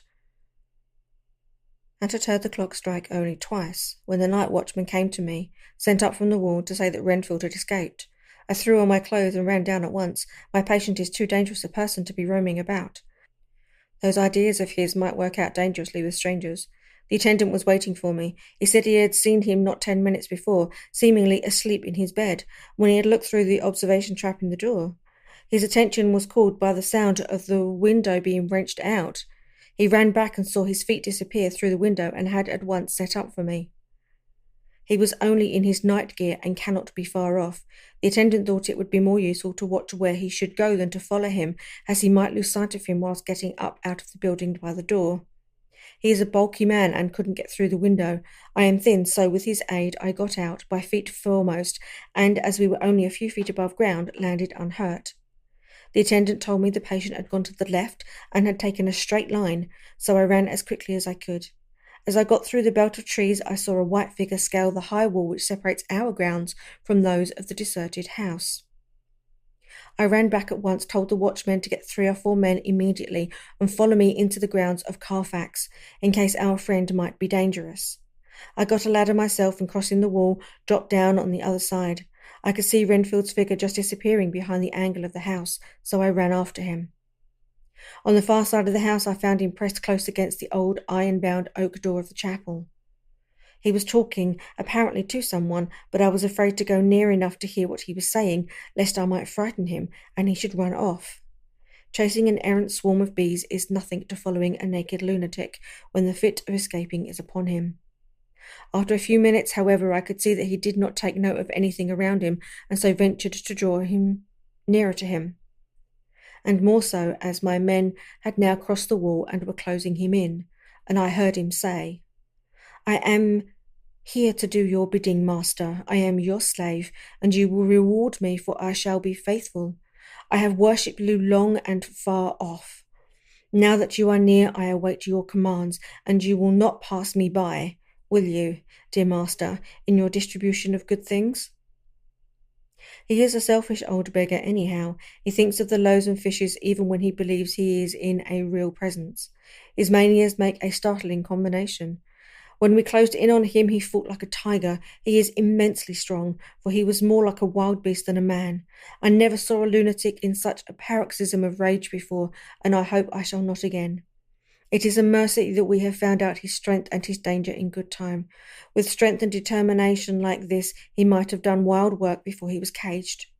He is safe now at any rate. Jack Sheppard himself couldn't get free from the strait waistcoat that keeps him restrained, and he's chained to the wall in the padded room. His cries are at times awful, but the silences that follow are more deadly still, for he means murder in every turn and movement. Just now he spoke coherent words for the first time. "I shall be patient, master. It is coming, coming, coming." So I took the hint and came to. I was too excited to sleep, but this diary has quietened me, and I feel I shall get some sleep tonight. Chapter 9. Letter. Mina Harker to Lucy Westenra. Budapest, 24th of August. My dearest Lucy, I know you will be anxious to hear all that had happened since we parted at the railway station at Whitby. Well, my dear, I got to Hull all right and caught the boat to Hamburg, and then the train on here. I feel that I can hardly recall anything of the journey, except that I knew I was coming to Jonathan, and that as I should have to do some nursing, I had better get all the sleep I could. I found my dear one, oh, so thin and pale and weak-looking. All the resolution has gone out of his dear eyes, and that quiet dignity which I told you was in his face has vanished. He is only a wreck of himself, and he does not remember anything that has happened to him for a long time past. At least he wants me to believe so, and I shall never ask. He has had some terrible shock, and I fear it might tax his poor brain if he were to try to recall it. Sister Agatha, who is a good creature and a born nurse, tells me that he raved dreadful things whilst he was off his head. I wanted her to tell me what they were, but she would only cross herself and say she would never tell, that the ravings of the sick were the secrets of God, and that if a nurse through her vocation should hear them, she should respect her trust. She is a sweet, good soul, and the next day when she saw I was troubled, she opened up the subject again, and after saying that she would never mention what my poor dear raved about, added, "I can tell you this much, my dear, that it was not about anything which he has done wrong himself, and you, as his wife-to-be, have no cause to be concerned. He has not forgotten you or what he owes to you. His fear was of great and terrible things, which no mortal can treat of. I do believe the dear soul thought I might be jealous lest my poor dear should have fallen in love with any other girl. The idea of my being jealous about Jonathan, and yet, my dear, let me whisper, I felt a thrill of joy through me when I knew that no other woman was a cause of trouble. I am now sitting by his bedside, where I can see his face while he sleeps. He is waking. When he woke, he asked me for his coat, as he wanted to get something from the pocket. I asked Sister Agatha, and she brought all of his things. I saw that amongst them was his notebook, and was going to ask him to let me look in it, for I knew then that I might find some clue as to his trouble. But I suppose he must have seen the wish in my eyes, for he sent me over to the window, saying he wanted to be quite alone for a moment. Then he called me back, and when I came he had his hand over the notebook, and he said to me very solemnly, Wilhelmina. I knew then that he was in deadly earnest, for he has never called me by that name since he asked me to marry him. You know, dear, my ideas of the trust between husband and wife. There should be no secret, no concealment. I have had a great shock, and when I try to think of what it is I feel, my head spins round, and I do not know if it was all real or the dreaming of a madman. You know I have had a brain fever, and that it is to be mad. The secret is here, and I do not want to know it. I want to take up my life here, with our marriage. For, my dear, we had decided to be married as soon as the formalities are completed. Are you willing, Wilhelmina, to share my ignorance? Here is the book. Take it and keep it. Read it if you will, but never let me know, unless indeed some solemn duty should come upon me to go back to the bitter hours, asleep or awake, sane or mad, recorded here. He fell back exhausted, and I put the book under his pillow and kissed him. I have asked Sister Agatha to beg the Superior to let our wedding be this afternoon, and am awaiting her reply. She has come and told me that the chaplain of the English Mission Church has been sent for. We are to be married in an hour, or as soon after as Jonathan awakes. Lucy, the time has come and gone.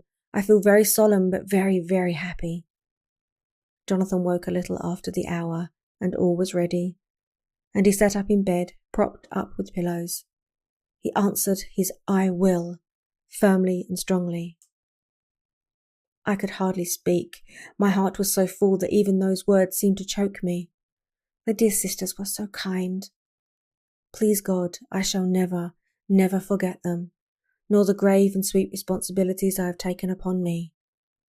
I must tell you of my wedding present. When the chaplain and the sisters had left me alone with my husband. Oh, Lucy, it is the first time I have written the words my husband. Left me alone with my husband. I took the book from under his pillow and wrapped it up in white paper, and tied it with a little bit of pale blue ribbon which was round my neck, and sealed it over the knot with sealing wax. And for my seal I used my wedding ring.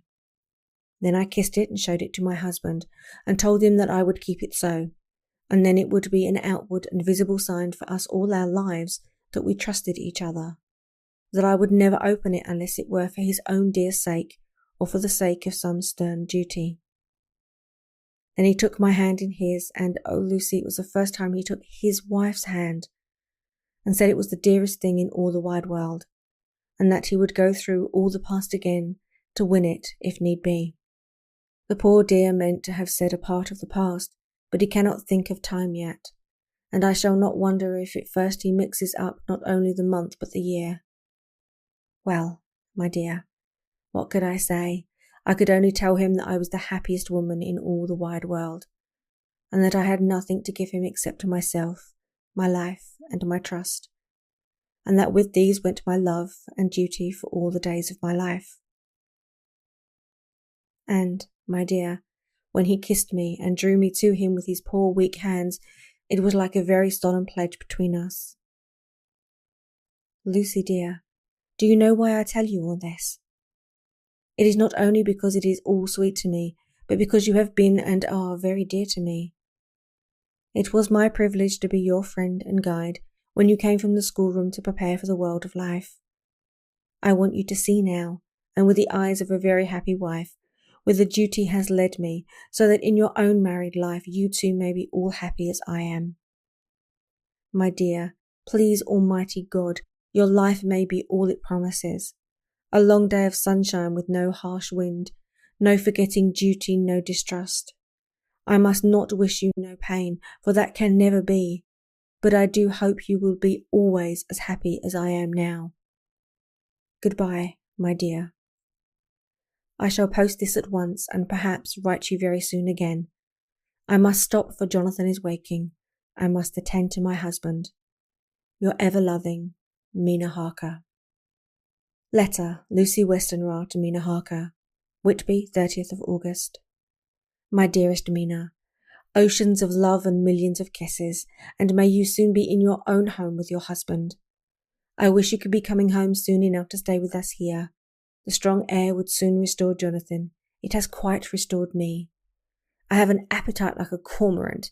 I am full of life and sleep well. You will be glad to know that I have quite given up walking in my sleep. I think I have not stirred out of my bed for a week. That is when I once got into it at night. Arthur says I am getting fat. By the way, I forgot to tell you that Arthur is here. We have such walks and drives and rides and rowing and tennis and fishing together, and I love him more than ever. He tells me that he loves me more, but I doubt that, for at first he told me that he couldn't love me more than he did then. But this is nonsense. There he is calling to me. So no more just at present from your loving Lucy. P.S. Mother sends her love. She seems better, poor dear. P.P.S. We are to be married on 28th of September. Dr. Seward's diary, 20th of August. The case of Renfield grows even more interesting. He is now so far quieted that there are spells of cessation from his passion. For the first week after his attack he was perpetually violent. Then one night, just as the moon rose, he grew quiet and kept murmuring to himself, "Now I can wait, now I can wait." The attendant came to tell me, so I ran down at once to have a look at him. He was still in a strait waistcoat and in the padded room, but the suffused look had gone from his face, and his eyes had something of their old pleading, I might almost say cringing, softness. I was satisfied with his present condition and directed him to be relieved. The attendant hesitated, but finally carried out my wishes without protest. It was a strange thing that the patient had humour enough to see their distrust, for coming close to me, he said in a whisper, all the while looking furtively around, "They think I could hurt you. Fancy me hurting you, the fools." It was soothing, somehow, to the feelings to find myself dissociated, even in the mind of this poor madman, from the others. But all the same I do not follow his thought. Am I to take it that I have anything in common with him, so that we are, as it were, to stand together? Or has he to gain from me some good so stupendous that my well-being is needful to him? I must find out later on. Tonight he will not speak. Even the offer of a kitten, or even a full-grown cat, will not tempt him. He will only say, "I don't take any stock in cats. I have more to think of now, and I can wait. I can wait." After a while I left him. The attendant tells me that he was quiet until just before dawn, and that then he began to get uneasy, and at length violent, until at last he fell into a paroxysm which exhausted him so that he swooned into some sort of coma. 3 nights has the same thing happened. Violent all day, then quiet from moonrise to sunrise. I wish I could get some clue to the cause. It would almost seem as if there was some influence which came and went. Happy thought! We shall tonight play sane wits against mad ones. He escaped before without our help. Tonight he shall escape with it. We shall give him a chance, and have the men ready to follow in case they are required. 23rd of August. The unexpected always happens. How well Disraeli knew life. Our bird, when he found the cage open, would not fly, so all our subtle arrangements were for naught. At any rate, we have proved one thing, that the spells of quietness last a reasonable time. We shall in future be able to ease his bonds for a few hours each day. I have given orders to the night attendant merely to shut him in the padded room, when once he is quiet, until an hour before sunrise. The poor soul's body will enjoy the relief even if his mind cannot appreciate it. Hark! The unexpected again! I am called. The patient has once more escaped. Later. Another night adventure. Renfield artfully waited until the attendant was entering the room to inspect. Then he dashed out past him and flew down the passage. I sent word for the attendants to follow. Again he went into the grounds of the deserted house, and he found him in the same place, pressed against the old chapel door. When he saw me he became furious, and had not the attendant seized him in time he would have tried to kill me. As we were holding him, a strange thing happened. He suddenly redoubled his efforts, and then as suddenly grew calm. I looked round instinctively but could see nothing. Then I caught the patient's eye and followed it, but could trace nothing as it looked into the moonlit sky except a big bat, which was flapping its silent and ghostly way to the west. Bats usually wheel and flit about, but this one seemed to go straight on, as if it knew where it was bound for, or had some intention of its own. The patient grew calmer every instant, and presently said, "You needn't tie me, I shall go quietly." Without trouble we came back to the house. I feel there is something ominous in his calm, and shall not forget this night. Lucy Westenra's diary, Hillingham, 24th of August. I must imitate Mina and keep writing things down. Then we can have long talks when we do meet. I wonder when it will be. I wish you were here with me again, for I feel so unhappy. Last night I seemed to be dreaming again just as I was at Whitby. Perhaps it is the change of air or getting home again. It is all dark and horrid to me, for I can remember nothing, but I feel full of vague fear, and I feel so weak and worn out. When Arthur came to lunch he looked quite grieved when he saw me, and I hadn't the spirit to try to be cheerful. I wonder if I could sleep in Mother's room tonight. I shall make an excuse and try. 25th of August. Another bad night. Mother did not seem to take to my proposal. She seems not too well herself, and doubtless she fears to worry me. I tried to keep awake, and succeeded for a while, but when the clock struck 12 it waked me from a doze, so I must have been falling asleep. There was a sort of scratching or flapping at the window, but I did not mind it, and as I remember no more, I suppose I must have then fallen asleep. More bad dreams. I wish I could remember them. This morning I am horribly weak. My face is ghastly pale and my throat pains me. It must be something wrong with my lungs, for I don't ever seem to get enough air. I shall try to cheer up when Arthur comes, or else I know he will be miserable to see me so. Letter. Arthur Homewood to Dr. Seward. Albemarle Hotel, 31st of August. My dear Jack, I want you to do me a favour. Lucy is ill. That is, she has no special disease, but she looks awful and is getting worse every day. I have asked her if there is any cause. I do not dare to ask her mother, for to disturb the poor lady's mind about her daughter in her present state of health would be fatal. Mrs. Westenra has confided to me that her doom is spoken, disease of the heart, though poor Lucy does not know it yet. I am sure that there is something preying on my dear girl's mind. I am almost distracted when I think of her. To look at her gives me a pang. I told her I should ask you to see her, and though she demurred at first, I know why, old fellow, she finally consented. It will be a painful task for you, I know, old friend, but it is for her sake, and I must not hesitate to ask or you to act. You are to come to lunch at Hillingham tomorrow, 2 o'clock, so as not to arouse any suspicion in Mrs. Westenra, and after lunch Lucy will take an opportunity of being alone with you. I shall come in for tea and we can go away together. I am filled with anxiety and want to consult with you alone as soon as I can after you have seen her. Do not fail. Arthur. Telegram. Arthur Homewood to Seward, 1st of September.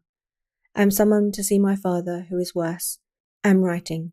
Write me fully by tonight's post to ring, wire me if necessary. Letter from Dr. Seward to Arthur Homewood, 2nd of September. My dear old fellow, with regards to Miss Westenra's health, I hasten to let you know at once that in my opinion there is not any functional disturbance or any malady that I know of. At the same time, I am not by any means satisfied with her appearance. She is woefully different from when she was when I last saw her. Of course, you must bear in mind that I did not have full opportunity of examining such as I would wish. Our very friendship makes a little difficult, which not even medical science or custom can bridge over. I had better tell you exactly what happened, leaving you to draw in a measure your own conclusions. I shall then say what I have done and propose doing. I found Miss Westenra in seemingly gay spirits. Her mother was present, and in a few seconds I made up my mind that she was trying all she knew to mislead her mother and prevent her from being anxious. I have no doubt she guesses, if she does not know, what need of caution there is. We lunched alone, and as we all exerted ourselves to be cheerful, we got, as some kind of reward for our labours, some real cheerfulness amongst us. Then Mrs. Westenra went to lie down, and Lucy was left with me. We went into her boudoir. Until we got there her gaiety remained, for the servants were coming and going. As soon as the door was closed, however, the mask fell from her face, and she sank down into a chair with a great sigh, and hid her eyes with her hand. When I saw that her high spirits had failed, I at once took advantage of her reaction to make a diagnosis. She said to me very sweetly, "I cannot tell you how I loathe talking about myself." I reminded her that a doctor's confidence was sacred, but that you were grievously anxious about her. She caught on to my meaning at once and settled that matter in a word. "Tell Arthur everything you choose. I do not care for myself, but all for him. So I am quite free." I could easily see that she is somewhat bloodless, but I could not see the usual anemic signs, and by a chance I was actually able to test the quality of her blood, for in opening a window which was stiff, a cord gave way, and she cut her hand slightly with broken glass. It was a slight matter in itself, but it gave me an evident chance, and I secured a few drops of the blood and have analysed them. The qualitative analysis gives a quite normal condition, and shows, I should infer, in itself a vigorous state of health. In other physical matters I am quite satisfied that there is no need for anxiety, but as there must be a cause somewhere, I have come to the conclusion that it must be something mental.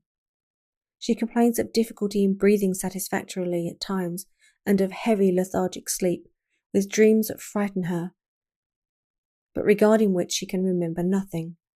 She says that as a child she used to walk in her sleep, and that when in Whitby the habit came back, and that once she walked out in the night and went to East Cliff, where Miss Murray found her, but she assures me that of late the habit has not returned. I am in doubt, and so have done the best I know of. I have written to an old friend and master, Professor Van Helsing, of Amsterdam, who knows as much about obscure diseases as anyone in the world. I have asked him to come over, and as you told me that all things were to be at your charge, I have mentioned to him who you are and your relation to Miss Westenra. This, my dear fellow, is in obedience to your wishes, for I am only too proud and happy to do anything I can for her. Van Helsing would, I know, do anything for me for a personal reason, so no matter on what grounds he comes, we must accept his wishes. He is a seemingly arbitrary man, but this is because he knows what he is talking about better than anyone else. He is a philosopher and a metaphysician, and one of the most advanced scientists of his day, and he has, I believe, an absolutely open mind. This, with an iron nerve, a temper of the ice brook, an indomitable resolution, self-command, and toleration exalted from virtues to blessings, and the kindest and truest heart that beats, these form his equipment for the noble work that he is doing for mankind, work both in theory and practice, for his views are as wide as his all-embracing sympathy. I tell you these facts that you may know why I have such confidence in him. I have asked him to come at once. I shall see Miss Westenra tomorrow again. She is to meet me at the stores, so that I may not alarm her mother by too early a repetition of my call. Yours always, John Seward. Letter, Abraham Van Helsing, M.D., D.Ph., D.Lit., etc., etc., to Dr. Seward, 2nd of September. My dear friend, when I have received your letter, I am already coming to you. By good fortune I can leave just at once, without wrong or any of those who have trusted me. Where fortune other than it were bad for those who have trusted, for I come to my friend when he call me to aid those he holds dear. Tell your friend that when that time you suck from my wound so swiftly the poison of the gangrene from that knife that our other friend, too nervous, let slip, you did more for me when he wants my aids and you call for them that all his great fortune could do. But it is pleasure added to do for him, your friend. It is to you that I come. Have then rooms for me at the Great Eastern Hotel so that I may be near to hand, and please it so arrange that we may see the young lady not too late on tomorrow, for it is likely that I may have to return here by night. But if need be, I shall come again in 3 days, and stay longer if I must. Till then, goodbye, my friend, John. Van Helsing. Letter Dr. Seward to Honorary Arthur Homewood. 3rd of September. My dear Art, Van Helsing has come and gone. He came on with me to Hillingham and found that, by Lucy's discretion, her mother was lunching out, so that we were alone with her. Van Helsing made a very careful examination of the patient. He is to report to me, and I shall advise you, for of course I was not present all the time. He is, I fear, much concerned, but says he must think. When I told him of our friendship and how you trust to me in this matter, he said, "You must tell him all you think. Tell him what I think, if you can guess it, if you will. Nay, I am not jesting. This is not jest, but life and death, perhaps more." I asked what he meant by that, for he was very serious. This was when we had come back to town, and he was having a cup of tea before starting on his return to Amsterdam. He would not give me any further clue. You must not be angry with me, Art, because his very reticence means that all his brains are working for her good. He will speak plainly enough when the time comes, be sure. So I told him I would simply write an account for our visit, just as if I were doing a descriptive special article for the Daily Telegraph. He seemed not to notice, but remarked that the smuts in London were not quite as bad as they used to be when he was a student here. I am to get his report tomorrow, if he can possibly make it. In any case, I am to have a letter. Well, as to the visit, Lucy was more cheerful than on the day I first saw her, and certainly looked better. She had lost something of the ghastly look that so upset you, and her breathing was normal. She was very sweet to the Professor, as she always is, and tried to make him feel at ease, though I could see that the poor girl was making a hard struggle for it. I believe Van Helsing saw it too, for I saw the quick look under his bushy brows that I knew of old. Then he began to chatter for all things except ourselves and diseases, and with such an infinite geniality that I could see poor Lucy's pretence of animation merging into reality. Then, without any seeming change, he brought the conversation generally round to his visit, and suavely said, "My dear young miss, I had so great pleasure because you are so much beloved. That is much, my dear, ever were there that which I do not see. They told me you were down in the spirit, and that you were of a ghastly pale. To them I say, poof!" And he snapped his fingers at me and went on. "But you and I shall show them how wrong they are. How can he," and he pointed at me with the same look and gesture as that with which once he pointed me out to his class on, or rather after, a particular occasion which he never fails to remind me of, "know nothing of a young lady's." He has his madmen to play with, and to bring them back to happiness, and to those that love them. It is much to do, and oh, but there are rewards in that we can bestow such happiness. But the young ladies, he has no wife nor daughter, and the young do not tell themselves to the young, but to the old, like me, who have known so many sorrows and the cases of them. So, my dear, we will send him away to smoke the cigarettes in the garden, whilst you and I have little talk all to ourselves. I took the hint and strolled about, and presently the Professor came to the window and called me in. He looked grave, but said, "I have made careful examination, but there is no functional cause. With you I agree that there has been much blood loss. It has been, but is not, but the conditions of her are in no way anemic. I have asked her to send me her maid that I may just ask 1 or 2 questions, that so I may not chance to miss nothing. I know well what she will say, and yet there is always cause for everything. I must go back home and think. You must send to me the telegram every day, and if there be cause I shall come again. The disease, for not to be all well is a disease, interests me, and the sweet young dear, she interests me too. She charmed me, and for her, if not for you or disease, I come. As I tell you, she would not say a word more even when we were alone, and so now, Art, you know all I know. I shall keep stern watch. I trust your poor father is rallying. It must be a terrible thing to you, my dear fellow, to be placed in such a position between two people who are both so dear to you. I know your idea of duty to your father, and you are right to stick to it. But, if need be, I shall send you word to come at once to Lucy, so you not be over anxious unless you hear from me. Dr. Seward's Diary, 4th of September. Zoophagus patient still keeps up our interest in him.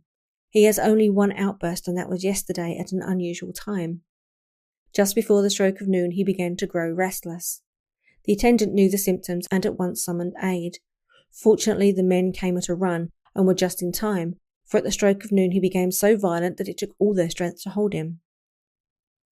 In about 5 minutes, however, he began to get more and more quiet, and finally sank into a sort of melancholy, in which state he has remained up until now. The attendant tells me that his screams whilst in the paroxysm were really appalling. I found my hands full when I got in, attending to some of the other patients who were frightened by him. Indeed, I can quite understand the effect, for the sounds disturbed even me, though I was some distance away.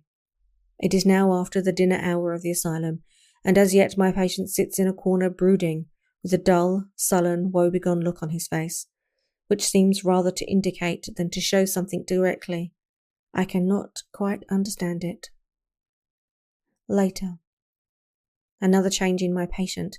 At 5 o'clock I looked in on him and found him seemingly as happy and contented as he used to be.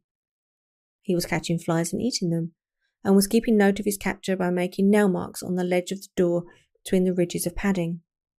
When he saw me, he came over and apologized for his bad conduct, and asked me in a very humble, cringing way to be led back to his own room and to have his notebook again. I thought it well to humour him, so he is back in his room with the window open. He has the sugar of his tea spread out on the window-sill, and is reaping quite a harvest of flies. He is not now eating them, but putting them in a box, as of old, and is already examining the corners of his room to find a spider. I tried to get him to talk about the past few days, for any clue to his thoughts would be of immense help to me, but he would not rise. For a moment or two he looked very sad, and said in a sort of far-away voice, as though saying it rather to himself than to me, all over, all over. He has deserted me. No hope for me now unless I do it for myself. Then suddenly turning to me in a resolute way, he said, Doctor, won't you be very good to me and let me have a little more sugar? I think it would be good for me. And the flies? I said. Yes, the flies like it too, and I like the flies, therefore I like it. And there are people who know so little as to think that madmen do not argue. I procured him a double supply and left him as happy a man as, I suppose, any in the world. I wish I could fathom his mind. Midnight. Another change in him. I had been to see Miss Westenra, whom I found much better, and had just returned and was standing at our own gate looking at the sunset, when once more I heard him yelling. As his room is on this side of the house, I could hear it better than in the morning. It was a shock to me to turn from the wonderful smoky beauty of a sunset over London, with its lurid lights and inky shadows, and all the marvellous tints that come on foul clouds, even as on foul water, and to realise all the grim sternness of my own cold stone building, with its wealth of breathing misery, and my own desolate heart to endure it all. I reached him just as the sun was going down, and from his window saw the red disk sink. As it sank he became less and less frenzied, and just as it dipped he slid from the hands that held him, an inert mass, to the floor. It is wonderful, however, what intellectual repercussive power lunatics have, for within a few minutes he stood up quite calmly and looked around him. I signalled to the attendants not to hold him, for I was anxious to see what he would do. He went straight over to the window and brushed out the crumbs of sugar. Then he took his fly box and emptied it outside, and threw away the box, and he shut the window and, crossing over, sat down on his bed. All this surprised me, so I asked him, "Are you not going to keep flies any more?" "No," said he. "I am sick of all that rubbish. He certainly is a wonderfully interesting study. I wish I could get some glimpse of his mind or of the cause of his sudden passion." Stop. There may be a clue after all, if we can find why today his paroxysms came on at high noon and at sunset. Can it be that there is a malign influence of the sun at periods which affects certain nature, and at times the moon does others? We shall see. Telegram, Seward, London, to Van Helsing, Amsterdam, 4th of September. Patient still better today. Telegram, Seward, London, to Van Helsing, Amsterdam, 5th of September. Patient greatly improved. Good appetite, sleeps naturally, good spirits, colour coming back. Telegram, Seward, London, to Van Helsing, Amsterdam, 6th of September. Terrible change for the worst. Come at once. Do not lose an hour. I hold over telegram to Holmwood till have seen you. Chapter 10. Letter, Dr. Seward to Honourable Arthur Holmwood, 6th of September. My dear Art, my news today is not so good. Lucy this morning had gone back a bit. There is, however, one good thing which has arisen from it. Mrs. Westenra was naturally anxious concerning Lucy, and has consulted me professionally about her. I took advantage of the opportunity and told her that my old master, Van Helsing, the great specialist, was coming to stay with me, and that I would put her in his charge, conjointly with myself, so now we can come and go without alarming her unduly, for a shock to her would mean sudden death, and this, in Lucy's weak condition, might be disastrous for her. We are hedged in with difficulties, all of us, my poor old fellow, but please God we shall come through them all right. If any need I shall write, so that if you do not hear from me, take it for granted that I am simply awaiting for news. In haste, yours ever, John Seward. Dr. Seward's Diary, 7th of September. The first thing Van Helsing said to me when we met at Liverpool Street was, "Have you said anything to our young friend, the lover of her?" "No," I said. "I waited till I had seen you, as I said in my telegram. I wrote him a letter simply telling him that you were coming, as Miss Westenra was not so well, and that I should let him know if need be." "Right, my friend," he said. "Quite right. Better he not know as yet. Perhaps he shall never know. I pray so, but if it be needed, then he shall know all. And, my good friend John, let me caution you, you deal with the madmen.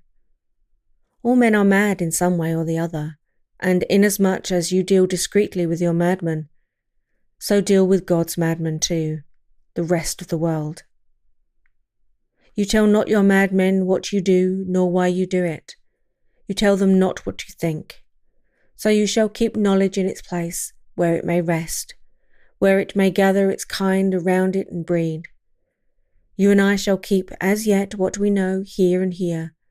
He touched me on the heart and on the forehead, and then touched himself the same way. I have for myself thoughts at the present. Later I shall unfold to you." "Why not now?" I asked. "It may do some good. We may arrive at some decision."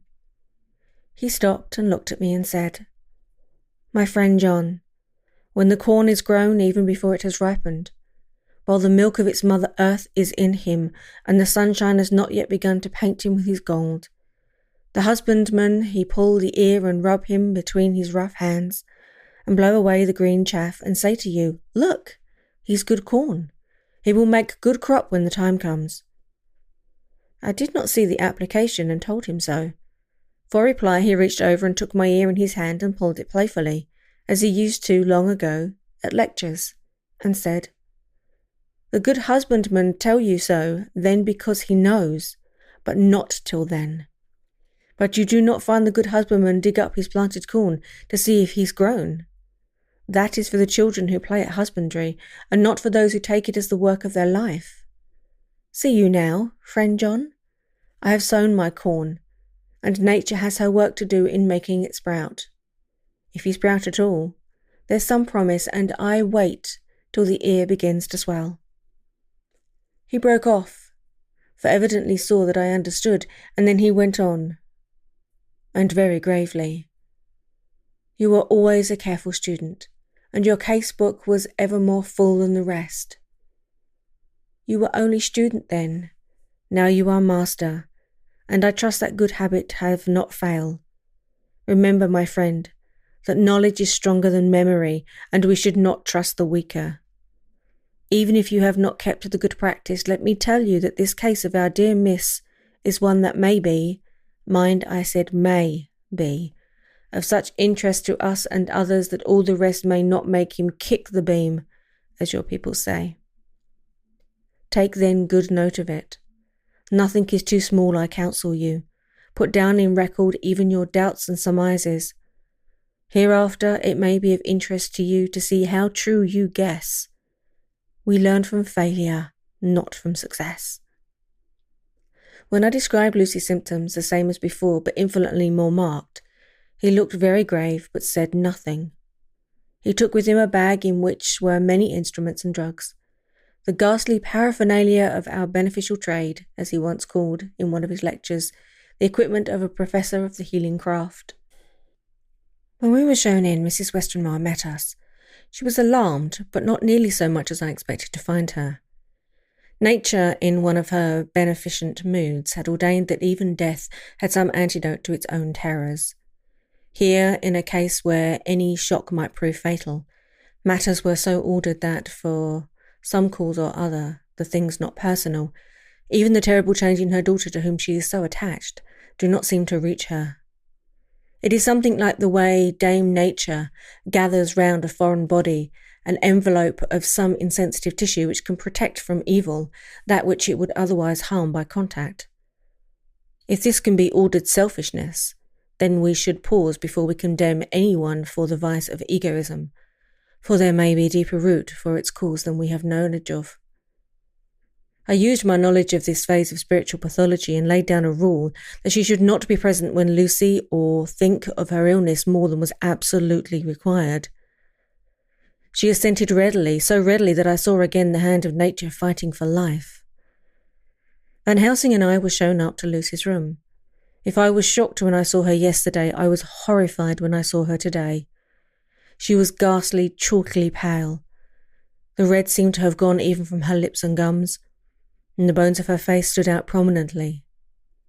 Her breathing was painful to see or hear. Van Helsing's face grew set as marble, and his eyebrows converged till they almost touched over his nose. Lucy lay motionless and did not seem to have strength to speak, so for a while we were all silent. Then Van Helsing beckoned to me, and we went gently out of the room. The instant we had closed the door, he stepped quickly along the passage to the next door, which was open. Then he pulled me quickly in with him and closed the door. "My God," he said, "this is dreadful. There is no time to be lost. She will die for sheer want of blood to keep the heart's action as it should. There must be transfusion of blood at once. Is it you or me?" "I am younger and stronger, Professor. It must be me." "Then get ready at once. I will bring up my bag. I am prepared." I went downstairs with him, and as we were going there was a knock at the hall door. When we reached the hall, the maid had just opened the door, and Arthur was quickly stepping in. He rushed up to me, saying in an eager whisper, "Jack, I was so anxious. I read between the lines of your letter, and have been in an agony. The dad was better, so I ran down here to see for myself. Is not that gentleman Dr. Van Helsing? I am so thankful to you, sir, for coming." When first the Professor's eye had lit upon him, he had been angry at his interruption at such a time, but now, as he took in his stalwart propositions, and recognised the strong young manhood which seemed to emanate from him, his eyes gleamed. Without a pause, he said to him gravely as he held out his hand, "Sir, you have come in time. You are the lover of our dear Miss. She is bad, very, very bad. Nay, my child, do not go like that." For he suddenly grew pale and sat down in a chair, almost fainting. "You are to help her. You can do more than any that live, and your courage is your best help." "What can I do?" asked Arthur hoarsely. "Tell me, and I shall do it. My life is hers, and I would give the last drop of blood in my body for her." The Professor has a strongly humorous side, and I could from old knowledge detect the trace of its origin in his answer. My young sir, I do not ask so much as that, not the last. What shall I do? There was light in his eyes, and his open nostril quivered with intent. Van Helsing slapped him on the shoulder. Come, he said, you are a man, and it is a man we want. You are better than me, better than my friend John. Arthur looked bewildered, and the professor went on by explaining in a kindly way. Your miss is bad, very bad. She wants blood, and blood she must have or die. My friend John and I have consulted, and we are about to perform what we call transfusion of blood, to transfer from full veins to one of the empty veins which pined for him. John was to give his blood, as he is more young and strong than me. Here Arthur took my hand and wrung it hard in silence. But now you are here. You are more good than us, old or young, who toil much in the world of thought. Our nerves are not so calm and our blood not so bright than yours. Arthur turned to him and said, If you only knew how glad I would die for her, you would understand. He stopped, with a sort of choke in his voice. Good boy, said Van Helsing. In the not so far off you will be happy that you have done all for her you love. Come now and be silent. You shall kiss her once before it is done, but then you must go and you must leave at my sign. Say no word to Madame. You know how it is with her. There must be no shock. Any knowledge of this would be one. Now come. We went up to Lucy's room. Arthur, by direction, remained outside. Lucy turned her head and looked at us, but said nothing.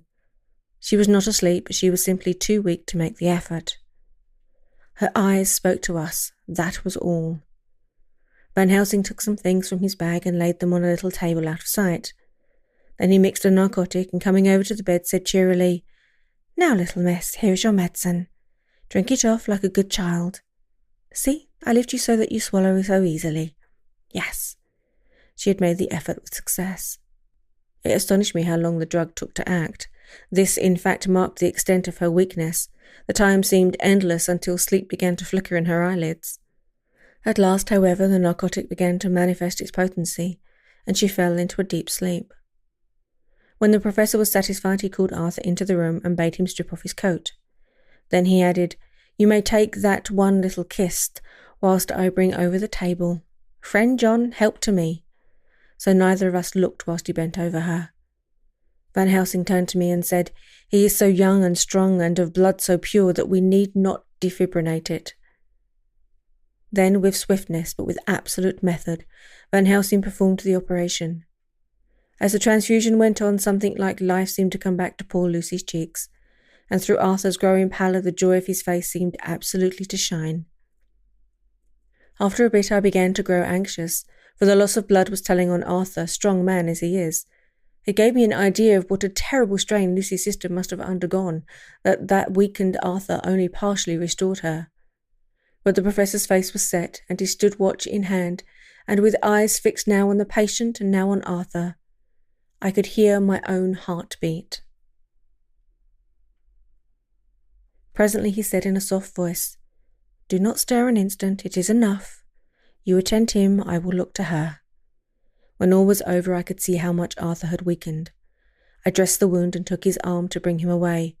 When Van Helsing spoke without turning round, the man seemed to have eyes in the back of his head. The brave lover, I think, deserve another kiss, which he shall have presently. As he had now finished his operation, he adjusted the pillow to the patient's head. As he did so, the narrow black velvet band which she seemed always to wear around her throat, buckled with an old diamond buckle which her lover had given her, was dragged up a little bit and showed a red mark on her throat. Arthur did not notice it, but I could hear the deep hiss of indrawn breath, which is one of Van Helsing's way of betraying emotion. He said nothing at the moment, but turned to me, saying, Now take down our brave young lover, give him of the port wine, and let him lie down a while. He must then go home and rest, sleep much and eat much, that he may be recruited of what he has given to his love. He must not stay here.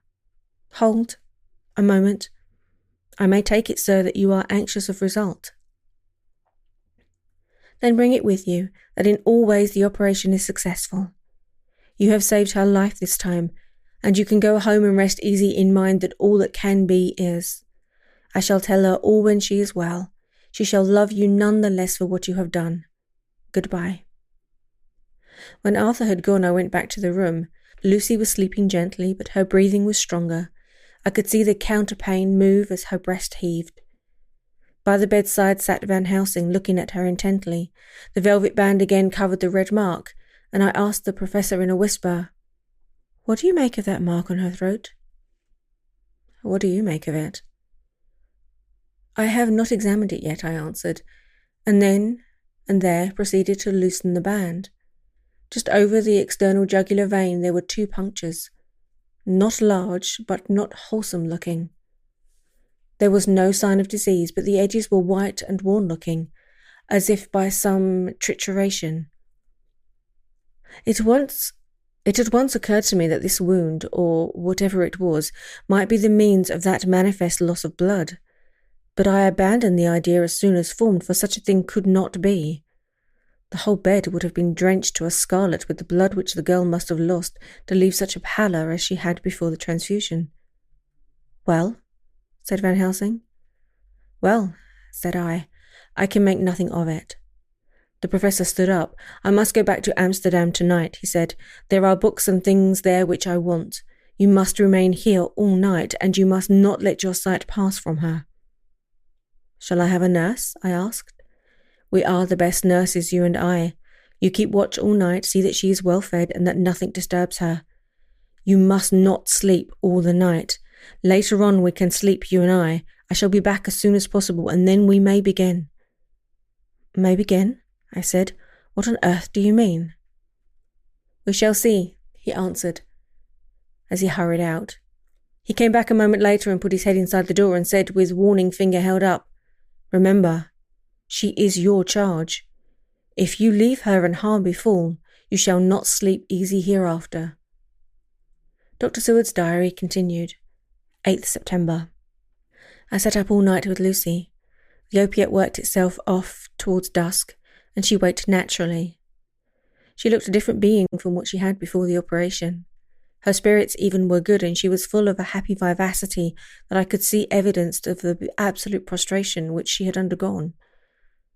When I told Mrs. Westenra that Dr. Van Helsing had directed that I should sit up with her, she almost pooh-poohed the idea, pointing out her daughter's renewed strength and excellent spirits. I was firm, however, and made preparations for my long vigil. When her maid had prepared her for the night, I came in, having in the meantime supper, and took a seat by the bedside. She did not in any way make objection. She looked at me gratefully whenever I caught her eye. After a long spell she seemed sinking off to sleep, but with an effort seemed to pull herself together and shook it off. This was repeated several times with greater effort and with shorter pauses as the time moved on. It was apparent that she did not want to sleep, so I tackled the subject at once. "You do not want to go to sleep?" "No, I am afraid." "Afraid to go to sleep? Why so? It is the boon we all crave for." "Ah, not if you were like me. If sleep was to you a presage of horror." "A presage of horror? What on earth do you mean?" "I don't know. Oh, I don't know. And that is what is so terrible. All this weakness comes to me in sleep until I dread the very thought." "But my dear girl, you may sleep tonight. I am here watching you, and I promise that nothing will happen." "Ah, I can trust you." I seized the opportunity and said, "I promise you that if I see any evidence of bad dreams, I will wake you at once." "You will? Oh, will you really? How good you are to me. Then I will sleep."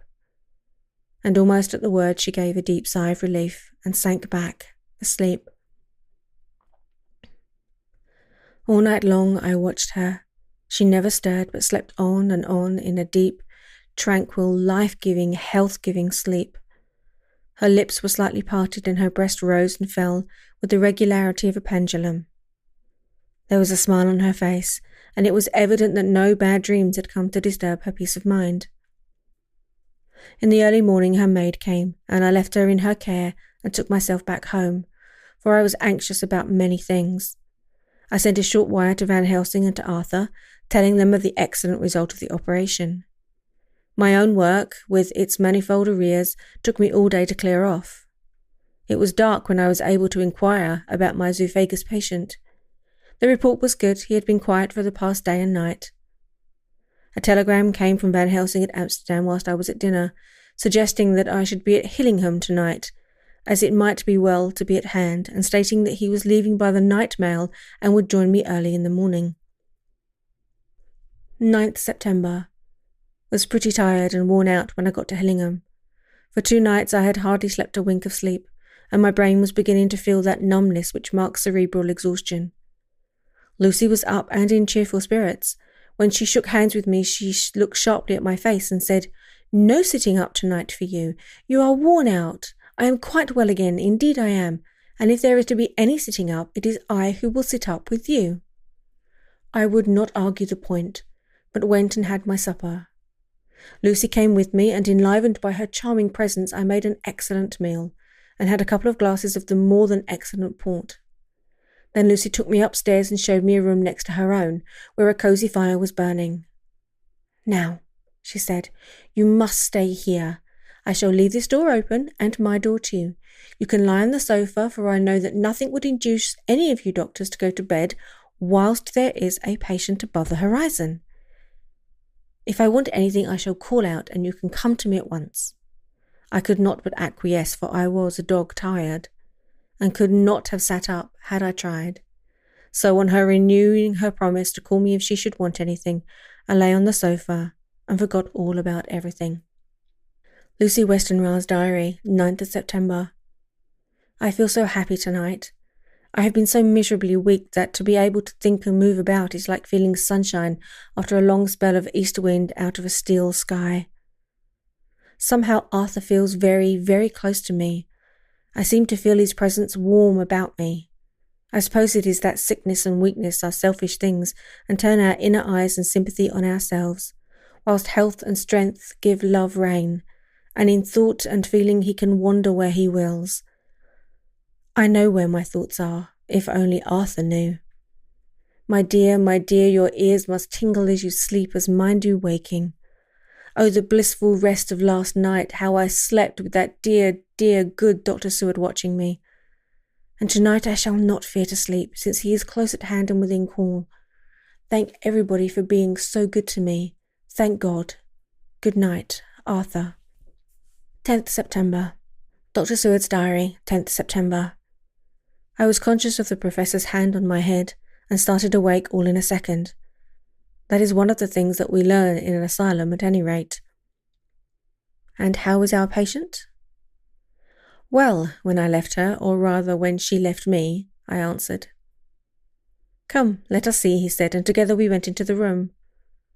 The blind was drawn, and I went over to raise it gently whilst Van Helsing stepped, with his soft cat-like tread, over to the bed. As I raised the blind and the morning sunlight flooded the room, I heard the professor's low hiss of inspiration, and knowing its rarity, a deadly fear shot through my heart. As I passed over, he moved back, and his exclamation of horror, "Gott in Himmel," needed no enforcement from his agonized face. He raised his hand and pointed to the bed, and his ironed face was drawn and ashen white. I felt my knees begin to tremble. There on the bed, seemingly in a swoon, lay poor Lucy, more horribly white and wan-looking than ever. Even the lips were white, and the gums seemed to have shrunken back from the teeth, as we sometimes see in a corpse after a prolonged illness. Van Helsing raised his foot to stamp in anger, but the instinct of his life and all the long years of habit stood to him, and he put it down again softly. "Quick," he said, "bring the brandy." I flew to the dining room and returned with the decanter. He wetted the poor white lips with it, and together we rubbed palm and wrist and heart. He felt her heart, and after a few moments of agonizing suspense, said, "It is not too late. It beats though but feebly. All our work is undone. We must begin anew. There is no young Arthur here now. I have to call on you yourself this time, friend John." As he spoke, he was dipping into his bag and producing the instruments for transfusion.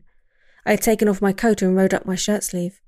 There was no possibility of an opiate just at present, and no need of one, and so without a moment's delay we began the operation. After a time, it did not seem a short time either, for the draining away of one's blood, no matter how willingly it be given, is a terrible feeling. Van Helsing held up a warning finger. "Do not stir," he said, "but I fear that with growing strength she may wake, and that would make danger, oh so much danger. But I shall precaution take. I shall give hypodermic injection of morphia." He proceeded then swiftly and deftly to carry out his intent. The effect on Lucy was not bad, for the faint seemed to merge subtly into the narcotic sleep. It was with a feeling of personal pride that I could see a faint tinge of colour steal back into the pallid cheek and lips. No man knows, till he experiences it, what it is to feel his own lifeblood drawn away into the veins of the woman he loves. The professor watched me critically. "That will do," he said. "Already?" I remonstrated. "You took a great deal more from art." To which he smiled a sad sort of smile and replied, "He is her lover, her fiancé. You have work, much work to do for her and for others, and the present will suffice."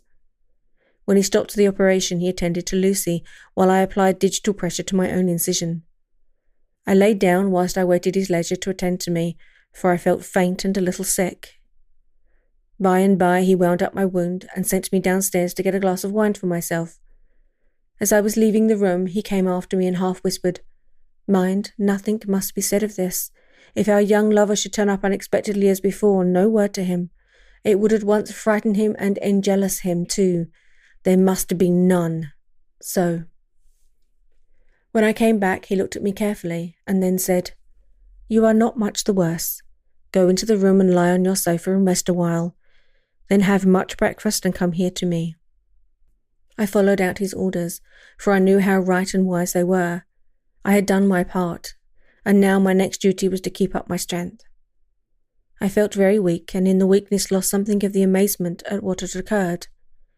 I fell asleep on the sofa, however, wondering over and over again how Lucy had made such a retrograde movement, and how she could have been drained of so much blood with no sign anywhere to show for it.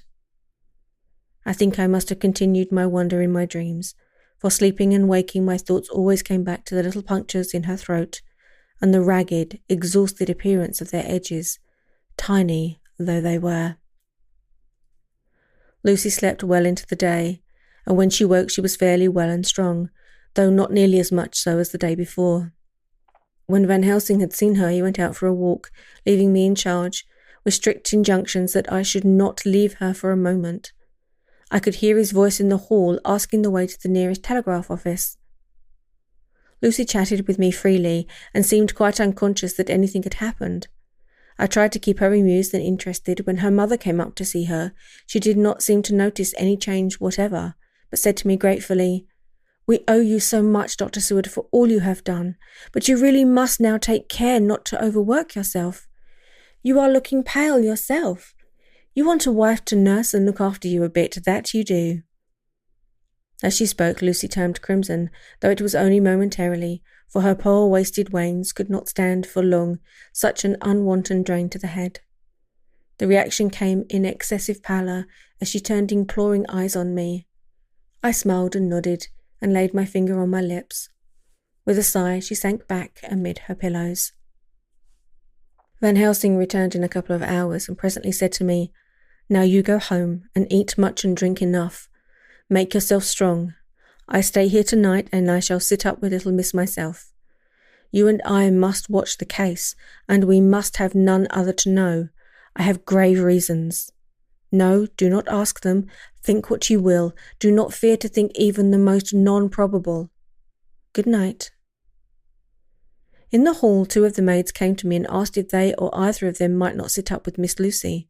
They implored me to let them, and when I said it was Dr. Van Helsing's wish that either he or I sit up, they asked me quite piteously to intercede with the foreign gentleman. I was much touched by their kindness. Perhaps it is because I am weak at present, and perhaps because it was on Lucy's account that their devotion was manifested. For over and over again have I seen similar instances of woman's kindness. I got back here in time for a late dinner, went my rounds, all well, and set this down whilst waiting for sleep. It is coming. 11th of September. This afternoon I went over to Hillingham, found Van Helsing in excellent spirits and Lucy much better. Shortly after I arrived, a big parcel from abroad came from the professor. He opened it with much impressment, amused, of course, and showed a great bundle of white flowers. "These are for you, Miss Lucy," he said. "For me? Oh, Dr. Van Helsing." "Yes, my dear, but not for you to play with. These are medicines." Here Lucy gave a wry face.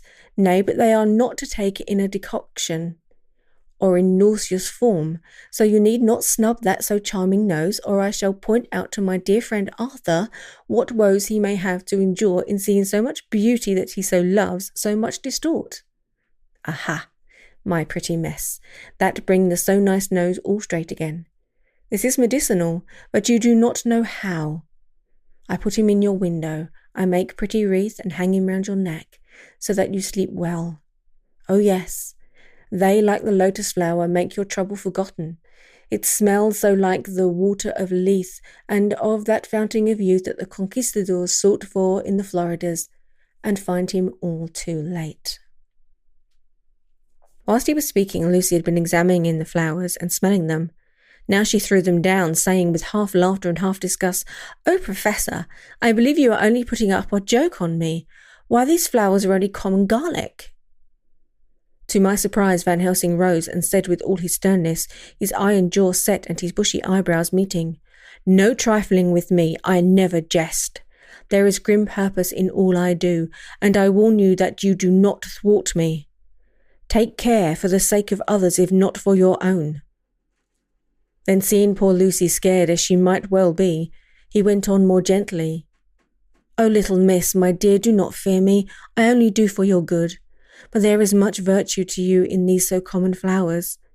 See, I place them myself in your room. I make myself the wreath that you are to wear. But hush! No telling to others that make so inquisitive questions. We must obey, and silence is a part of obedience, and obedience is to bring you strong and well into loving arms that wait for you. Now sit still a while.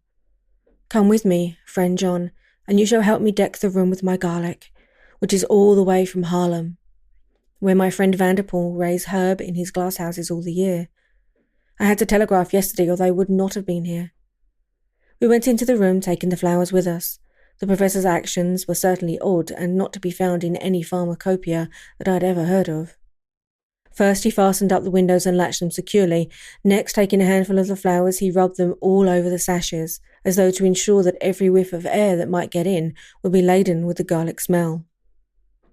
Then with the wisp he rubbed all over the jamb of the door, above, below, and at each side, and round the fireplace in the same way. It all seemed grotesque to me, and presently I said, "Well, Professor, I know you always have a reason for what you do, but this certainly puzzles me. It is well we have no skeptic here, or he would say that you were working some spell to keep out an evil spirit." "Perhaps I am," he answered quietly as he began to make the wreath which Lucy has to wear around her neck. We then waited whilst Lucy made her toilet for the night, and when she was in bed he came and fixed himself the wreath of garlic around her neck. The last words he said to her were, "Take care you do not disturb it, and even if the room feel close, do not tonight open the window or the door." "I promise," said Lucy, "and thank you, both, for 1,000 times for all your kindness to me. Oh, what have I done to be blessed with such friends?" As we left the house in my fly, which was waiting, Van Helsing said, "Tonight I can sleep in peace, and sleep I want. 2 nights of travel, much reading in the day between, and much anxiety on the day to follow, and a night to sit up without a wink. Tomorrow in the morning early you call for me, and we come together to see our pretty miss. So much more strong for my spell, which I have work. Ho ho." He seemed so confident that I, remembering my own confidence 2 nights before, and with the baneful result, felt awe and vague terror. It must have been my weakness that made me hesitate to tell it to my friend, but I felt it all the more, like unshed tears. Chapter 11. Lucy Westenra's Diary. 12th September. How good they all are to me. I quite love that dear Dr. Van Helsing. I wonder why he was so anxious about these flowers. He positively frightened me, he was so fierce. And yet he must have been right, for I feel comfort from them already. Somehow I do not dread being alone tonight, and I can go to sleep without fear. I shall not mind any flapping outside the window. Oh, the terrible struggle that I have had against sleep so often of late, the pain of sleeplessness or the pain of the fear of sleep, and with such unknown horrors as it has for me. How blessed are some people, whose lives have no fears, no dreads, to whom sleep is a blessing that comes nightly and brings nothing but sweet dreams. Well, here I am tonight, hoping for sleep, and lying like Ophelia in the play with virgin krantz and maiden struments. I never liked garlic before, but tonight it is delightful. There is peace in its smell. I feel sleep coming already. Good night, everybody. Dr. Seward's Diary, 13th September.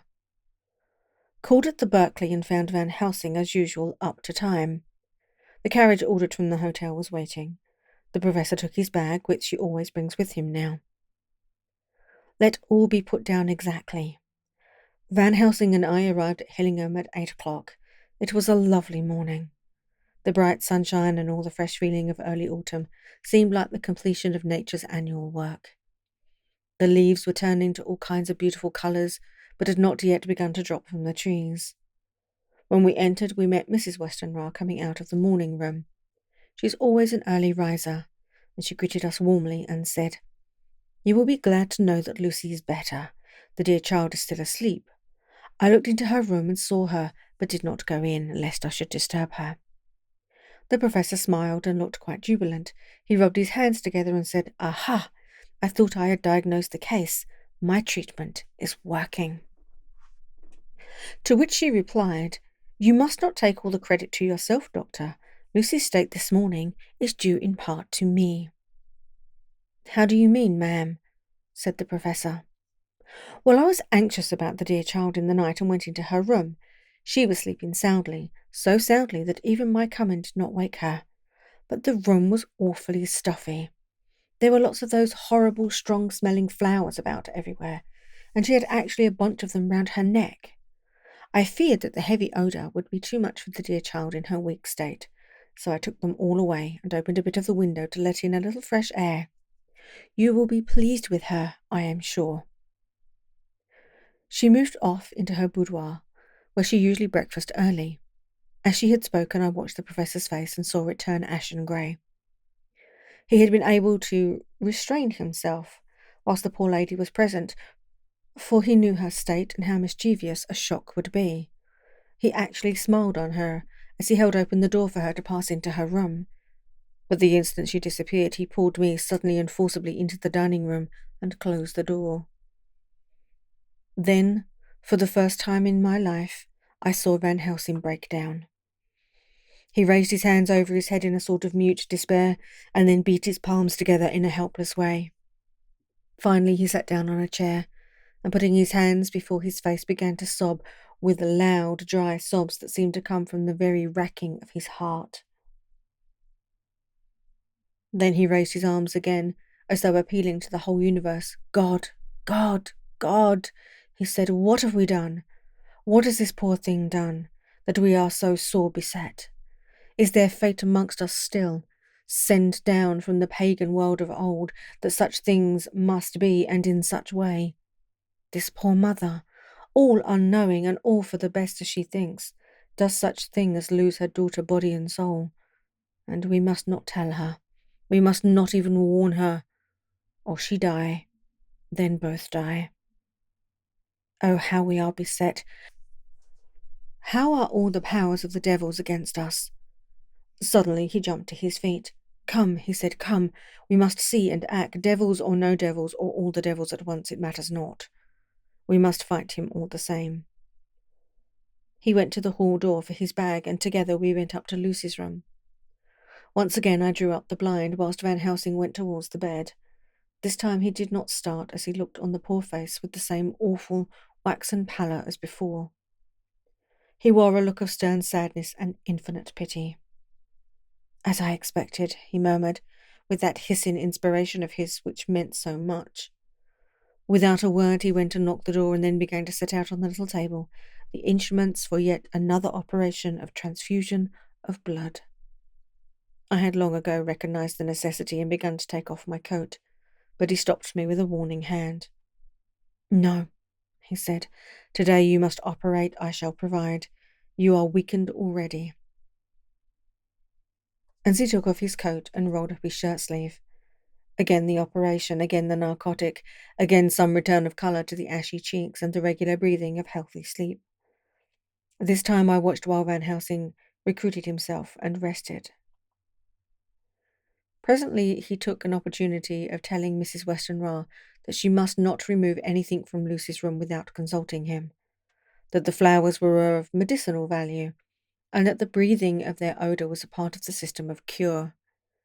Then he took over the care of the case himself, saying that he would watch this night and the next, and would send me word when to come. After another hour, Lucy waked from her sleep, fresh and bright and seemingly not much the worse for her terrible ordeal. What does it all mean? I am beginning to wonder if my long habit of life amongst the insane is beginning to tell upon my own brain. Lucy Westenra's Diary, 17th September. 4 days and nights of peace. I am getting so strong again that I hardly know myself. It is as if I had passed through some long nightmare and had just awakened to see the beautiful sunshine and feel the fresh air of the morning around me. I have a dim half-remembrance of long anxious times, of waiting and fearing, darkness in which there was not even the pain of hope to make present distress more poignant, and then long spells of oblivion, and the rising back to life as a diver coming up through the great press of water. Since, however, Dr. Van Helsing has been with me, all this bad dreaming seems to have passed away. The noises that used to frighten me out of my wits, the flapping against the windows, the distant voices which seemed so close to me, the harsh sounds that came from I know not where and commanded me to do I know not what, have all ceased. I go to bed now without any fear of sleep. I do not even try to keep awake. I have grown quite fond of the garlic, and a boxful arrives for me every day from Haarlem. Tonight Dr. Van Helsing is going away, as he has to be for a day in Amsterdam, but I need not be watched. I am well enough to be left alone. Thank God for Mother's sake and dear Arthur's, and for all our friends who have been so kind. I shall not even feel the change, for last night Dr. Van Helsing slept in his chair a lot of the time. I found him asleep twice when I woke, but I did not fear to go to sleep again, although the bows or bats or something flapping almost angrily against the window panes. The Pall Mall Gazette, 18th of September. The escaped wolf, perilous adventure of our interviewer. Interviewer with the keeper in the Zoological Gardens. After many inquiries and almost as many refusals, and perpetually using the words Pall Mall Gazette as a sort of talisman, I managed to find the keeper of the section of the Zoological Gardens in which the Wold Department is included. Thomas Builder lives in one of the cottages in the closure behind the Elephant House, and was just sitting down to his tea when I found him. Thomas and his wife were hospitable folk, elderly and without children, and if the specimen I enjoyed of their hospitality be of the average kind, their lives must be pretty comfortable. The keeper would not enter on what he called business until the supper was over, and we were all satisfied.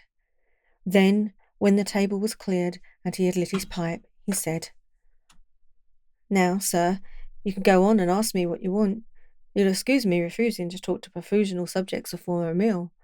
I give the wolves and the jackals and the hyenas in all our section their tea afore I begins to ask them questions." "How do you mean, ask them questions?" I queried, wishful to get him into a talkative humour. "Hitting of them over the head with a pole is one way, scratching their ears is another. When gents as is flush wants a bit of a snow off to their gals, I don't so much mind the fuss. The hitting of the pole part before I chucks in their dinner, but I waits till they're had their sherry and coffee, so to speak, afore I tries on with their ear-scratching, mind you," he added philosophically. "There's a deal of the same nature in us as in them there animals. Here's you a coming and asking me the questions about my business, and I that grumped like that only for your blue half-quid I'd have seen you blowed first, 'fore I answered. Not even when you asked me sarcastic-like if I'd like you to ask the superintendent if you might ask me questions. Without offence, did I tell you to go to hell?" "You did." And when you said you report me for using obscene language with that hitting me over the head, but the half-quid made that all right. I weren't a-going to fight, so I waited for the food and did with my owl as the wolves and the lions and tigers does. But Lord love your art, now that the old woman has struck a chunk of her tea cake in me and rinsed me out with her blooming old teapot, and I've lit up. You may scratch my ears for all you're worth, and don't even get a growl out of me. Drive along with your questions. I know what you're a-coming to. That ere escaped wolf. Exactly. I want you to give me your view of it. Just tell me how it happened, and when I know the facts, I'll get you to say what you consider was the cause of it and how you think the whole affair will end. All right, Governor. This here is about the old story. That here wolf, what we call Berserker, was one of 3 grey ones that came from Norway to Jamrach's, which we bought off him 4 years ago. He was a nice, well-behaved wolf that never gave me trouble to talk of. More surprised at I'm for wanting to get out nor any other animal in the place. But there, you can't trust wolves no more nor women. Don't you mind him, sir, broke in Mrs. Tom with a cheery laugh. He's got minding the animal so long that blessed if he ain't like an old wolf himself. But there ain't no harm in it. Well, sir, it was about 2 hours after feeding yesterday when I first heard my disturbance. I was making up the litter in the monkey house for a young puma which is ill. Then I heard the yelping and the howling. I came out straight away. There was Berserker a-tearing like a mad thing at the bars as if he wanted to get out. There wasn't much people about that day, and close at hand was only one man, tall thin chap, with a hook nose and a pointy beard, with a few white hairs running through it. He had an hard, cold look and red eyes, and I sort of misliked to him, for it seemed as if it was him as they had irritated at. He had white kid gloves on in his hands, and he pointed out the animals to me and says, "Keeper, these wolves seem upset at something." "Maybe it's you," says I, for I did not like the airs as he gave himself. He didn't get angry, and I hoped he would, but he smiled a kind of insolent smile with a mouth full of white sharp teeth. "Oh no, they wouldn't like me," he says. "Oh yes they would," says I, imitating of him. "They always like a bone or two to clean their teeth on about tea time, which you has a bag full." Well, it was an odd thing, but when the animals see us a-talking they lay down, and then I went over to Berserker, he let me stroke his ears same as ever. That there man came over, and blessed but if he didn't put in his hand and stroke the old wolf's ears too. "Take care," says I, "Berserker's quick." "Never mind," he says, "I'm used to 'em." "You in the business yourself?" I says, trying off my hat for a man that trades in wolves' ancestors is a good friend to keepers. "Nom," he says, "not exactly in the business, but I have had pets of several." And with that, he lifts his hat, as polite as a lord, and walks away. Old Berserker kept a looking after it till he was out of sight, and then went and lay down in the corner and wouldn't come out the whole evening. Well, last night, so soon as the moon was up, the wolves were all beginning at howling. There weren't nothing for them to howl at. There weren't no one near except someone that would evidently a calling the dog somewheres out back of the garden in the park road. Once or twice I went out to see what that was all right, and it was, and then the howling stopped. Just for 12 o'clock, took a look round before firming in, and bust me, but when I came opposite to old Berserker's cage I see the rails broken and twisted about the cage, and it's empty, and that's all I know for certain. Did anyone else see anything? One of our gardeners was a-coming home about that time from an harmony, when he sees a big grey door coming out the garden edges. At least so he says, but I don't give much for it myself as if he did. He's never said a word about it to his missus when he got home, and it was only after the escape of the wolf was made known, and we had been up all night hunting for the park for Berserker, that he remembered seeing anything. My own belief was that harmony had got into his head. Now, Mr. Builder, can you account in any way for the escape of the wolf? Well, sir, he said, with a suspicious sort of modesty, I think I can, but I don't know as how you'd be satisfied with the theory. Certainly I shall, if a man like you who knows the animals from experience can't hazard a good guess at any rate, who is even to try? Well then, sir, I account for it this way. It seems to me that here wolf escaped, simply because he wanted to get out. From the hearty way that both Thomas and his wife laughed at the joke, I could see that it was done service before, and that the whole explanation was simply an elaborate sell.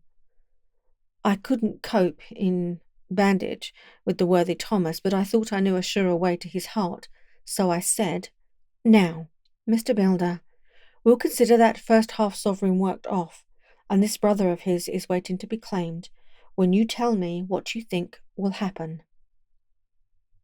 "Right you are, sir," he said briskly. "You'll excuse me, I know, for a chaffing here, but the old woman he winked at me, which was as much as telling me to go on." "Well, I never," said the old lady. "My opinion is this, that 'ere wolf is a idling off somewheres. The gardener what didn't remember said he was a galloping northward faster than a horse could go, but I don't believe him.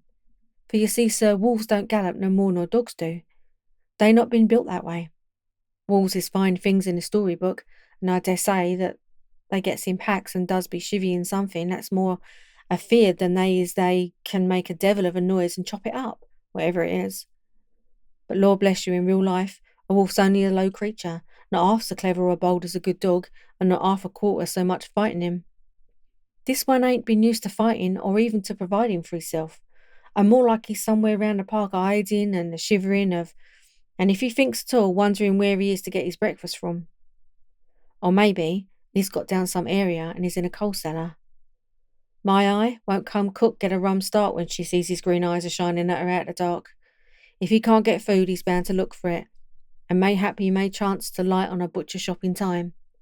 If he doesn't, some nursemaid goes out walking, or off with a soldier leaving of the hind end of the perambulator, wherein I should be surprised if the census is one babby less, that's all." I was handing him the half-sovereign when something came bobbing up against the window, and Mr. Builder's face doubled its natural length with surprise. "God bless me," he said, "if there ain't old Berserker come back by himself." He went to the door and opened it, a most unnecessary proceeding, it seemed to me. I've always thought that a wild animal never looks so well as when some obstacle or pronounced durability is between us. A personal experience has intensified rather than diminished that idea. After all, however, there is nothing like custom, for neither Builder nor his wife thought any more of the wolf than I should of a dog. The animal itself was as peaceful and well-behaved as that father of all picture wolves, Red Riding Hood's quondam friend, while moving her confidence in masquerade.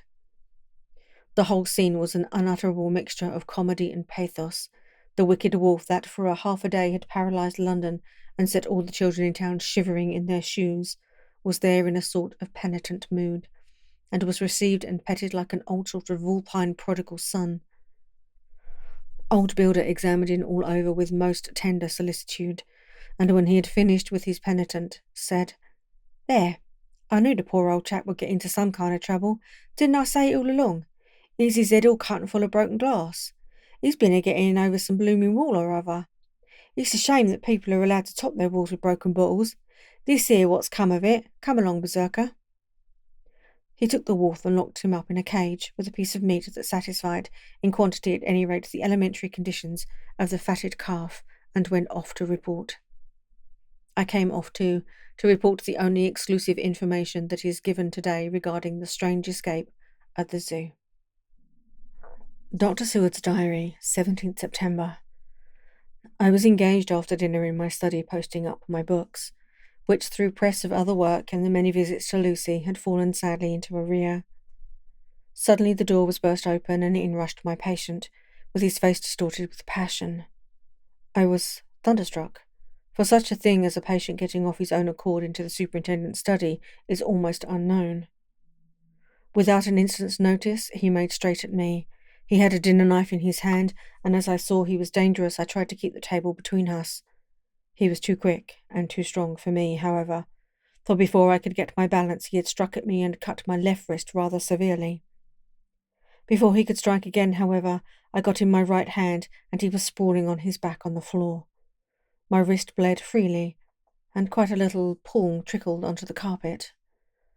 I saw that my friend was not intent on further effort, and occupied myself binding up my wrist, keeping a wary eye on the prostrate figure all the time. When the attendants rushed in and we turned our attention to him, his employment positively sickened me. He was lying on his belly on the floor, licking up, like a dog, the blood which had fallen from my wounded wrist. He was easily secured, and to my surprise went with the attendants quite placidly, simply repeating over and over again, "The blood is the life, the blood is the life." I cannot afford to lose blood just at present. I have lost too much of late for my physical good, and then the prolonged strain of Lucy's illness and its horrible phases is telling on me. I am overexcited and weary, and I need rest, rest, rest. Happily, Van Helsing has not summoned me, so I need not forego my sleep. Tonight I could not well do without it. Telegram, Van Helsing, Antwerp, to Seward, Carfax. Sent to Carfax, Sussex, as no country given. Delivered late by 22 hours. 17th September. Do not fail to be at Hellingham tonight. If not watching all the time, frequently visit and see that flowers are as placed. Very important, do not fail. Shall be with you as soon as possible after arrival. Dr. Seward's diary, 18th September. Just off train to London. The arrival of Van Helsing's telegram filled me with dismay. A whole night lost, and I know by bitter experience what may happen in a night. Of course it is possible that all may be well, but what may have happened? Surely there is some horrible doom hanging over us that every possible accident should thwart us in all we try to do. I shall take this cylinder with me, and then I can complete my entry on Lucy's phonograph. Memorandum left by Lucy Westenra, 17th September. Night. I write this and leave it to be seen, so that no one may by any chance get into trouble through me. This is the exact record of what took place tonight. I feel I am dying of weakness and have barely strength to write, but it must be done if I die in the doing. I went to bed as usual, taking care that the flowers were placed as Dr. Van Helsing directed, and soon fell asleep. I was waked by the flapping at the window, which had begun after that sleep-waking on the cliff at Whitby when Mina saved me, and which now I know so well. I was not afraid, but I did wish that Dr. Seward was in the next room, as Dr. Van Helsing said he would be, so that I might have caught him. I tried to sleep, but I could not. Then there came to me the old fear of sleep, and I determined to keep awake. Perversely, sleep would try to come then, when I did not want it. So as I feared to be alone, I opened my door and called out, "Is there anybody there?" There was no answer. I was afraid to wake Mother, and so closed my door again. Then outside in the shrubbery, I heard a sort of howl like a dog's, but more fierce and deeper. I went to the window and looked out, but could see nothing except a big bat, which had evidently been buffeting its wings against the window.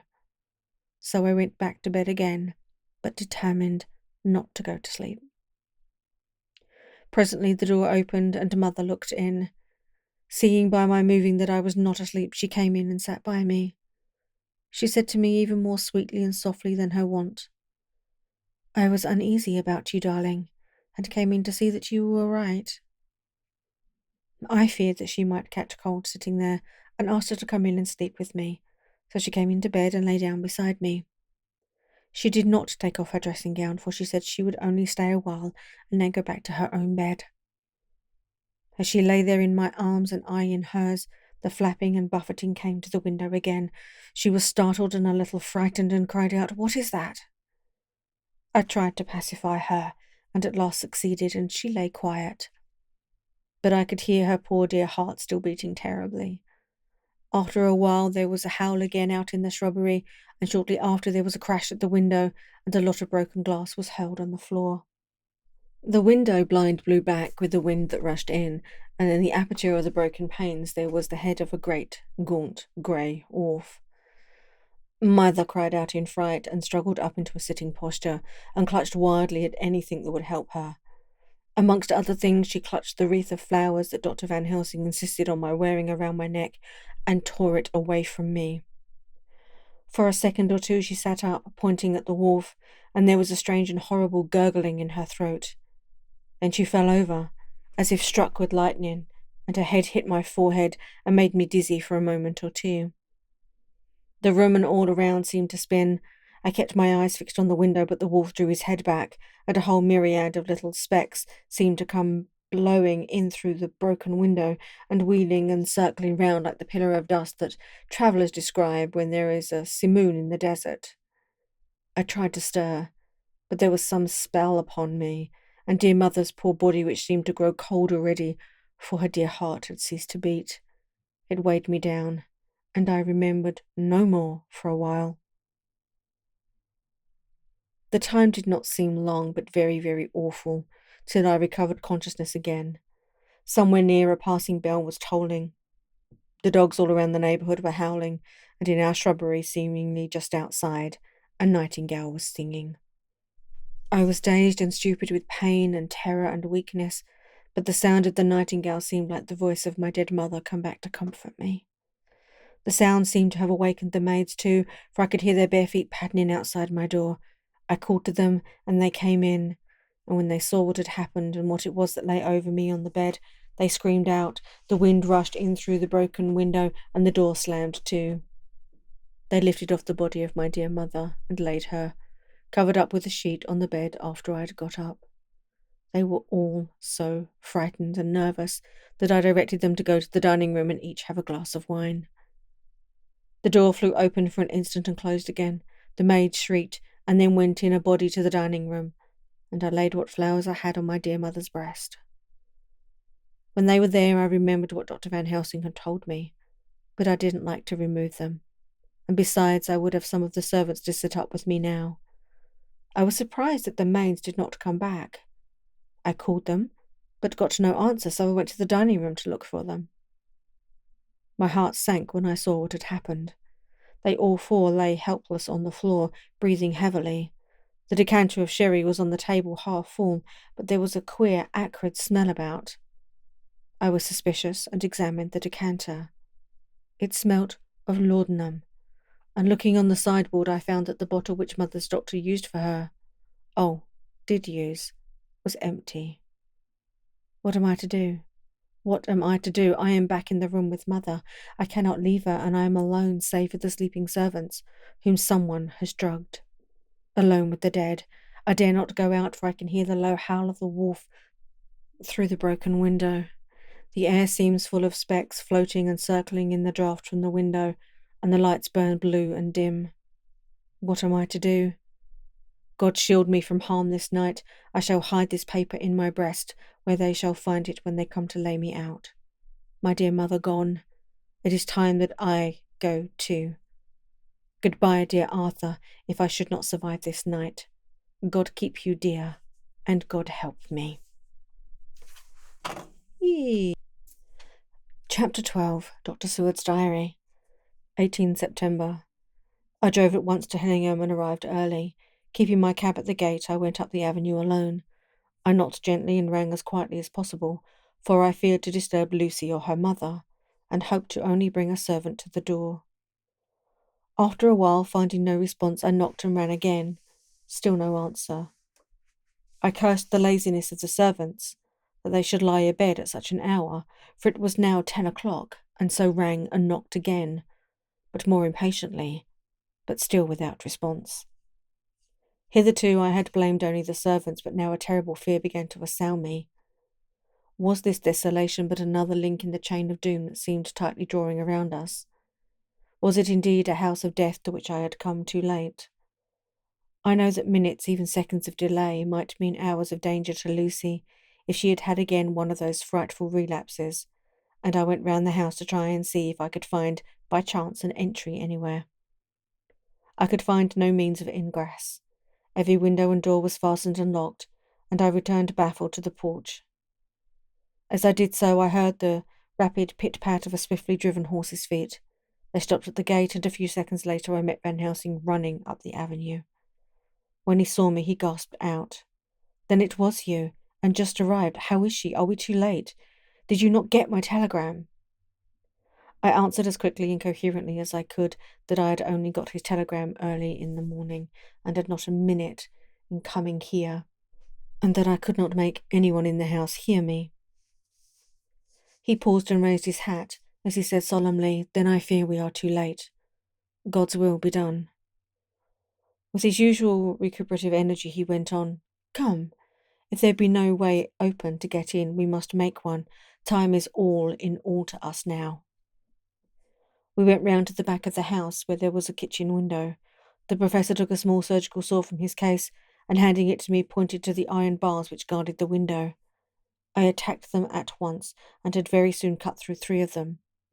Then with a long, thin knife we pushed back the fastest of the sashes and opened the window. I helped the professor in and followed him. There was no one in the kitchen or in the servants' rooms, which were close at hand. We tried all the rooms as we went along, and in the dining room, dimly lit by rays of light through the shutters, found 4 servant women lying on the floor. There was no need to think them dead, for their stertorous breathing and the acrid smell of laudanum in the room left no doubt as to their condition. Van Helsing and I looked at each other, and as we moved away he said, "We can attend to them later." Then we ascended to Lucy's room. For an instant or two we paused at the door to listen, but there was no sound that we could hear. With white faces and trembling hands we opened the door gently and entered the room. How shall I describe what we saw? On the bed lay 2 women, Lucy and her mother. The latter lay farthest in, and she was covered with a white sheet, the edge of which had been blown back by the draught through the broken window, showing the drawn white face, with a look of terror fixed upon her. By her side lay Lucy, with face white and still more drawn. The flowers which had been round her neck were found upon her mother's bosom, and her throat was bare, showing the 2 little wounds which we had noticed before, but looking horribly white and mangled. Without a word the professor bent over the bed, he said, almost touching poor Lucy's breast. Then he gave a quick turn of his head, as of one who listens, and leaping to his feet he cried out to me, "It is not yet too late. Quick, quick, bring the brandy." I flew downstairs and returned with it, taking care to smell and taste it, lest it too were drugged like the decanter of sherry which I found on the table. The maids were still breathing, but more restlessly, and I fancied that the narcotic was wearing off. I didn't stay to make sure, but returned to Van Helsing. He rubbed the brandy, as on another occasion, on her lips and gums, and on her wrists and the palms of her hands. He said to me, "I can do this, all that can be at the present. You go wake those maids, flick them in the face with a wet towel, and flick them hard. Make them get heat and fire and a warm bath. This poor soul is nearly as cold as that beside her. She will need to be heated before we can do anything more."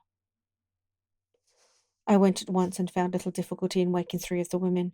The 4th was only a young girl, and the drug had evidently affected her more strongly, so I lifted her on the sofa and let her sleep.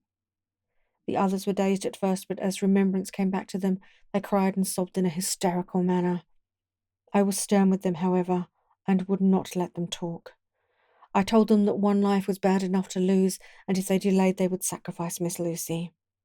So sobbing and crying, they went about their way, half-clad as they were, and prepared fire and water.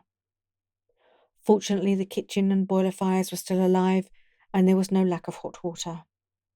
We got a bath and carried Lucy out, as she was, and placed her in it. Whilst we were busy chafing her limbs, there was a knock at the hall door. One of the maids ran off, hurried on some more clothes, and opened it. When she returned and whispered to us that there was a gentleman who would come with a message from Mr. Holmwood, I bade her simply tell him that he must wait, for we could see no one now. She went away with the message, and engrossed with our work, I clean forgot about him. I never saw in all my experience the professor work in such deadly earnest. I knew as he knew that it was a stand-up fight with death, and in a pause told him so. He answered me in a way that I did not understand, but with the sternest look that his face could wear.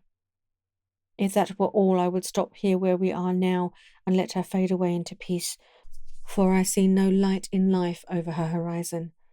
He went on with his work with, if possible, renewed and more ferrized vigour. Presently we both began to be conscious that the heat was beginning to be of some effect. Lucy's heart beat a trifle more audibly to the stethoscope, and her lungs had a perceptible movement. Van Helsing's face almost beamed, as then we lifted her from the bath and rolled her in a hot sheet to dry her. He said to me, "The first gain is ours. Check to the king."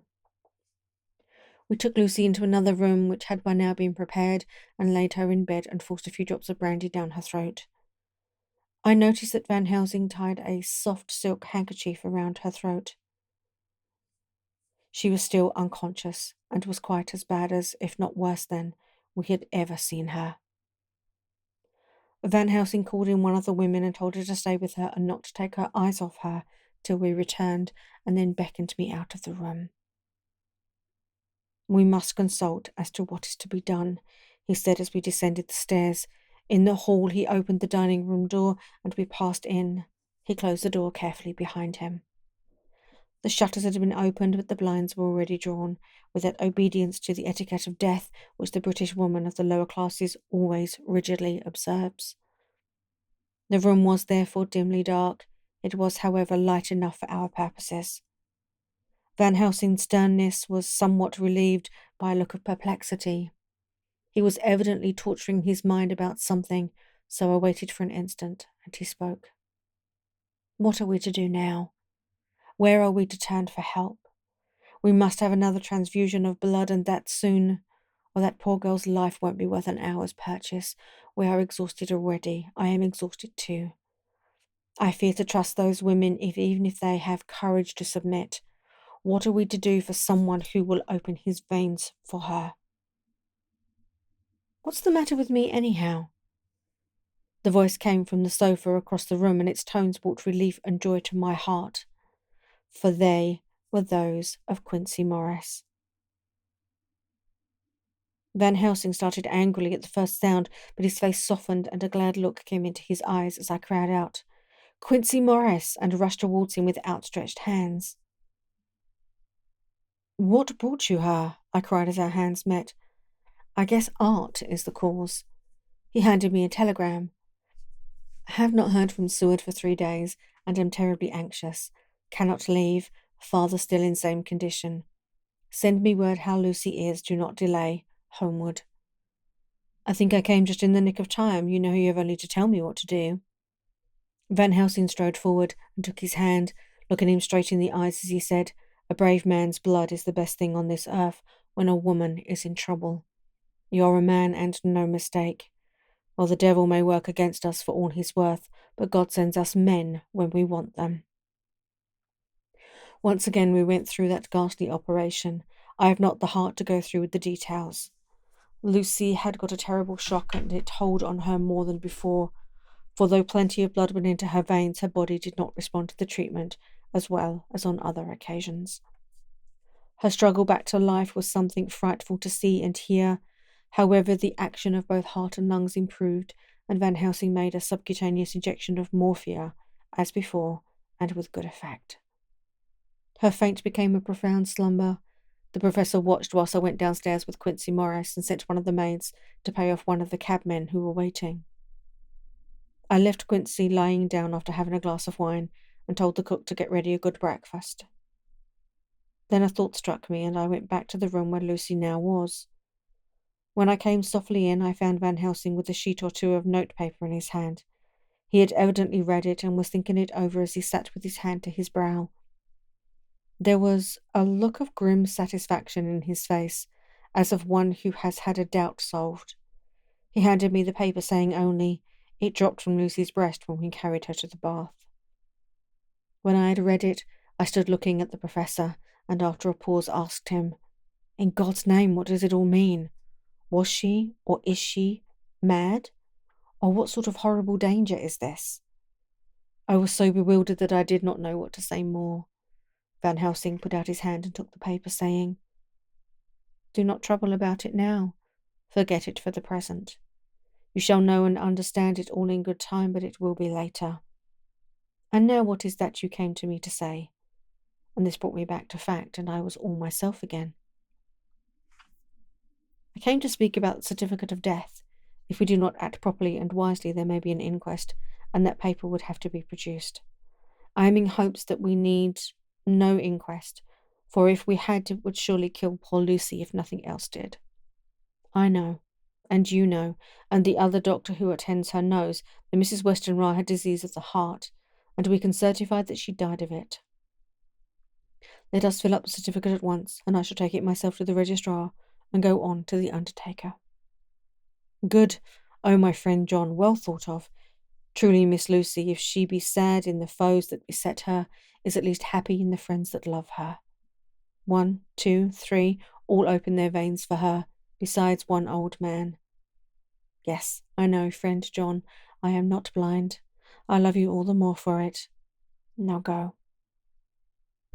In the hall I met Quincy Morris with a telegram for Arthur, telling him that Mrs. Westenra was dead, that Lucy also had been ill, but was now going on better, and that Van Helsing and I were with her. I told him where I was going, and he hurried me out, but as I was going, said, "When you come back, Jack, may I have 2 words with you all to ourselves?" I nodded in reply and went out. I found no difficulty about the registration, and arranged with the local undertaker to come up in the evening to measure for the coffin and to make arrangements. When I got back, Quincy was waiting for me. I told him I would see him as soon as I knew about Lucy and went up to her room. She was still sleeping, and the professor seemingly had not moved from his seat by her side. From his putting his finger to his lips, I gathered that he expected her to wake before long, and was afraid of forestalling nature. So I went down to Quincy and took him into the breakfast room, where the blinds were not drawn down, and which was a little more cheerful, or rather less cheerless, than the other rooms. When we were alone, he said to me, "Jack Seward, I don't want to shove myself in anywhere where I've no right to be, but this is no ordinary case. You know I loved that girl and wanted to marry her, but although that's all past and gone, I can't help feeling anxious about her all the time.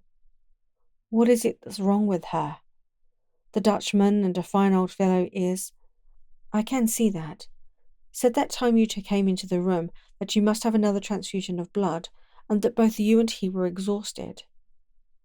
Now I know well that you medical men speak in camera, and that a man must not expect to know what they consult about in private.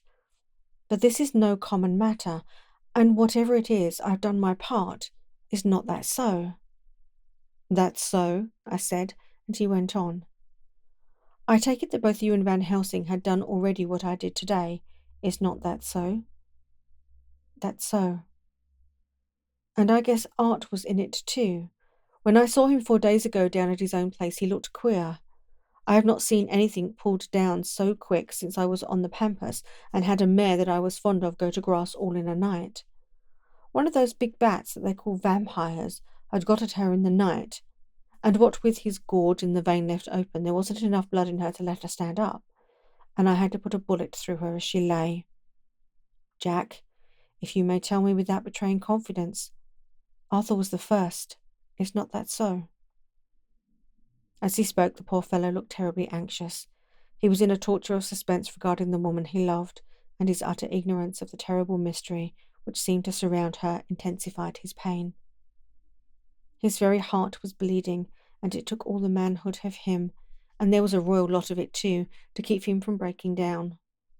I paused before answering, for I felt that I must not betray anything which the professor wished kept secret, but already he knew so much and guessed so much that there could be no reason for not answering.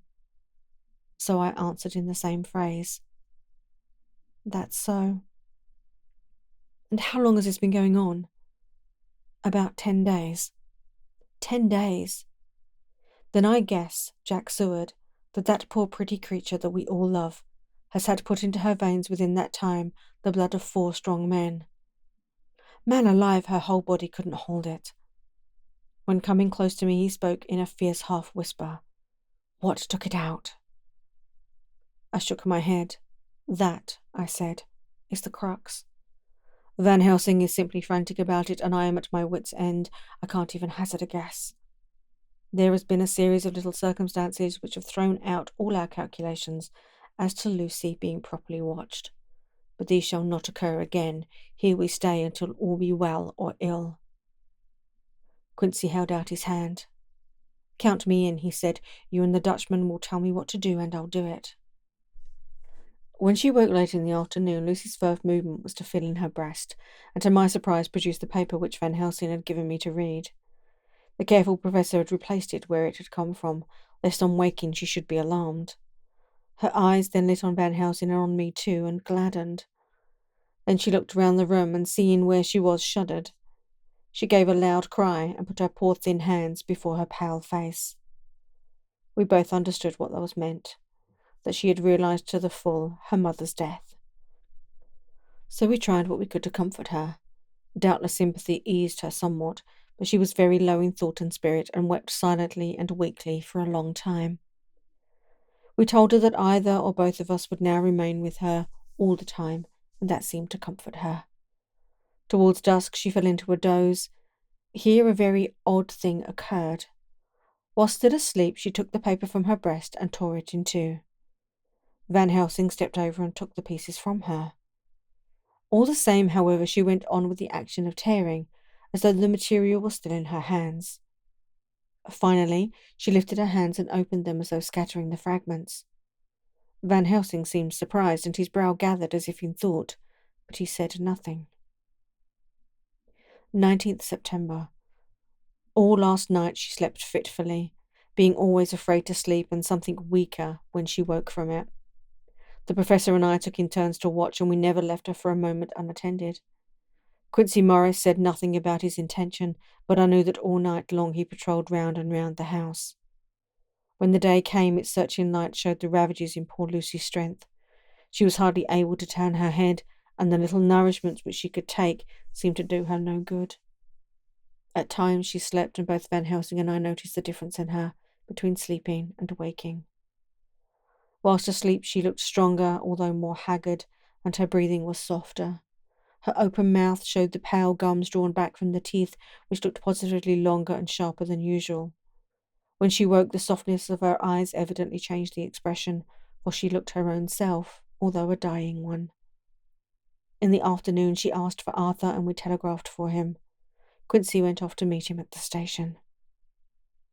When he arrived, it was nearly 6 o'clock, and the sun was setting full and warm, and the red light streamed in through the window and gave more colour to the pale cheeks. When he saw her, Arthur was simply choking with emotion, and none of us could speak. In the hours that had passed, the fits of sleep or the comatose condition that passed for it had grown more frequent, so that the pauses when conversation were possible were shortened. Arthur's presence, however, seemed to act as a stimulant. She rallied a little and spoke to him more brightly than she had done since we arrived. He too pulled himself together and spoke as cheerily as he could, so that the best was made of everything. It is now nearly 1 o'clock, and he and Van Helsing are sitting with her. I am to relieve them in a quarter of an hour, and I am entering this on Lucy's phonograph. Until 6 o'clock they are to try and rest. I fear that tomorrow will end our watching, for the shock has been too great. The poor child cannot rally. God help us all. Letter, Mina Harker, to Lucy Westenra, unopened by her. 17th of September. My dearest Lucy, it seems an age since I heard from you, or indeed since I wrote. You will pardon me, I know, for all my faults, when you have read all my budget of news. Well, I got my husband back all right. When we arrived at Exeter, there was a carriage waiting for us, and in it, though he had an attack of gout, Mr. Hawkins. He took us to his house, where there were rooms for us all nice and comfortable, and we dined together. After dinner, Mr. Hawkins said, My dears, I want to drink your health and prosperity, and may every blessing attend you both. I know you both from children, and have, with love and pride, seen you grow up. Now I want you to make your home here with me. I have left to me neither chick nor child. All are gone, and in my will I have left everything to you. I cried, dear Lucy, as Jonathan and the old man clasped hands. Our evening was a very, very happy one. So here we are, installed in this beautiful old house, and from both my bedroom and the drawing room I can see the great elms of the cathedral close, with their great giant stems standing out against the old yellow stone of the cathedral, and I can hear the rooks overhead cawing and chattering and gossiping all day, after the manner of rooks and humans. I am busy, I need not tell you, arranging things in housekeeping. Jonathan and Mr. Hawkins are busy all day, for now that Jonathan is a partner, Mr. Hawkins wants to tell him all about the clients. How is your dear mother getting on? I wish you could run up to town for a day or two to see you, dear, but I dare not go yet, with so much on my shoulders, and Jonathan wants looking after still. He is beginning to put some flesh on his bones again, but he was terribly weakened by the long illness.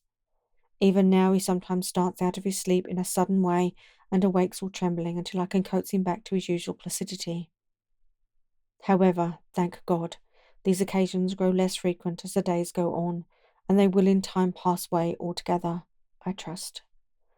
And now I have told you my news, let me ask yours. Where are you to be married? And when? And who is to perform the ceremony? And what are you to wear? And is it to be a public or private wedding? Tell me all about it, dear. Tell me all about everything, for there is nothing which interests you, which will not be dear to me. Jonathan asked me to send his respectful duty, but I do not think that is good enough from the junior partner of the important firm, Hawkins and Harker. And so, as you love me and he loves me and I love you with all the moods and tenses of the verb, I send you simply his love instead. Goodbye, my dearest Lucy, and blessings on you. Yours, Mina Harker. Report from Patrick Hennessy, MD, MRC, SLK, QCPI, etc., etc., to John Seward, MD. 20th of September. My dear sir, in accordance with your wishes, I enclose report of the conditions of everything left in my charge. With regard to patient Renfield, there is more to say. He has had another outbreak, which might have had a dreadful ending, but which, as is fortunately happened, was unattended with any unhappy results. This afternoon a carrier's cart with 2 men made a call at the empty house, whose grounds abut on yours, the house to which, you will remember, the patient twice ran away. The men stopped at our gate to ask the porter their way, as they were strangers.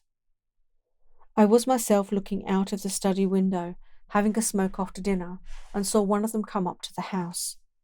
As he passed the window of Renfield's room, the patient began to rate him from within, and called him all the foul names he could lay his tongue to. The man, who seemed a decent fellow enough, contented himself by telling him to shut up for a foul-mouthed beggar, whereupon our man accused him of robbing him and wanting to murder him, and said that he would hinder him if he were to swing for it. I opened the window and signed to the man not to notice, so he contented himself after looking the place over, making up his mind as to what kind of place he had got by, saying, Lord bless you, sir, I wouldn't mind what was said to me in a bloomin' madhouse. I pity ye and the governor for having to live in a house with a wild beast like that. Then he asked his way civilly enough, and I told him where the gate of the empty house was. He went away, followed by threats and curses and revilings from our man. I went down to see if I could make out any cause for his anger, since he is usually such a well-behaved man, and except his violent fits, nothing of the kind had ever occurred. I found him, to my astonishment, quite composed and most genial in his manner. I tried to get him to talk of the incident, but he blandly asked me questions as to what I meant, and led me to believe that he was completely oblivious of the affair. I am sorry to say, however, only another instance of his cunning, for within half an hour I heard of him again. This time he had broken out through the window of his room and was running down the avenue. I called to the attendants to follow me and ran after him, for I feared he was intent on some mischief. My fear was justified when I saw the same cart which had passed before coming down the road, having on it some great wooden boxes. The men were wiping their foreheads and were flushed in the face, as if with violent exercise. Before I could get up to him, the patient rushed at them, and pulling one of them off the cart began to knock his head against the ground. If I had not seized him just at the moment, I believe he would have killed the man there and then. The other fellow jumped down and struck him over the head with the blunt end of his heavy whip. It was a horrible blow, but he did not seem to mind it, but seized him also, and struggled with the 3 of us, pulling us to and fro as if we were kittens. You know I am no lightweight, and the others were both burly men. At first he was silent in his fighting, but as we began to master him, and the attendants were putting a straight waistcoat on him, he began to shout, I'll frustrate them. They shan't rob me. They shan't murder me by inches. I'll fight for my lord and master, and all sorts of similar incoherent ravings. It was with very considerable difficulty that they got him back to the house and put him in the padded room. One of the attendants, Hardy, had a finger broken. However, I set it all right, and he is going on well. The 2 carriers were at first loud in their threats of actions for damages, and promised to rain all the penalties of the law on us. Their threats were, however, mingled with some sort of indirect apology for the defeat of the two of them by a feeble madman. They seemed that if it had not been for the way their strength had been spent in carrying and raising the heavy boxes to the cart, they would have made short work of him. They gave us another reason for their defeat, the extraordinary state of drouth to which they had been reduced by the dusty nature of their occupation, and the reprehensible distance from the scene of their labours to any place of public entertainment. I quite understood their drift, and after a stiff glass of strong grog, or rather more of the same, and with each a sovereign in hand, they made light of the attack, and swore that they would encounter a worse madman any day for the pleasure of meeting so blooming good a bloke as your correspondent. I took their names and addresses, in case they might be needed. They are as follows: Jack Smollett, of Dudding's Rents, King George's Road, Great Walworth, and Thomas Snelling, Peter Farley's Row, Guide Court, Bethnal Green. They are both in the employment of Harris and Sons Moving and Shipment Company, Orange Masters Yard, Soho.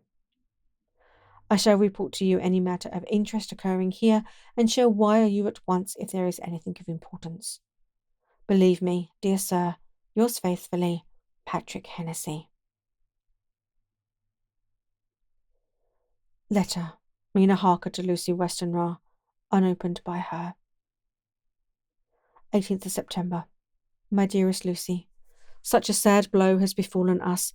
Mr. Hawkins has died very suddenly.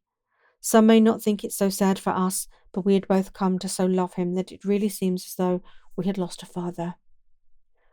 I never knew either father or mother, so that the dear old man's death is a real blow to me. Jonathan is greatly distressed.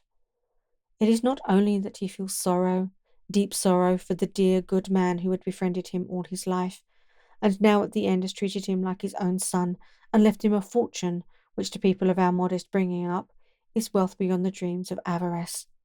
But Jonathan feels it on another count. He says the amount of responsibility which it puts upon him makes him nervous. He begins to doubt himself. I try to cheer him up, and my beliefs in him helps him to have a belief in himself. But if is here that the grave shock that he experienced tells upon him the most. Oh, it is too hard that a sweet, simple, noble, strong nature such as his, a nature which enabled him, by our dear good friend's aid, to rise from clerk to master in a few years, should be so injured that the very essence of its strength is gone. Forgive me, dear, if I worry you with troubles in the midst of your own happiness. But, dear Lucy, I must tell someone, for the strain of keeping up a brave and cheerful appearance to Jonathan tries me, and I have no one here that I can confide in. I dread coming up to London, as we must do that day after tomorrow, for poor Mr. Hawkins left in his will that he was to be buried in the grave with his father. As there are no relations at all, Jonathan will have to be chief mourner. I shall try to run over to see you, dearest, if only for a few minutes. Forgive me for troubling you. With all blessings, your loving Mina Harker. Dr. Seward's Diary, 20th of September. Only resolution and habit can let me make an entry tonight. I am too miserable, too low-spirited, too sick of the world and all in it, including life itself, that I would not care if I heard this moment the flapping of the wings of the angel of death. And he has been flapping those grim wings to some purpose of late. Lucy's mother, and Arthur's father, and now, let me get on with my work. I duly relieved Van Helsing in his watch over Lucy. He wanted Arthur to go to rest also, but he refused at first. It was only when I told him that we should want him to help us during the day, and that we must not all break down for want of rest, lest Lucy should suffer, that he agreed to go. Van Helsing was very kind to him. Come, my child, he said, come with me.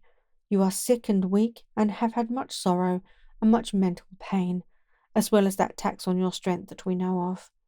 You must not be alone, for to be alone is to be full of fears and alarm.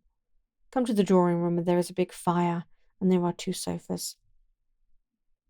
You shall lie on one, and I on the other, and our sympathy will be comfort to each other, even though we do not speak, and even if we sleep. Arthur went off with him, casting back a longing look on Lucy's face, which lay in her pillow, almost whiter than the lawn. She lay quite still, and I looked around the room to see that all was as it should be. I could see that the professor had carried out in this room, as in the other, his purpose of using the garlic. The whole of the window sashes reeked with it, and round Lucy's neck, over the silk handkerchief which Van Helsing made her keep on, was a rough chaplet of the same odorous flowers. Lucy was breathing somewhat stertorously, and her face was at its worst, for the open mouth showed the pale gums. Her teeth, in the dim, uncertain light, seemed longer and sharper than they had been in the morning. In particular, by some trick of the light, the canine teeth looked longer and sharper than the rest. I sat down beside her, and presently she moved uneasily. At the same moment there came a sort of dull flapping or butterflying at the window. I went over to it softly and peeped out by the corner of the blind. There was a full moonlight, and I could see that the noise was made by a great bat, which wheeled around, doubtless attracted by the light, although so dim, and every now and again struck the window with its wings. When I came back to my seat, I found that Lucy had moved slightly, and had torn away the garlic flowers from her throat. I replaced them as well as I could and sat watching her. Presently she woke, and I gave her food, as Van Helsing had prescribed. She took a little, and that languidly. There did not seem to be with her now the unconscious struggle for life and strength that had hitherto so marked her illness. It struck me as curious that the moment she became conscious, she pressed the garlic flowers close to her. It was certainly odd that whenever she got into that lethargic state, with the stertorous breathing, she put the flowers from her, but that when she waked she clutched them close.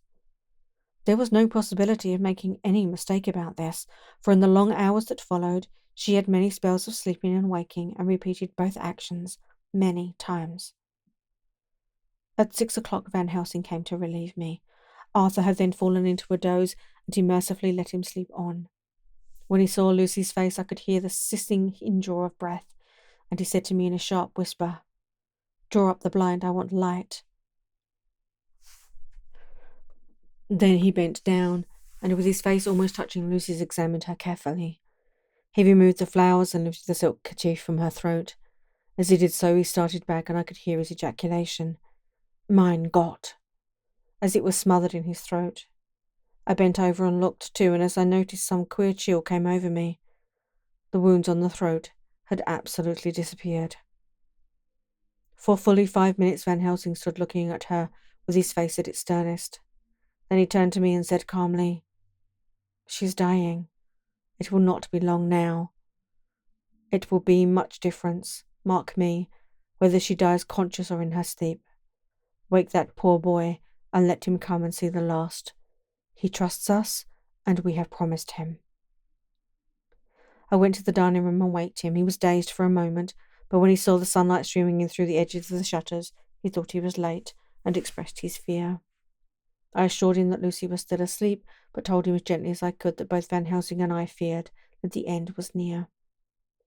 He covered his face with his hands and slid down on his knees by the sofa, where he remained perhaps a minute, with his head buried, praying, whilst his shoulders shook with grief.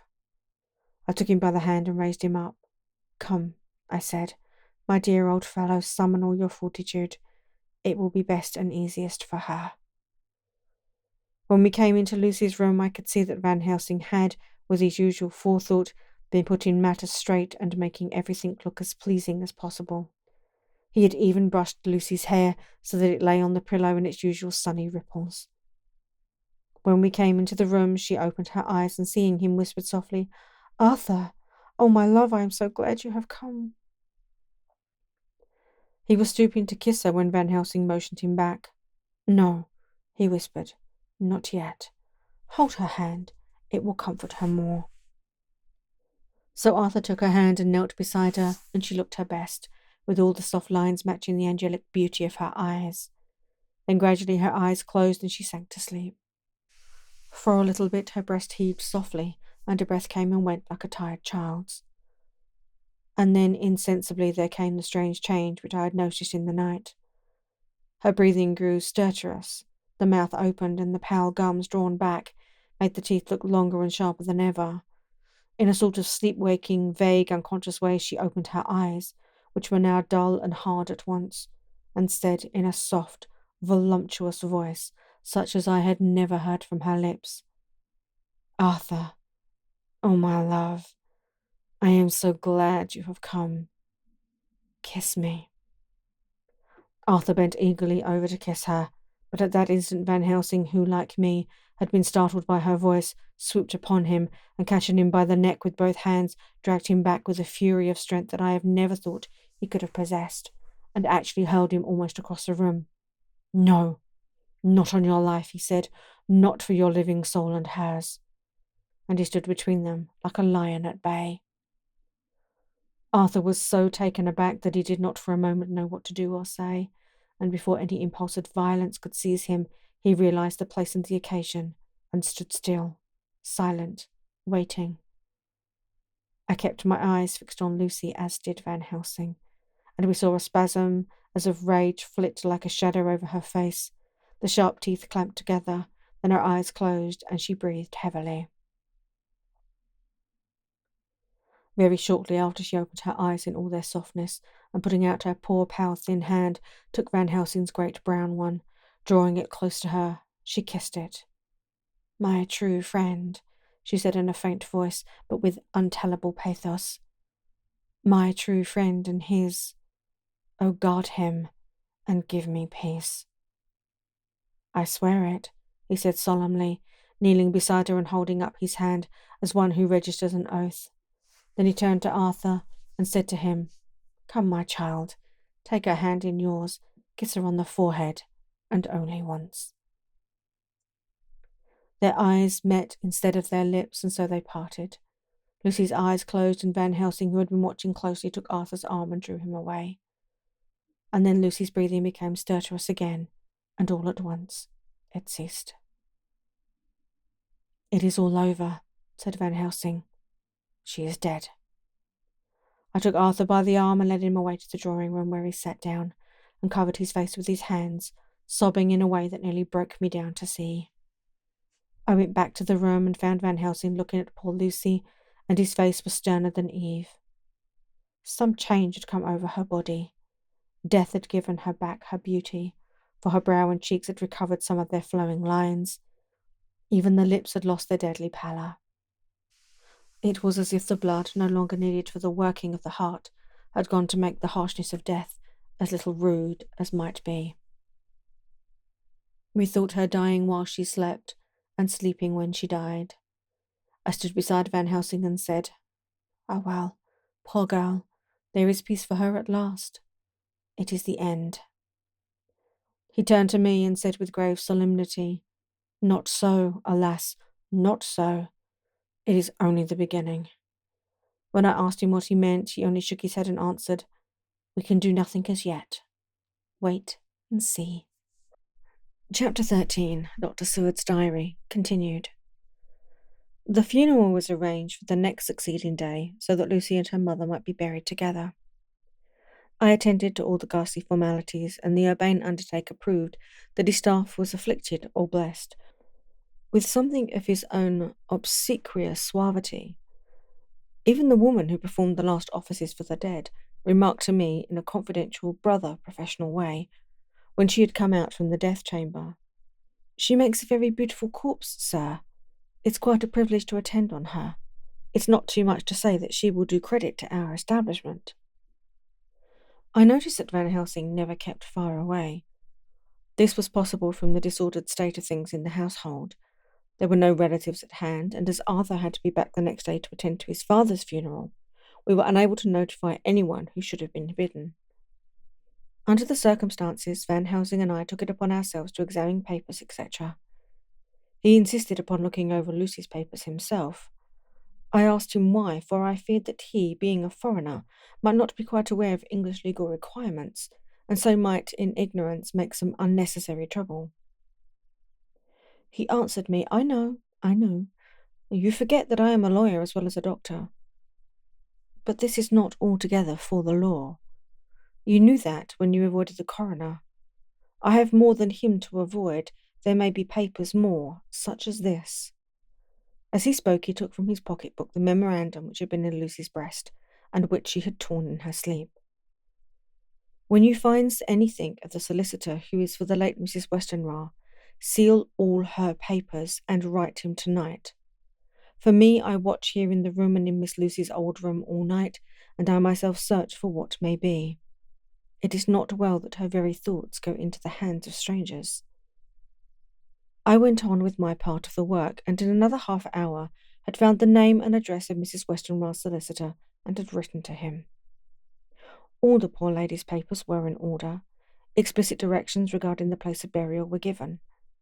I had hardly sealed the letter when, to my surprise, Van Helsing walked into the room, saying, "Can I help you, friend John? I am free, and if I may, my service is to you." "Have you got what you looked for?" I asked. To which he replied, "I did not look for any specific thing. I only hoped to find, and find I have, all that there was, only some letters and a few memoranda, and a diary new begun. But I have them here, and we shall for the present say nothing of them. I shall see that poor lad tomorrow evening, and with his sanction I shall use some." When we had finished the work in hand, he said to me, "And now, friend John, I think we may to bed. We want sleep, both you and I, and rest to recuperate. Tomorrow we shall have much to do, but for tonight there is no need of us, alas." Before turning in, we went to look at poor Lucy. The undertaker had certainly done his work well, for the room was turned into a small chapel, ardente. There was a wilderness of beautiful white flowers, and death was made a little repulsive as might be. The end of the winding sheet was laid over the face. When the professor bent over and turned it gently back, we both started at the beauty before us. The tall wax candles showing a sufficient light to note it well. All Lucy's loveliness had come back to her in death, and the hours that had passed, instead of traces of decay's efficacing fingers, had been restored the beauty of life, till positively I could not believe my eyes that I was looking at a corpse. The professor looked sternly grave. He had not loved her as I had, and there was no need for tears in his eyes. He said to me, "Remain till I return," and left the room. He came back with a handful of wild garlic from the box waiting in the hall, but which had not been opened, and placed the flowers amongst the others on and around the bed. Then he took from his neck, inside his collar, a little gold crucifix and placed it over the mouth. He restored the sheet to its place, and we became away. I was undressing in my own room when, with a premonitory tap on the door, he entered and at once began to speak. "Tomorrow I want you to bring me, before night, a set of post-mortem knives." "Must we make an autopsy?" I asked. "Yes and no. I want to operate, but not what you think. Let me tell you now, but not a word to another. I want to cut off her head and take out her heart." "Ah, you, a surgeon, and so shocked? You whom I have seen with no tremble of hand or heart do operations of life and death that make the rest shudder. Oh, but I must not forget, my dear friend John, that you loved her, and I have not forgotten it, for it is I that shall operate, and you must not help.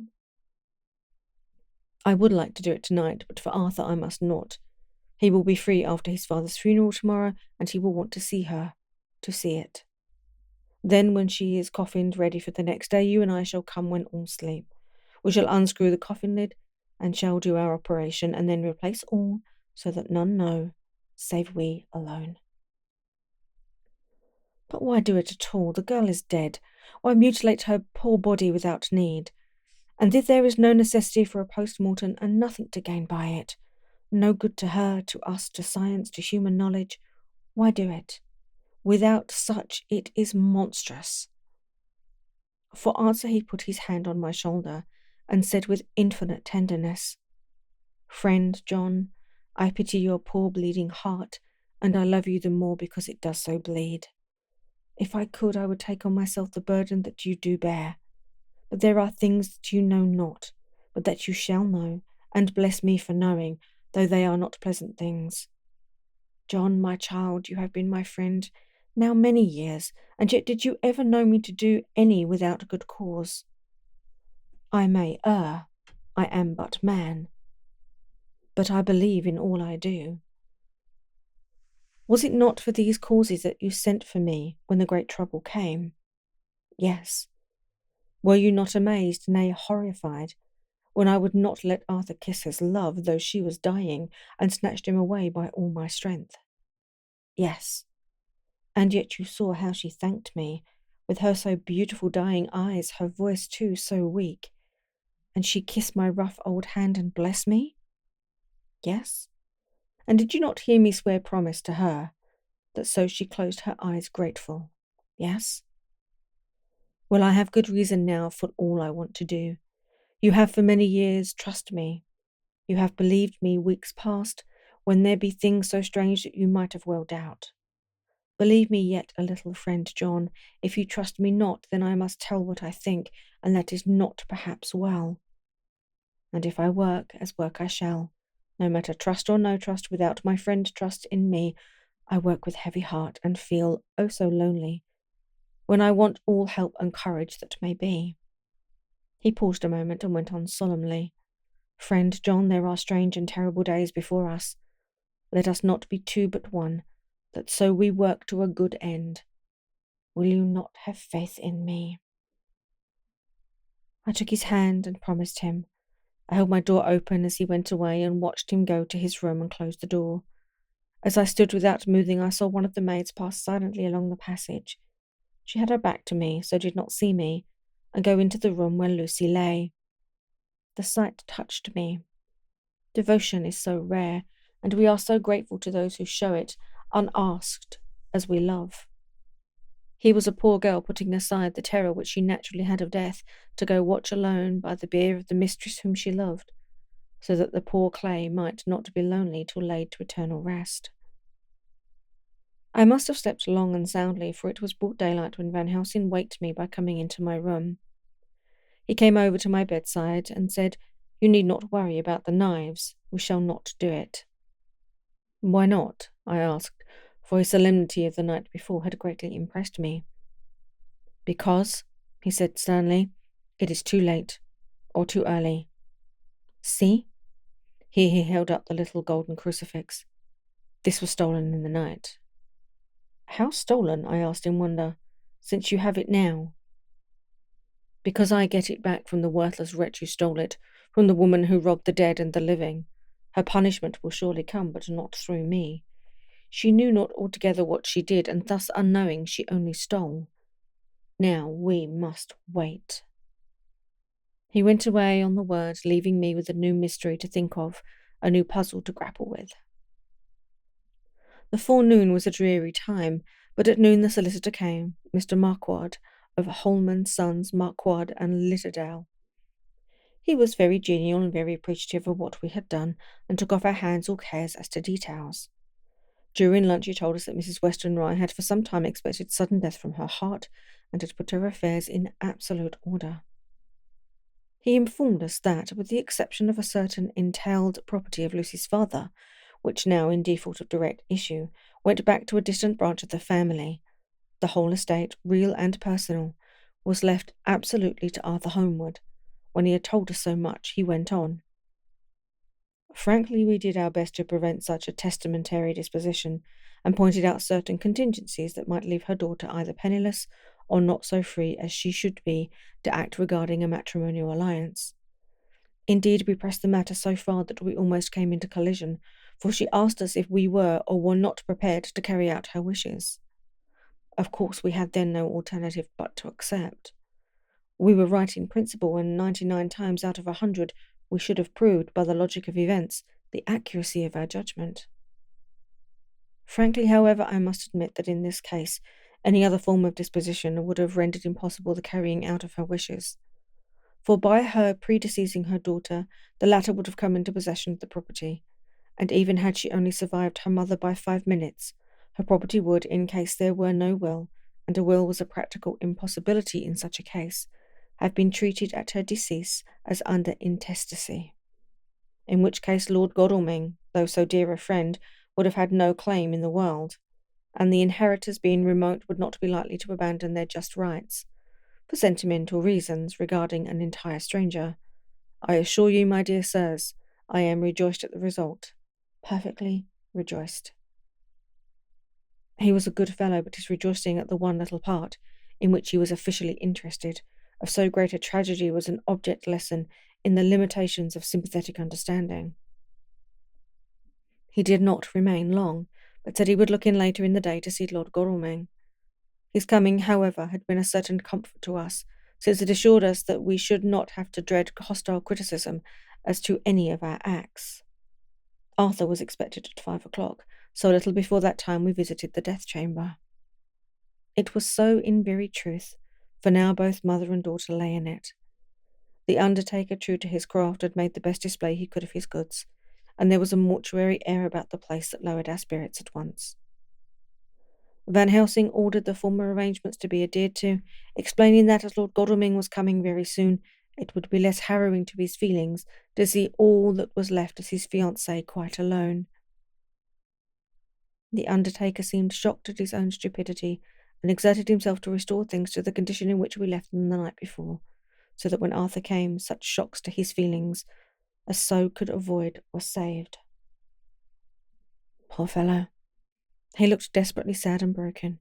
Even his stalwart manhood seemed to have shrunk somewhere under the strain of his much-tried emotions. He had, I knew, been very genuinely and devoutly attached to his father, and to lose him, and at such a time, was a bitter blow to him. With me he was warm as ever, and to Van Helsing he was sweetly courteous, but I could not help seeing that there was some constraint with him. The Professor noticed it too, and mentioned me to bring him upstairs. I did so, and left him at the door of the room, as I felt he would like to be quite alone with her, but he took my arm and led me in, saying huskily, "You loved her too, old fellow. She told me all about it, and there was no friend had a closer place in her heart than you. I don't know how to thank you for all you have done for her. I can't think yet." Here he suddenly broke down and threw his arms around my shoulders and laid his head on my breast, crying, "Oh, Jack, Jack, what shall I do? The whole of life seems gone from me all at once, and there is nothing in the wide world for me to live for." I comforted him as well as I could. In such cases men do not need much expression. A grip of the hand, the tightening of an arm over the shoulder, a sob in unison, are expressions of sympathy dear to a man's heart. I stood still and silent till his sobs died away, and then I said softly to him, "Come and look at her." Together we moved over to the bed, and I lifted the lawn from her face. God, how beautiful she was! Every hour seemed to be enhancing her loveliness. It frightened and amazed me somewhat. As for Arthur, he fell to trembling, and finally was shaken with doubts as to an ague. At last, after a long pause, he said to me in a faint whisper, "Jack, is she really dead?" I assured him sadly that it was so, and went on to suggest, for I felt that such a horrible doubt should not have life for a moment longer than I could help, that it often happened that after death faces become softened and even resolved into their youthful beauty, that this was especially so when death had been preceded by any acute or prolonged suffering. I seemed to quite do away with any doubt, and after kneeling beside the couch for a while and looking at her lovingly and long, he turned aside. I told him that that must be goodbye, as the coffin had to be prepared. So he went back and took her dead hand in his and kissed it, and bent over and kissed her forehead. He came away, fondly looking back over his shoulder at her as he came.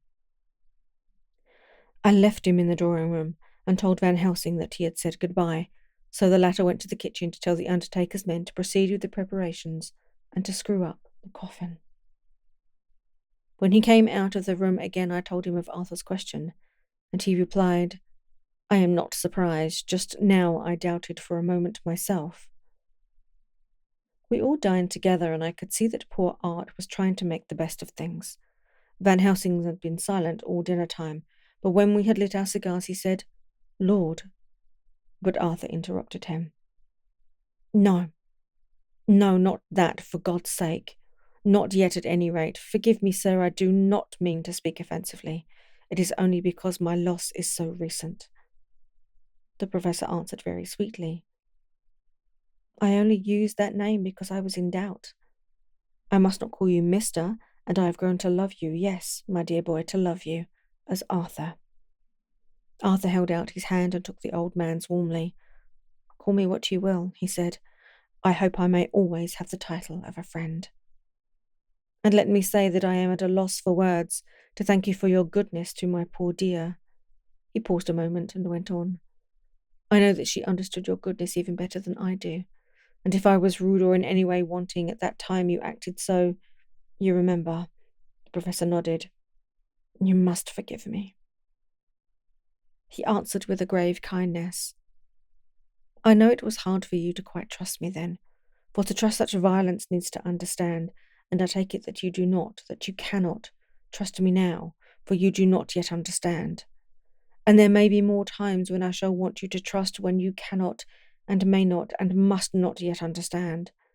But the time will come when your trust shall be whole and complete in me, and when you shall understand as though the sunlight himself shone through. Then you shall bless me from first to last for your own sake, and for the sake of others, and for her dear sake to whom I swore to protect." "And indeed, sir," said Arthur warmly, "I shall in all ways trust you. I know and believe you have a very noble heart, and you are Jack's friend, and you were hers. You shall do what you like." The professor cleared his throat a couple of times as though about to speak, and finally said, "May I ask you something now?" "Certainly." "You know that Mrs. Westenra left you all her property?" "No. Poor dear, I never thought of it." "And as it is all yours, you have a right to deal with it as you will. I want you to give me permission to read all Miss Lucy's papers and letters. Believe me, it is no idle curiosity. I have a motive for which, be sure, she would have approved. I have them all here. I took them before we knew that all was yours, so that no strange hand might touch them, no strange eye look through words into her soul. I shall keep them if I may. Even you may not see them yet, but I shall keep them safe. No word shall be lost, and in the good time I shall give them back to you. It is a hard thing that I ask, but you will do it, will you not, for Lucy's sake?" Arthur spoke out heartily like his old self. "Dr. Van Helsing, you may do what you will. I feel that in saying this I am doing what my dear one would have approved. I shall not trouble you with questions till the time comes." The old professor stood up as he said solemnly, "And you are right. There will be pain for us all, but it will not be all pain, nor will this pain be the last. We and you too, you most of all, dear boy, will have to pass through the bitter water before we reach the sweet. But we must be brave of heart and unselfish, and do our duty, and all will be well." I slept on a sofa in Arthur's room that night. Van Helsing did not go to bed at all. He went to and fro as if patrolling the house, and was never out of sight of the room where Lucy lay in her coffin, strewn with the wild garlic flowers, which sent through the door an odour of lily and rose, a heavy, overpowering smell, into the night. Mina Harker's journal, 22nd of September. In the train to Exeter, Jonathan sleeping. It seems only yesterday that the last entry was made, and yet how much between them. In Whitby and all the world before me, Jonathan away and no news of him, and now married to Jonathan. Jonathan a solicitor, a partner, rich, master of his business. Mr. Hawkins dead and buried, and Jonathan with another attack that may harm him. Some day he may ask me about it. Down it all goes. I am rusty in my shorthand. See what unexpected prosperity does for us, so it may be all as well to freshen up again with an exercise anyhow. The service was very simple and very solemn. There were only ourselves and the servants there, one or two old friends of his from Exeter, his London agent and a gentleman representing Sir John Paxton, the president of the Incorporated Law Society. Jonathan and I stood hand in hand, and we felt that our best and dearest friend was gone from us. We came back to town quietly, taking a bus to Hyde Park Corner. Jonathan thought it would interest me to go into the Row for a while, so we sat down. But there were very few people there, and it was sad-looking and desolate to see so many empty chairs. It made us think of the empty chair at home, so we got up and walked down Piccadilly. Jonathan was holding me by the arm, the way he used to in the old days before I went to school. I felt it very improper, for you can't go on for some years teaching etiquette and decorum to other girls without the pedantry of it biting into yourself a bit. But it was Jonathan, and he was my husband, and we didn't know anybody who saw us, and we didn't care if they did. So on we walked.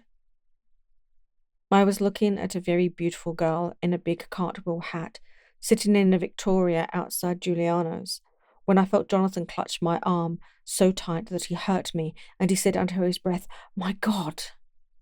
I am always anxious about Jonathan, for I fear that some nervous fit may upset him again. So I turned to him quickly and asked him what it was that disturbed him. He was very pale, and his eyes seemed bulging out as, half in terror and half in amazement, he gazed at a tall, thin man with a beaky nose and black moustache and pointed beard, who was also observing the pretty girl. He was looking at her so hard that he did not see either of us, and so I had a good view of him. His face was not a good face. It was hard and cruel and sensual, and big white teeth that looked all the whiter because his lips were so red, were pointed like an animal's. Jonathan kept staring at him till I was afraid he would notice. I feared he might take it ill. He looked so fierce and nasty.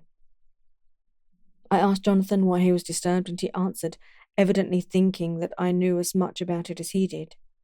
"Do you see who it is?" "No, dear," I said. "I don't know him. Who is it?" His answer seemed to shock and thrill me, for it was said as if he did not know that it was me, Mina, to whom he was speaking. "It is the man himself." The poor dear was evidently terrified at something, very greatly terrified. I do believe that if he had not had me to lean on and to support him, he would have sunk down. He kept staring. A man came out of the shop with a small parcel and gave it to the lady, who then drove off. The dark man kept his eyes fixed on her, and when the carriage moved up Piccadilly, he followed in the same direction and hailed a hansom. Jonathan kept looking after him and said as if to himself, "I believe it is the Count, but he has grown young. My God, if this be so, oh my God, if only I knew, if only I knew."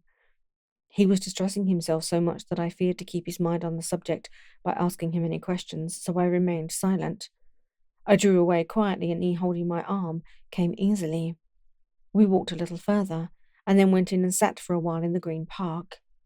It was a hot day for autumn, and there was a comfortable seat in a shady place. After a few minutes staring at nothing, Jonathan's eyes closed, and he went quickly into the sleep, with his head on my shoulder. I thought it was the best thing for him, so did not disturb him. In about 20 minutes he woke up and said to me quite cheerfully, "Why, Mina, have I been asleep?" "Oh, do forgive me for being so rude. Come, and we'll have a cup of tea somewhere." He had evidently forgotten all about the dark stranger, as in his illness he had forgotten all that this episode had reminded him of. I don't like this lapsing into forgetfulness. It may make or continue some injury to the brain. I must not ask him for fear I shall do more harm than good, but I must somehow learn the facts of his journey abroad. The time is come, I fear, when I must open the parcel and know what is written. Oh, Jonathan, you will, I know, forgive me if I do wrong, but it is for your own sake. Later. A sad homecoming in every way. The house empty of the dear soul who was so good to us. Jonathan still pale and dizzy under a slight relapse of his malady, and now a telegram from Van Helsing, whoever he may be. "You will be grieved to hear that Mrs. Westenra died 5 days ago, and that Lucy died the day before yesterday. They were both buried today." Oh, what a wealth of sorrow in a few words. Poor Mrs. Westenra, poor Lucy, gone never to return to us, and poor Arthur, to have lost such a sweetness out of his life. God help us all to bear our troubles. Dr. Seward's diary continued 22nd of September. It is all over. Arthur has gone back to Ring and has taken Quincy Morris with him. What a fine fellow is Quincy. I believe in my heart of hearts that he suffered as much about Lucy's death as any of us, but he bore himself through it like a moral Viking. If America can go on breeding men like that, she will be a power in the world indeed. Van Helsing is lying down, having a rest preparatory to his journey. He goes to Amsterdam tonight, but says he returns tomorrow night. That he only wants to make some arrangements which can only be made personally. He is to stop with me then, if he can. He says he has work to do in London which may take him some time. Poor old fellow. I fear that the strain of the past week has broken down even his iron strength. All the time of the burial, he was, I could see, putting some terrible restraint on himself. When it was all over, we were standing beside Arthur, who, poor fellow, was speaking of his part in the operation where his blood had been transfused to his Lucy's veins. I could see Van Helsing's face grow white and purple by turns. Arthur was saying that he felt since then as if they two had been really married, and that she was his wife in the sight of God. None of us said a word of the other operations, and none of us ever shall. Arthur and Quincy went away together to the station, and Van Helsing and I came on here. The moment we were alone in the carriage, he gave way to a regular fit of hysterics. He has denied to me since that it was hysterics, and insisted that it was only his sense of humour asserting itself under very terrible conditions. He laughed till he cried, and I had to draw down the blinds lest anyone should see us and misjudge. And then he cried till he laughed again, and laughed and cried together, just as a woman does. I tried to be stern with him, as one is to a woman under the circumstances, but it had no effect. Men and women are so different in manifestations of nervous strength or weakness. Then, when his face grew grave and stern again, I asked him why his mirth, and why at such a time. His reply was in a way characteristic of him, for it was logical and forceful and mysterious. He said, "Ah, you don't comprehend, friend John. Do not think that I am not sad, though I laugh. See, I have cried even when the laugh did choke me. But no more think that I am all sorry when I cry, for the laugh he can just the same. Keep it always with you that laughter who knock at your door and say, 'May I come in?' is not true laughter. No, he is a king, and he come when and how he like. He ask no person, he choose no time of suitability. He say, 'I am here.' Behold, in example, I grieve my heart out for that so sweet young girl. I give my blood for her, though I am old and worn. I give my time, my skill, my sleep. I let my other sufferers want, that she may have all. And yet I can laugh at her very grave, laugh when the clay from the spade of the sexton drop upon her coffin, and say, thud, thud, to my heart, till it send back the blood from my cheek. My heart bleed for that poor boy, that dear boy, so of the age of mine own boyhood I been so blessed that he live, and with his hair and eyes the same. There, you know now why I love him so, and yet when he say things that touch my husband heart to the quick, and to make my father heart yearn to him as to no other man, not even you, friend John, for we are more level in experiences than father and son, yet even at such a moment, King Laugh, he come to me and shout and bellow in my ear. Here I am, till the blood come dance back and bring some of the sunshine that he carry with him to my cheek. Oh, friend John, it is a strange world, a sad world, a world full of miseries and woe and troubles. And yet when King Laugh come, he make them all dance to the tune he play. Bleeding hearts and dry bones of the churchyard, and tears that burn as they fall, all dance together to the music that he make with that smileless mouth of him. And believe me, friend John, that he is good to come and kind. Ah, we men and women are like ropes drawn tight with strain that pull us different ways. Then tears come, and like the rain on the ropes, they brace us up, until perhaps the strain become too great and we break. But King Laugh, he come like the sunshine, and he ease off the strain again, and we bear to go on with our labour, what it may be. I did not like to wound him by pretending not to see his idea, but as I did not yet understand the cause of his laughter, I asked him, and he answered me. His face grew stern, and he said in quite a different tone, "Oh?" It was the grim irony of it all, this so lovely lady garlanded with flowers, that looked so fair as life, till one by one we wondered if she were truly dead. She laid in that so fine marble house in that lonely churchyard, where rest so many of her kin, laid there with the mother who loved her and whom she loved. And that sacred bell going toll, toll, toll, so sad and slow, and those holy men with the white garments of the angel pretending to read books, and yet all the time their eyes never on the page, and all of us with the bowed head. And all for what? She is dead? So? Is it not? Well, for the life of me, Professor, I said, I can't see anything to laugh at in all that. Why, your expression makes it a harder puzzle than before, but even if the burial service was comic, what about poor Art and his trouble? Why, his heart was simply breaking. Just so, said Van Helsing. Said he not that the transfusion of his blood to her veins had made her truly his bride? Yes, and it was a sweet and comforting idea for him. Quite so. But there was a difficulty, friend John. If so that, then what about the others? Ho-ho? Then this so sweet maid is a polyandrist, and me with my poor wife dead to me but alive by church's law, though no wits all gone, even I, who am faithful husband to this now no wife, am bigamist. I don't see where the joke comes in there either, I said, and I did not feel particularly pleased with him for saying such things. He laid his hand on my arm and said, Friend John, forgive me if I pain. I showed not my feeling to others when it would wound, but only to you, my dear friend, whom I can trust.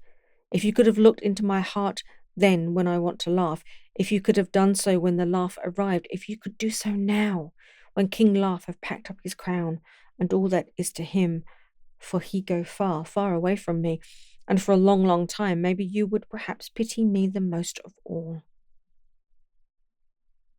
I was touched by the tenderness of his tone and asked why. Because I know. And now we are all scattered, and for many a long day loneliness will sit over our roofs with brooding wings. Lucy lies in the tomb of her kin, a lordy death house in a lonely churchyard, away from teeming London where the air is fresh and the sun rises over Hampstead Hill, and where wildflowers grow of their own accord. So I can finish this diary, and God only knows if I shall ever begin another. If I do, or if I even open this again, it will be to deal with different people and different themes. For here, at the end, where the romance of my life is told, ere I go back to take up the threads of my life work, I say sadly and without hope, finis. The Westminster Gazette, 25th September, a Hampstead mystery. The neighbourhood of Hampstead is just at present exercised with a series of events which seem to run on lines parallel to those of what was known to the writers of headlines and the Kensington Horror, or the Stabbing Woman, or the Woman in Black. During the past 2 or 3 days, several cases have occurred of young children straying from home or neglecting to return from their playing on the heath. In all these cases, the children were too young to give any proper intelligible accounts of themselves, but the consensus of their excuses is that they had been with a bloofer lady. It has always been late in the evening when they have been missed, and on 2 occasions the children have not been found until early in the following morning. It is generally supposed in the neighbourhood that, as the first child missing gave us his reason for being away, that a bloofer lady had asked him to come for a walk, the others had picked up the phrase and used it as occasion served. This is the more natural, as the favourite game of the little ones at present is luring each other away by wiles. A correspondent writes us that to see some of the tiny tots pretending to be the bloofer lady is supremely funny. Some of our caricaturists might, he says, take a lesson in the irony of grotesque by comparing the reality and the picture. It is only in accordance with general principles of human nature that the bloofer lady should be the popular role as these alfresco performances. Our correspondent naively says that even Ellen Terry could not be so winningly attractive as some of these grubby-faced little children pretend, and even imagine themselves to be. There is, however, possibly a serious side to the question, for some of the children, indeed all, who have been missed at night, have been slightly torn or wounded in the throat. The wounds seem such as might be made by a rat or a small dog, and although of not much importance individually, would tend to show that whatever animal inflicts them has a system or method of its own.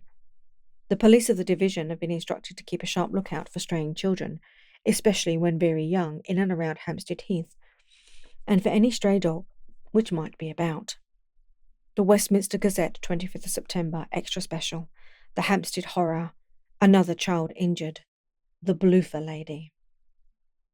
We have just received intelligence that another child, missed last night, was only discovered late in the morning under a furze bush at the Shooter's Hill side of Hampstead Heath, which is perhaps less frequented than the other parts.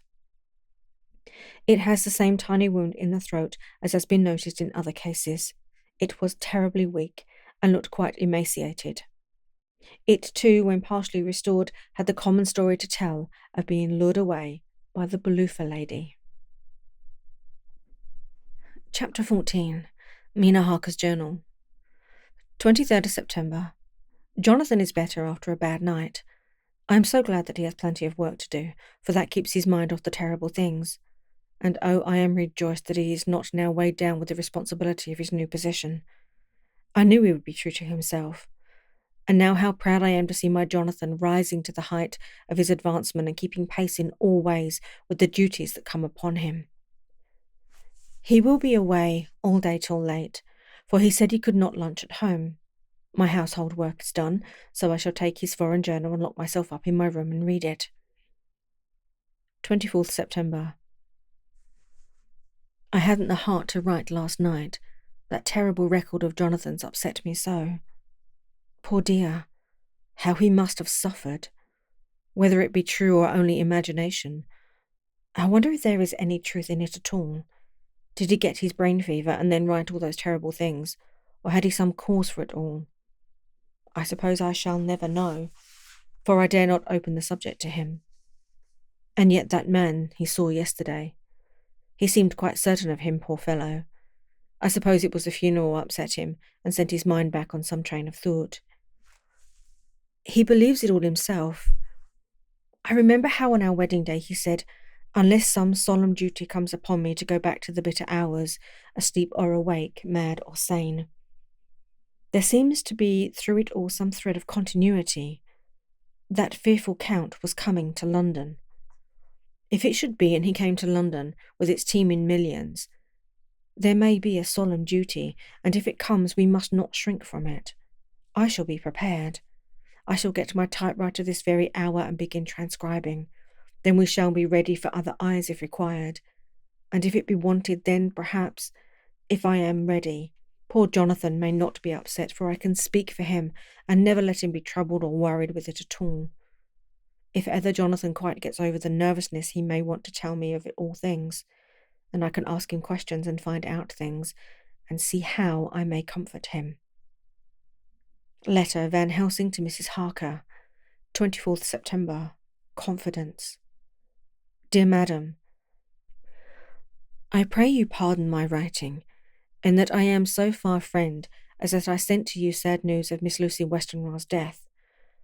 By the kindness of Lord Godalming I am empowered to read her letters and papers, for I am deeply concerned about certain matters vitally important.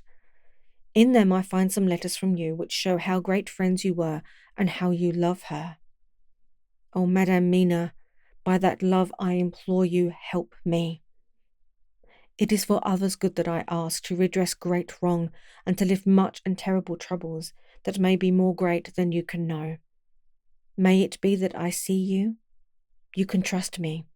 I am friend of Dr. John Seward and of Lord Godalming, that was Arthur of Miss Lucy. I must keep it private for the present from all. I should come to Exeter to see you at once if you tell me I am privileged to come, and where and when. I implore your pardon, madam. I have read your letters to poor Lucy, and know how good you are and how your husband suffer. So I pray you, if it may be, enlighten him not, lest it may harm. Again your pardon, and forgive me.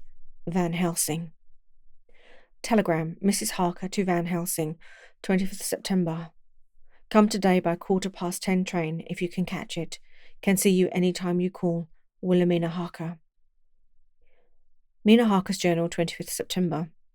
I cannot help feeling terribly excited as the time draws near for the visit of Dr. Van Helsing, for somehow I expect that it will throw some light upon Jonathan's sad experience, and as he attended dear poor Lucy in her last illness, he can tell me all about her.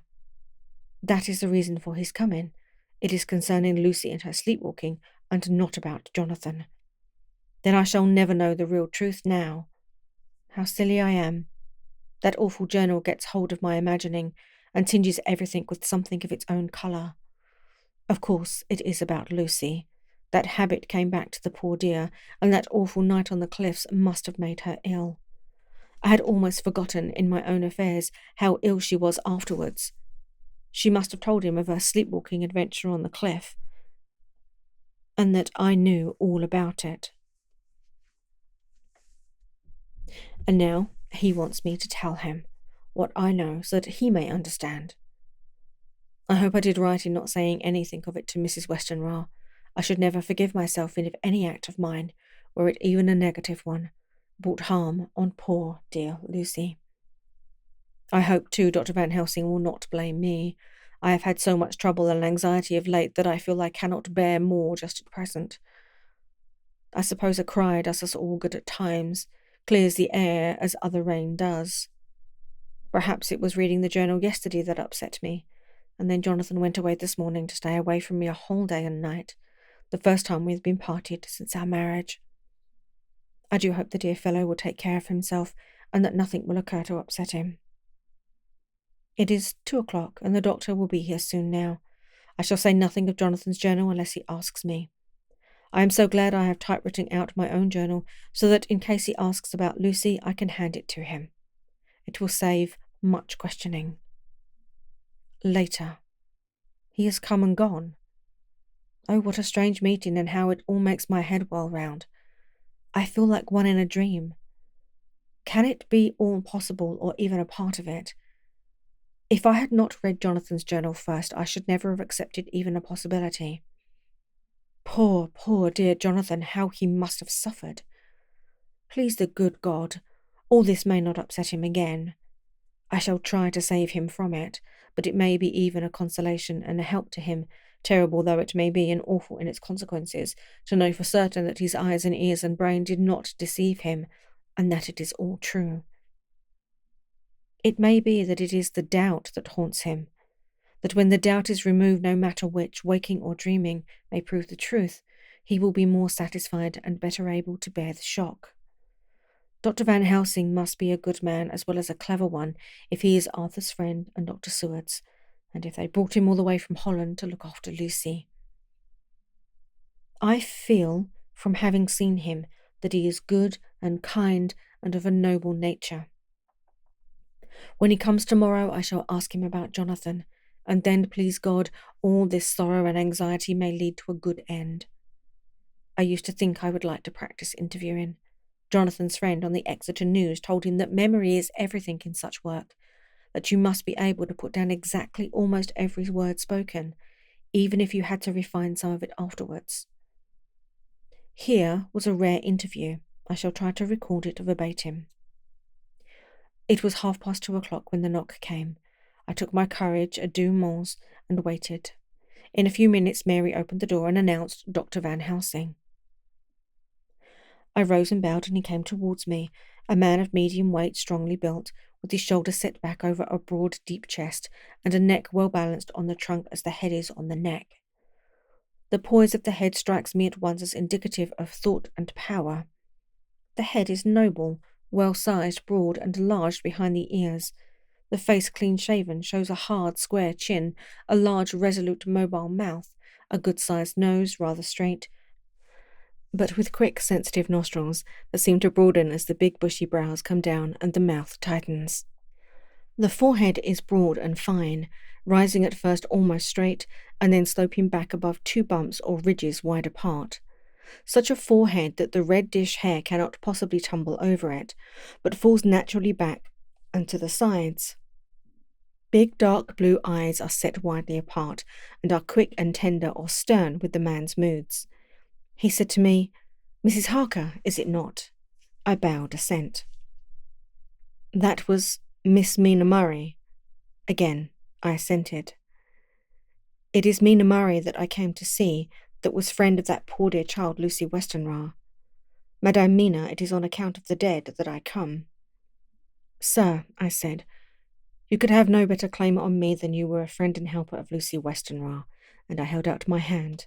He took it and said tenderly, "Oh, Madame Mina, I know that the friend of that poor little girl must be good, but I had yet to learn.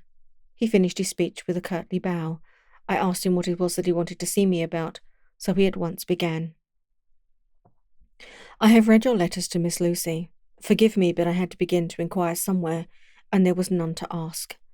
I know that you were with her at Whitby. She sometimes kept a diary. You need not look surprised, Madame Mina. It was begun after you had left, and was an imitation of you. And in that diary she traces by inference certain things to a sleepwalking, in which she puts down that you saved her. In great perplexity, then, I come to you and ask you out of your so much kindness to tell me all of it that you can remember. I can tell you, I think, Dr. Van Helsing, all about it. Ah, then you have good memory for facts, for details. Is it not always so with young ladies? No, doctor, but I wrote it all down all the same. I can show it to you if you like. Oh, Madame Mina, I will be grateful. You will do me much favour. I could not resist the temptation of mystifying him a bit. I suppose it is some taste of the oriental apple that remains still in our mouths, so I handed him the shorthand diary. He took it with a grateful bow and said, May I read it? If you wish, I answered as demurely as I could. He opened it, and for an instant his face fell. Then he stood up and bowed. Oh, you so clever woman, he said. I knew long that Mr. Jonathan was a man of much thankfulness, but see his wife have all the good things. And will you not so much honour me and so help me as to read it for me? Alas, I know not the shorthand. By this time my little joke was over, and I was almost ashamed, so I took the typewritten copy from my work basket and handed it to him. Forgive me, I said. I could not help it, but I had been thinking that it was of dear Lucy that you wished to ask, and so that you might not have time to wait, not on my account, but because I know your time must be precious. I have written it out on the typewriter for you. He took it, and his eyes glistened. You are so good. May I read it now? I may want to ask you some things when I have read. By all means, I said. Read it over whilst I order lunch, and then you can ask me questions whilst we eat. He bowed and settled himself in a chair with his back to the light, and became so absorbed in the papers, whilst I went to see after lunch, chiefly in order that he might not be disturbed. When I came back, I found him walking hurriedly up and down the room, his face all ablaze with excitement. He rushed up to me and took me by both hands. Oh, Madame Mina, he said, how can I say what I owe to you? This paper is as sunshine. It opens the gate to me. I am dazed, I am dazzled with so much light, and yet clouds roll in behind the light every time. But that you cannot comprehend. Oh, but I am grateful to you, you so clever woman, madame. He said this very solemnly. If ever Abraham Van Helsing can do anything for you or yours, I trust you will let me know. It will be pleasure and delight if I may serve you as a friend. But all I have ever learned, all I can ever do, shall be for you and those you love. There are darknesses in life and there are lights. You are one of the lights. You will have a happy life and a good life, and your husband will be blessed in you. But, doctor, you praise me too much, and you do not know me. Not know you? I who am old and who have studied all my life men and women. I who have made my specialty the brain and all that belongs to him and all that follows from him. And I have read your diary that you have so goodly written for me, and which breathes out truth in every line. I who have read your so sweet letter to poor Lucy of your marriage and your trust, not know you? Oh, Madame Mina, good women tell all their lives, and by day and by hour and by minute such things that angels can read. And we men who wish to know have in us something of angels' eyes. Your husband is noble nature, and you are noble too, for you trust, and trust cannot be where there is mean nature. And your husband, tell me of him. Is he quite well? Is all that fever gone, and he strong and hearty? I saw here an opening to ask him about Jonathan, so I said, he was almost recovered, but he has been greatly upset by Mr. Hawkins's death. He interrupted, Oh, yes, I know. I have read your last 2 letters. I went on. I suppose this upset him, for when we were in town on Thursday last, he had a sort of shock. A shock. And after brain fever so soon, that is not good. What kind of shock was it? He thought he saw someone who recalled something terrible, something which led to his brain fever. And here the whole thing seemed to overwhelm me in a rush. The pity for Jonathan, the horror which he experienced, the whole fearful mystery of his diary, and the fear that has been brooding over me ever since, all came out in a tumult. I suppose I was hysterical, for I threw myself on my knees and held up my hands to him, imploring him to make my husband well again. He took my hands and raised me up, and made me sit on the sofa, and sat by me. He held my hand in his and said to me with, oh, such infinite sweetness, "My life is a barren and lonely one, and so full of work that I have not had much time for friendships. But since I have been summoned to here by my friend John Seward, I have known so many good people, and seen such nobility that I feel more than ever, and it has grown with my advancing years, the loneliness of my life. Believe me, then, that I come here full of respect for you, and you have given me hope. Hope not in what I am seeking of, but that there are good women still left to make life happy, good women whose lives and whose truths may make good lesson for the children that are to be. I am glad that I may be of some use to you. For if your husband suffer, he suffer within the range of my study and experience. I promise you that I will gladly do all for him that I can, all to make his life strong and manly, and your life a happy one. Now you must eat. You are overwrought and perhaps over-anxious. Husband Jonathan would not like to see you so pale, and what he like not where he love is not to his good. Therefore, for his sake, you must eat and smile. You have told me about Lucy, and so now we shall not speak of it, lest it distress. I shall stay in Exeter tonight, for I want to think much over what you have told me, and when I have thought, I will ask you questions if I may. And then, too, you will tell me of husband Jonathan's trouble so far as you can, but not yet. You must eat now. Afterwards, you shall tell me all." After lunch, when we went back to the drawing room, he said to me, "And now tell me all about him." When it came to speaking to this great learned man, I began to fear that he would think me a weak fool, and Jonathan a madman. That journal is also strange, and I hesitated to go on. But he was so sweet and kind, and he had promised to help, and I trusted him. So I said, "Dr. Van Helsing, what I have to tell you is so queer that you must not laugh at me or at my husband. I have been since yesterday in a sort of fever of doubt. You must be kind to me and not think me foolish, that I have even half believed some very strange things." He reassured me by his manner as well as his words when he said, "Oh, my dear, if you only know how strange is the matter regarding which I am here, it is you who would laugh. I have learned not to think little of anyone's belief, no matter how strange it might be. I have tried to keep an open mind, and it is not the ordinary things of life that could close it, but the strange things, the extraordinary things, the things that make one doubt if they be mad or sane. Thank you 1,000 times. You have taken a weight off my mind. If you will let me, I shall give you a paper to read. It is long, but I have typewritten it out. It will tell you my trouble and Jonathan's. It is the copy of his journal when abroad and all that happened. I dare not say anything of it. You will read for yourself and judge, and then when I see you, perhaps you will be very kind and tell me what you think."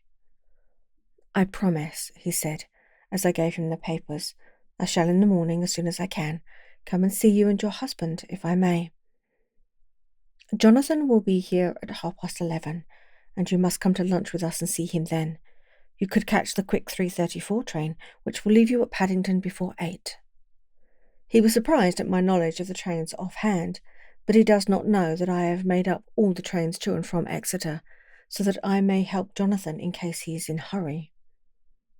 He took the papers with him and went away, and I sat here listening, thinking I don't know what. Letter, by hand, Van Helsing to Mrs. Harker, 25th September, 6 o'clock. Dear Madame Mina, I have read your husband's so wonderful diary. You may sleep without doubt. Strange and terrible as it is true. I will pledge my life on it. It may be worse for others, but for him and you there is no dread. He is a noble fellow, and let me tell you from experience of men, that one who would do as he did in going down that wall and to that room, aye, and going a second time, is not one to be injured in permanence by a shock. His brain and his heart are all right, this I swear, before I have even seen him, so be at rest. I shall have much to ask him of other things. I am blessed that today I came to see you, for I have learned all at once so much that again I am dazzled more than ever, and I must think. Yours the most faithful, Abraham Van Helsing. Letter Mrs. Harker to Van Helsing, 25th September, 6:30 p.m. My dear Dr. Van Helsing, 1,000 thanks for your kind letter, which has taken a great weight off my mind. And yet, if it be true, what terrible things there are in the world, and what an awful thing if that man, that monster, be really here in London. I fear to think. I have this moment, whilst writing, had a wire from Jonathan, saying that he leaves by the 6:25 tonight from Launceston, and will be here at 10:18, so that I shall have no fear tonight. Will you, therefore, instead of lunching with us, please come to breakfast at 8 o'clock, if this be not too early for you. You can get away, if you are in a hurry, by the 11:30 train, which will bring you to Paddington by 2:35. Do not answer this, as I shall take it that if I do not hear, you will come to breakfast. Believe me, your faithful and grateful friend, Mina Harker. Jonathan Harker's Journal, 26 September. I thought never to write in this diary again, but the time has come. When I got home last night, Mina had supper ready, and when we had supped she told me of Van Helsing's visit, and of her having given him the 2 diaries copied out, and of how anxious she had been about me. She showed me in the doctor's letter that all I wrote down was true. It seems to have made a new man of me. It was the doubt as to the reality of the whole thing that knocked me over. I felt impotent and in the dark and distrustful. But now that I know, I am not afraid, even of the Count. He has succeeded after all, then, in his design in getting to London, and it was he I saw. He has got younger, you know. But how? Van Helsing is the man to unmask him and hunt him out, if he is anything like what Mina says. We sat late and talked it over. Mina is dressing, and I shall call at the hotel in a few minutes and bring him over. He was, I think, surprised to see me. When I came into the room, where he was, and introduced myself, he took me by the shoulder and turned my face round to the light, and said after a sharp scrutiny, "But Madame Mina told me you were ill, that you had had a shock." It was so funny to hear my wife called Madame Mina by so kindly strong-faced old man. I smiled and said, "I was ill. I have had a shock, but you have cured me already." "And how?" "By your letter to Mina last night, I was in doubt, and then everything took a hue of unreality, and I did not know what to trust, even the evidence of my own senses. Not knowing what to trust, I did not know what to do, and so I had only to keep on working in what had hitherto been the groove of my life. The groove ceased to avow me, and I mistrusted myself. Doctor, you don't know what it is to doubt everything, even yourself. No, you don't. You couldn't with eyebrows like yours." He seemed pleased and laughed as he said, "So, you are a physiognomist. I learn more here with each hour. I am with so much pleasure coming to you to breakfast, and oh, sir, you will pardon praise from an old man, but you are blessed in your wife." I would listen to him go on praising Mina for a day, so I simply nodded and stood silent. She is one of God's women, fashioned by his own hand to show us men and other women that there is a heaven where we can enter, and that its light can be here on earth. So true, so sweet, so noble, so little an egoist, and that, let me tell you, is much in this age so sceptical and selfish. And you, sir? I have read all the letters to poor Miss Lucy, and some of them speak of you. So I know you since some days from the knowing of others, but I have seen your true self since last night. You will give me your hand, will you not, and let us be friends for all our lives?" We shook hands, and he was so earnest and so kind that it made me quite choky. "And now," he said, May I ask you for some more help? I have a great task to do, and at the beginning it is to know. You can help me there. Can you tell me what went before your going to Transylvania? Later on I may ask more help, and of a different kind, but at first this will do." "Look here, sir," I said. "Does what you have to do concern the Count?" "It does," Van Helsing said solemnly. "Then I am with your heart and soul. As you go by the 10:30 train, you will not have time to read them, but I shall get the bundle of papers. You can take them with you and read them in the train." After breakfast I saw him to the station. When we were parting he said, "Perhaps you will come to town if I send for you, and take Madame Mina too." "We shall both come when you will," I said. I had got him the morning papers and the London papers of the previous night, and while we were talking at the carriage window waiting for the train to start, he was turning them over. His eyes suddenly seemed to catch something in one of them, the Westminster Gazette. I knew it by colour, and he grew quite white. He read something intently, groaning to himself, mein Gott, so soon, so soon." I do not think he remembered me at that moment. Just then the whistle blew and the train moved off. This recalled him to himself, and he leaned out of the window and waved his hand, calling out, "Love to Madame Mina. I shall write as soon as ever I can." Dr. Seward's Diary, 26 September. Truly there is no such thing as finality. Not a week since I saw Finis, and yet here I am starting fresh again, or rather going on with the record. Until this afternoon I had no cause to think of what is done. Rainfield had become to all intents as sane as he ever was. He was already well ahead with his fly business, and he had just started in the spider line also, so he had not been of any trouble to me. I had a letter from Arthur, written on Sunday, and from it I gather that he is bearing up wonderfully well. Quincy Morris is with him, and that is much of a help, for he himself is a bubbling well of good spirits.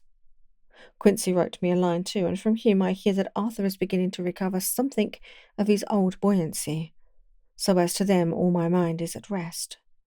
As for myself, I was settling down to my work with the enthusiasm which I used to have for it, so that I might fairly have said that the wound which poor Lucy left on me was becoming cicatrized.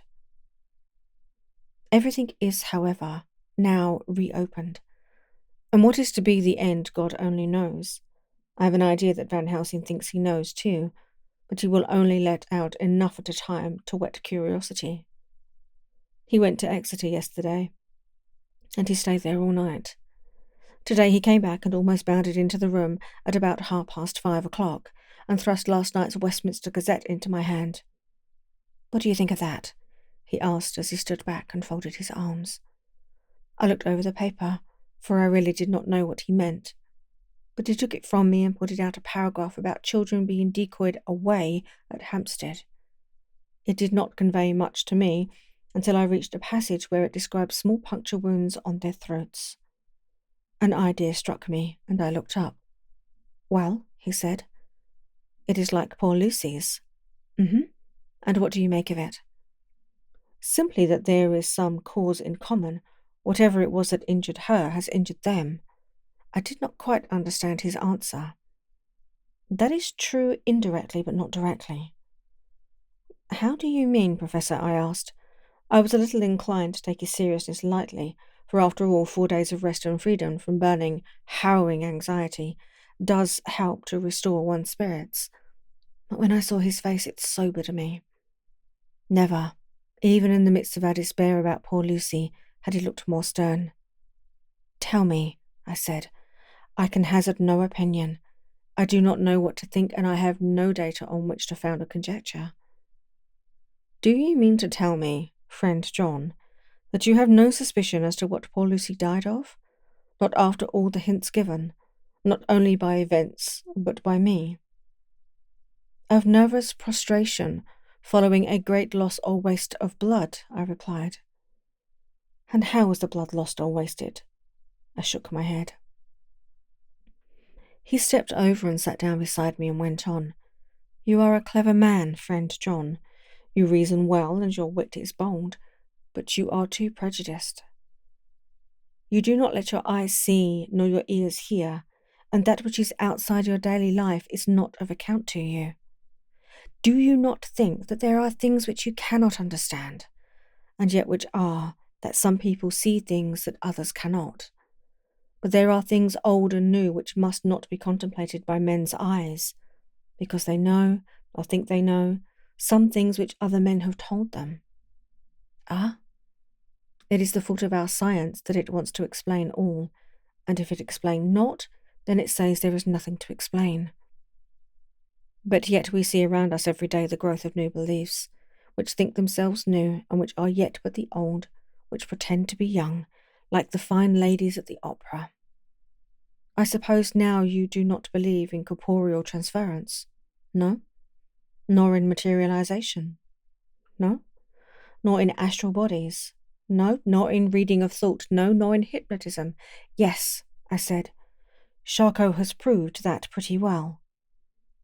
He smiled as he went on. Then you are satisfied as to it, yes? And of course then you understand how it act, and can follow the mind of the great Charcot. Alas, that he is no more, into the very soul of the patient that he influence. No? Then, friend John, am I to take it that you simply accept fact, and are satisfied to let from premise to conclusion be a blank? No?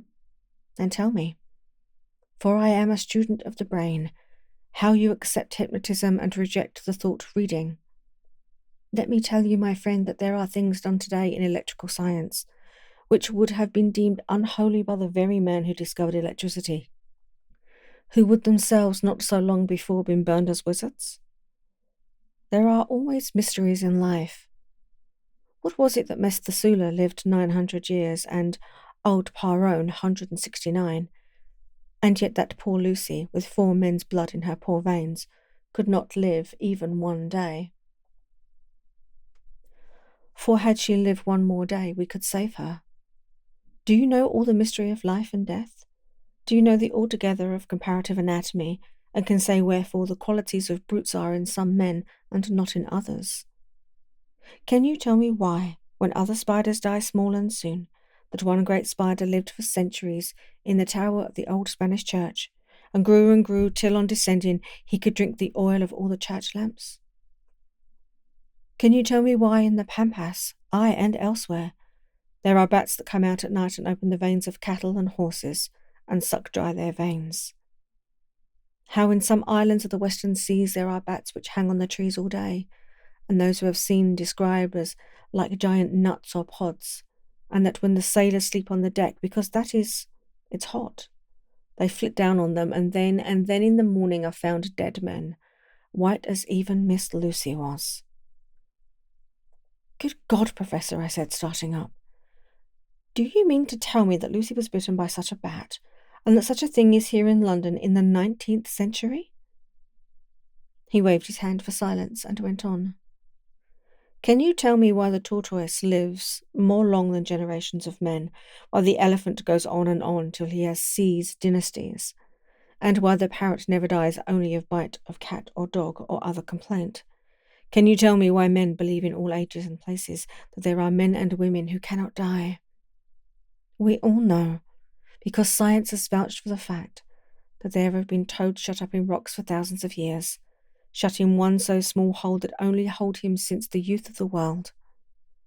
Can you tell me how the Indian fakir can make himself to die and have been buried, and his grave sealed and corn sowed on it, and the corn reaped and be cut and sown and reaped and cut again, and then men come and take away the unbroken seal, and that there lie the Indian fakir, not dead, but that rise up and walk amongst them as before? Here I interrupted him. I was getting bewildered. He so crowded on my mind his list of natural eccentricities and possible impossibilities that my imagination was getting fired. I had a dim idea that he was teaching me some lesson, as long ago he used to do in his study at Amsterdam. But he used them to tell me the thing so that I could have the object of thought in mind at the time. But now I was without his help, yet I wanted to follow him, so I said, Professor, let me be your pet student again. Tell me the thesis, so that I may apply your knowledge, and you go on. At present I am going in my mind from point to point as a madman, and not a sane one, follows an idea. I feel like a novice lumbering through a bog in the midst, jumping from one tussock to another in the mere blind effort to move on without knowing where I am going. That is a good image, he said. Well, I shall tell you, my thesis is this. I want you to believe. To believe what? To believe in things that you cannot.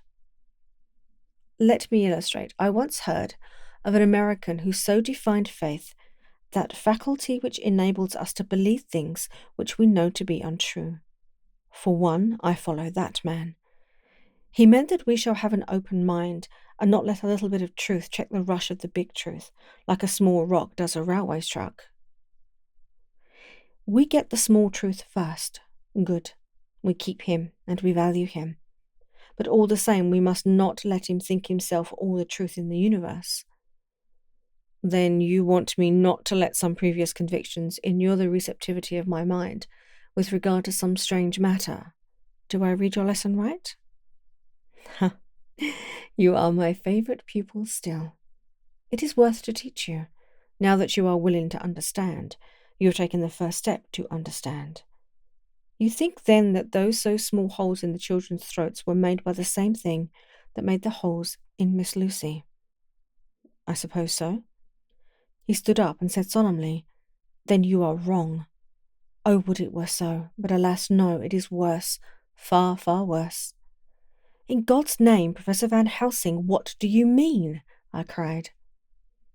He threw himself with a despairing gesture into a chair. He placed his elbows on the table, covering his face with his hands as he spoke. They were made by Miss Lucy.